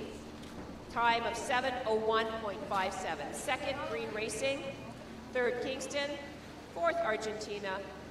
Fifth, A. Ryan. Sixth, Montreal. And seventh, Vesper. First three will go on to the semifinal.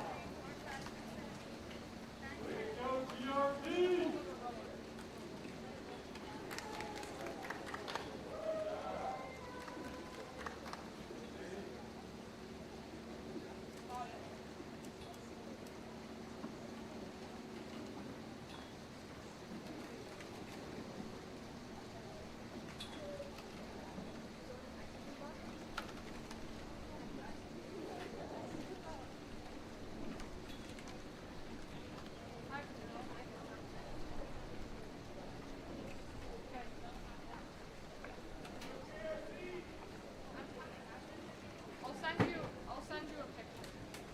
Are we getting water bottles too? Yeah. Why? Just get a water bottle from there. I haven't checked. We don't need water bottles. So, you want an ice cream? That's it? You don't want food?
Heat number 2 is underway for the women's senior double. This is the first three going to the semifinals. In lane 2, University Western. Lane 3, Saskatchewan. Lane 4, Craftsbury. Lane 5, A. Ryan. Lane 6, Undine. Lane 7, Ottawa. And lane 8, Montreal.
Supervisor Stacy Wilson to start. Apparently, it's won by you is a broken arm.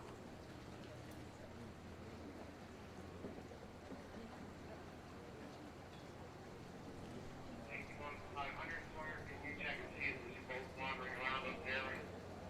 They started back up again. I just don't know if they had any. Results for Heat 2 of the women's senior double. First, A. Ryan in lane 5. Second, Montreal. Third, Green Racing. Fourth, University of Western Ontario.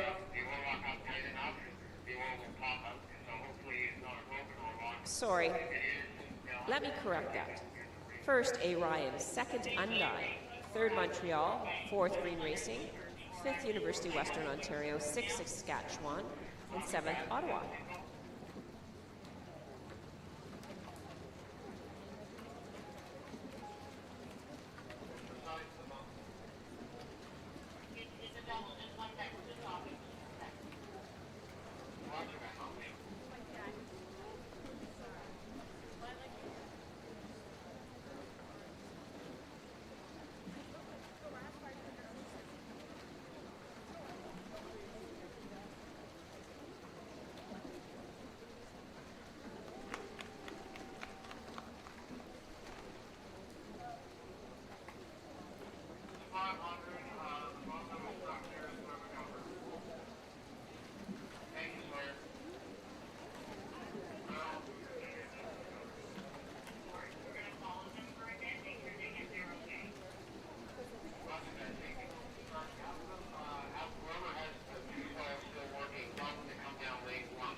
Therefore, is window they use it to stabilize. Copy that.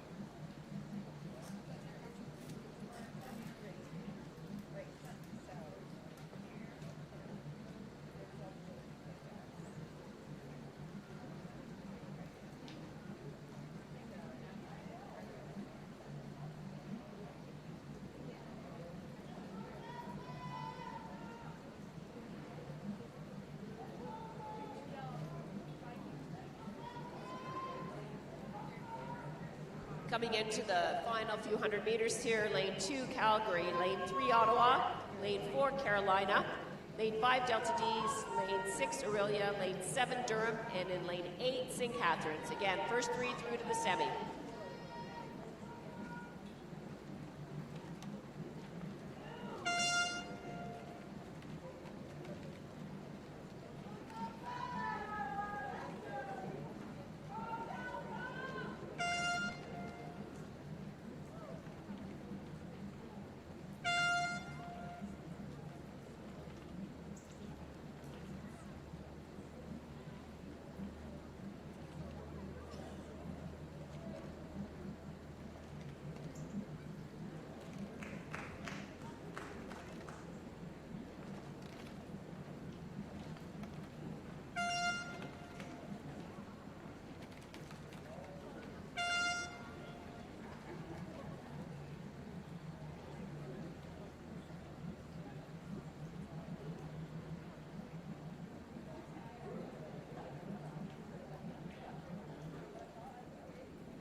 Results from Heat 3 of the women's senior double, first 3 through to the semis.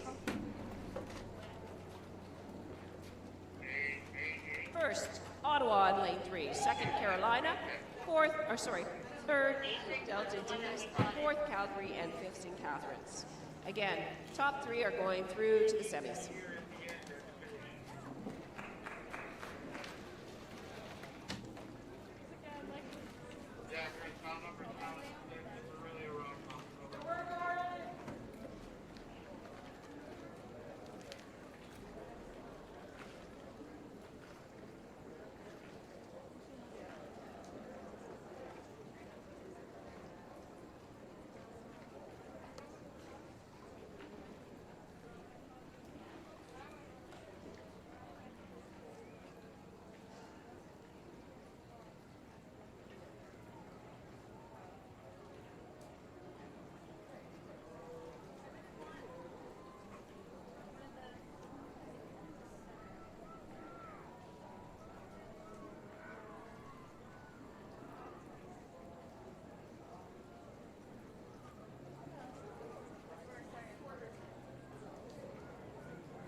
Back in position as well. Over.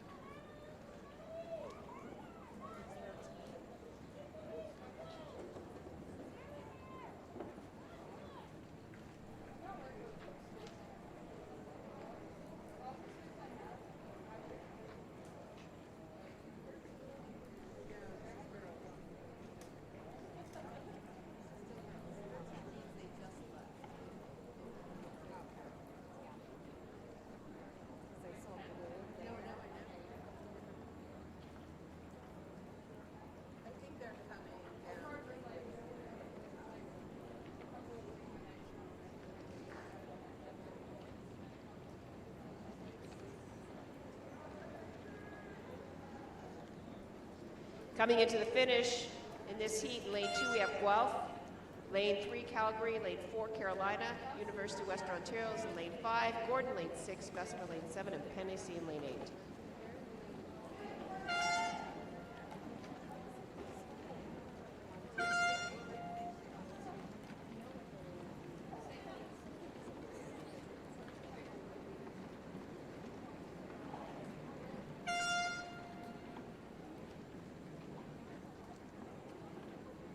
So thank you, Sawyer, and those of you up here in the upper belt. And after this race goes by, we'll go back to our normal positions if you're not already there. Go ahead and start, Sawyer, 500, and David here in course.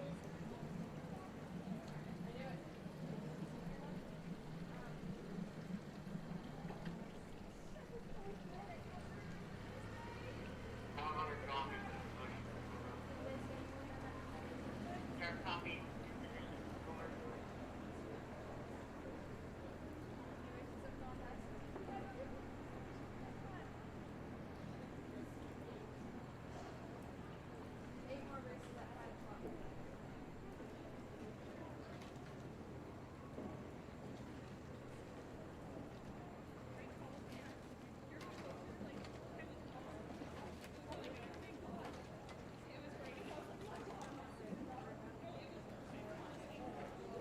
We have the results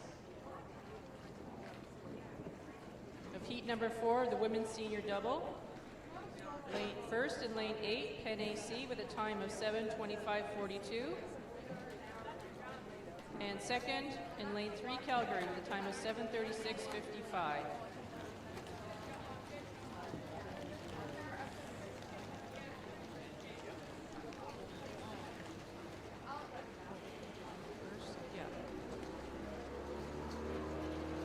And third was Carolina in lane 4 with a time of 7:40:35.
We have coming into the finish line here the men's under 23 pair. This is the first heat. First three go to the semifinal. In lane 2 there, lane 3 University of Victoria, lane 4 Riverside, lane 5 California, lane 6 Washtenaw, lane 7 Kingston, and lane 8 Central Catholic.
Yeah, this is heat one.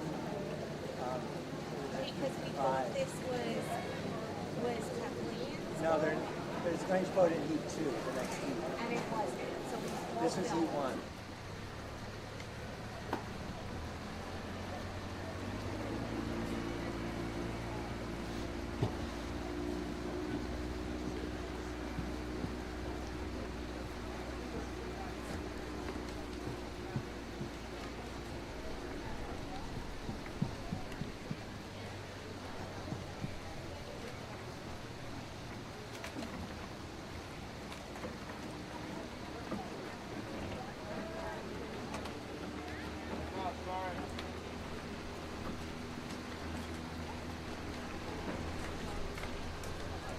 We have the results of the men's under 23 pair. The first three go to the final. In first, lane 5, California with a time of 6:42.23. Second, University of Victoria in lane 3 with a time of 6:49.62. And third, in lane 4, Riverside with a time of 6:53.58. Congratulations. Me and Miles were yelling at her because it ended up, it had a no parking sign, but it only goes on that side. That does not matter. Yes, it does. So I was like, no, like, I don't want to park here. Safety boat supervisors, safety boats are in the last few races here. These are all men's pair. 7 in total of them. I think this is the second one coming this past the course right now. When we do get near the end, I'll have some more instructions for you, but essentially we go race for race, taking into practice, in which case everybody will move over the positions in terms of the length down the course as we move into lane 4, all right?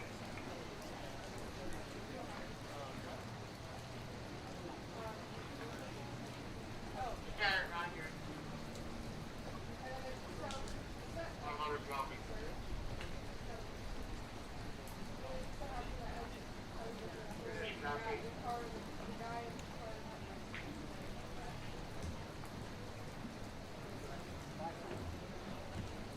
We drove left, and then right before we get to that, like, crosswalk. Sawyer, did yours really have a chance to get on early? Right, and then.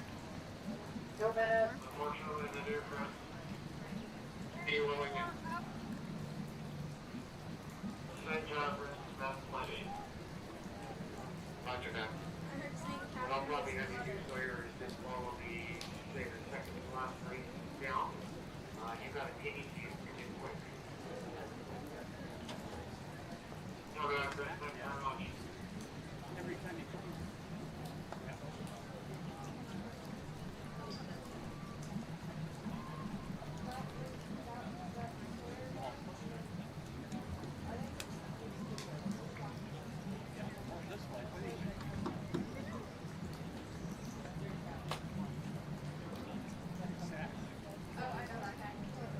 Wisconsin,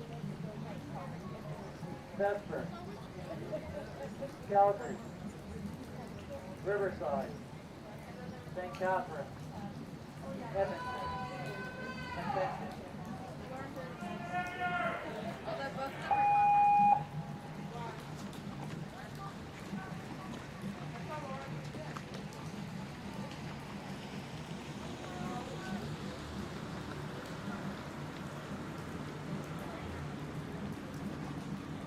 Just approaching the 1500 is the second heat of men's under 23 pair.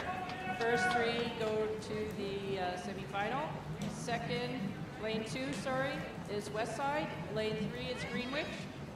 Lane 4, University of Victoria. Lane 5, Port Washington. Lane 6, Leander. Lane 7, Port Washington. And lane 8, CC Seattle.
Results for the men's under 23 pair, Heat 2.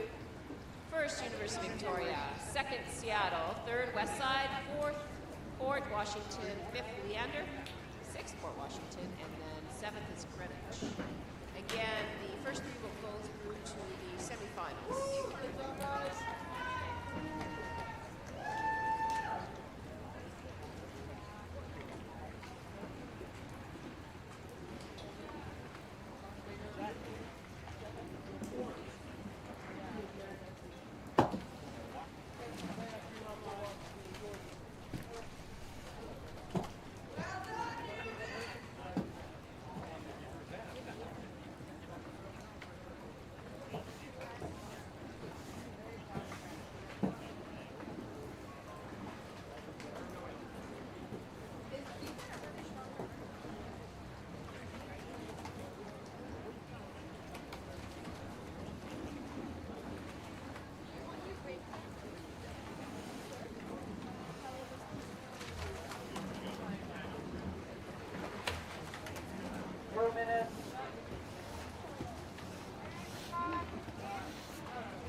Western, Brazilian, Vesper, Cambridge, Argentina, Niagara.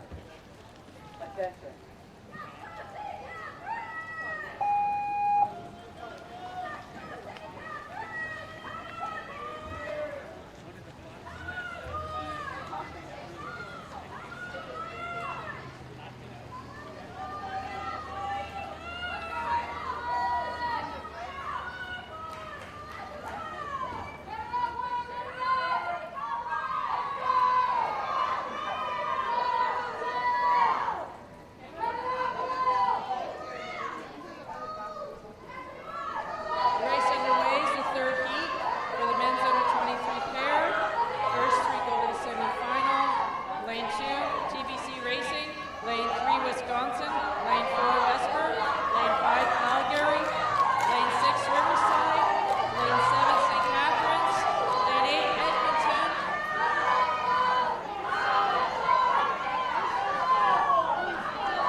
Results of that heat, first three get through to the final. First in lane 4 was Vesper. Second, St. Catharines. Third, Edmonton. Fourth, Calgary. Fifth, Wisconsin. Sixth, Riverside. Again, first three are through. Vesper, St. Catharines, and Edmonton move to the semi.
Coming into the bottom 500, we have the next heat of the men's under 23 pairs.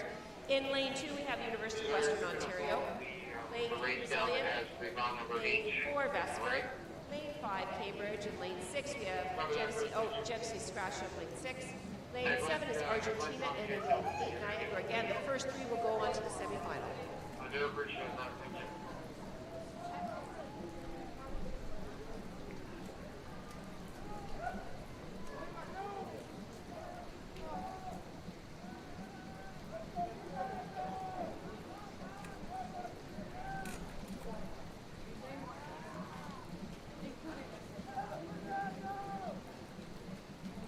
This race isn't over yet. This is one more.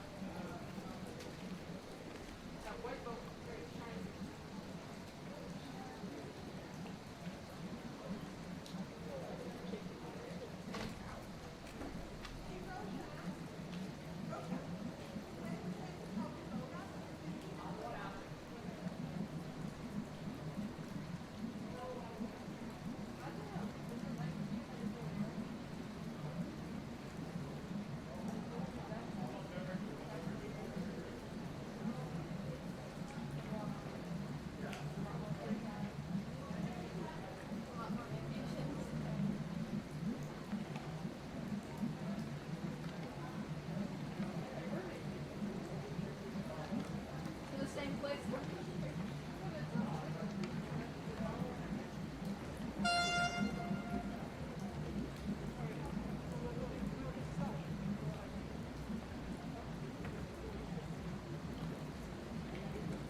just that's the race on the lane today. Thank you.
Results from that event, heat number 4 for men's under 23 pair. First was Cambridge in lane 5, second Argentina, third Vesper, fourth Niagara, fifth Western, and sixth Resilient. Again, the first 3 are going to go through to the semifinal. And the race that's underway now is the men's under 23 pair. This is heat number 5. The first 3 go to the semifinals. In lane 2, Saskatchewan. Lane 3, Vesper. Lane 4, Greenwich. Lane 5, Calgary. Lane 6, Narragansett. Lane 7, Buffalo.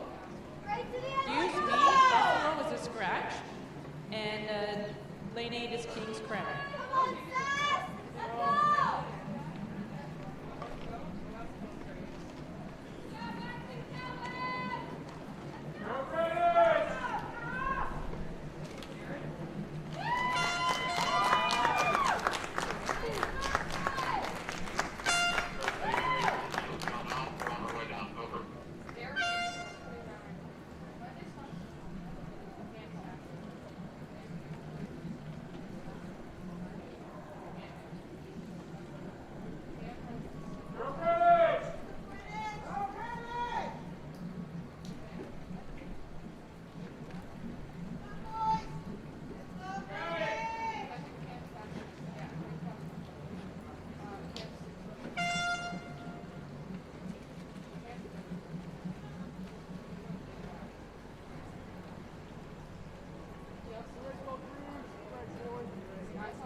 Okay, we have the results for Heat 5 of the men's under 23 pair. First was Saskatchewan in lane 2. Second, Calgary. Third, KCRA. Fourth, Vesper. Fifth, Greenwich. Winning time for Saskatchewan was 6:45.32.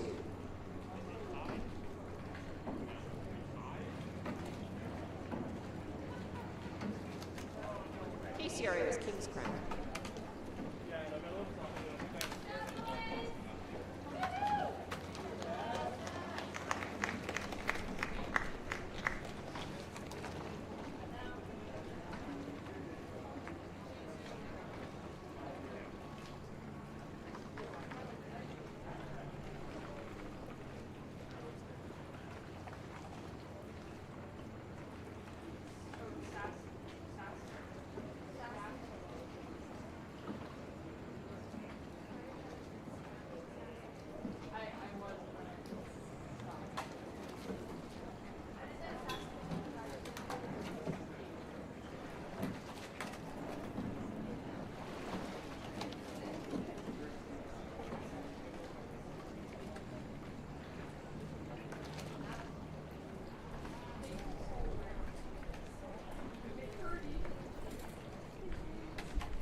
Coming into the finish, we have Heat 6 of the men's under 23 pair. In lane 2 is University of Western Ontario.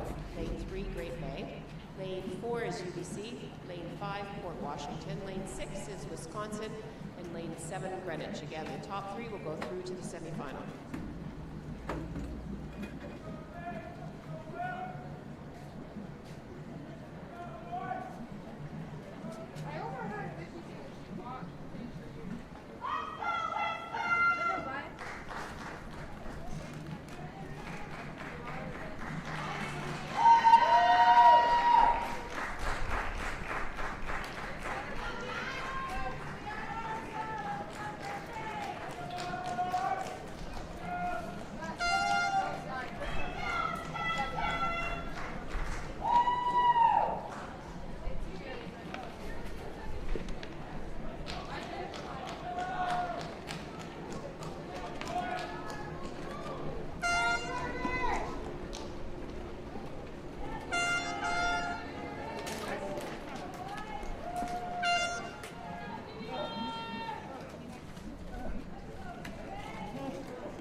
Heat 6 of the men's under 23 pair. First, Wisconsin in a winning time of 6:39.45. Second was UBC. Third, Port Washington. Fourth, Greenwich. Fifth, Western. And sixth, Great Bay. Again, top three will go on to the semifinal.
The race underway is the men's under 23 pair. This is the heat number 7. First three going to the semifinal. In lane 12, Pegasus. Lane 3, Dawn. Lane 4, CC Seattle. Lane 5, Wisconsin. Lane 6, Argonaut. And lane 7, TBC Racing. And this is the final race of the evening.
Let's bring them home, folks. Let's bring them home. Cheer on this crew.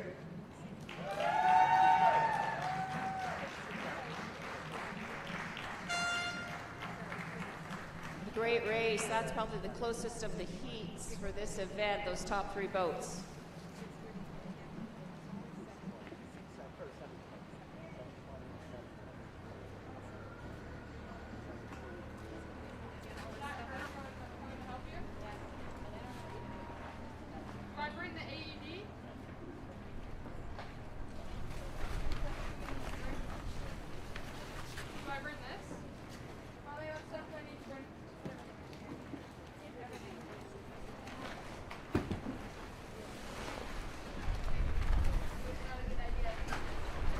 Results from the final race for today, that was Heat 7 of the U23 men's pair. First was Seattle, second Argos, and third Wisconsin. Pegasus was 4th and TBC Racing 5th. So Seattle, Argos, and Wisconsin will be going through to the final. Or sorry, to the semifinal. Thanks everybody. Join us again tomorrow. We'll start racing bright and early. Finals will be starting in the morning.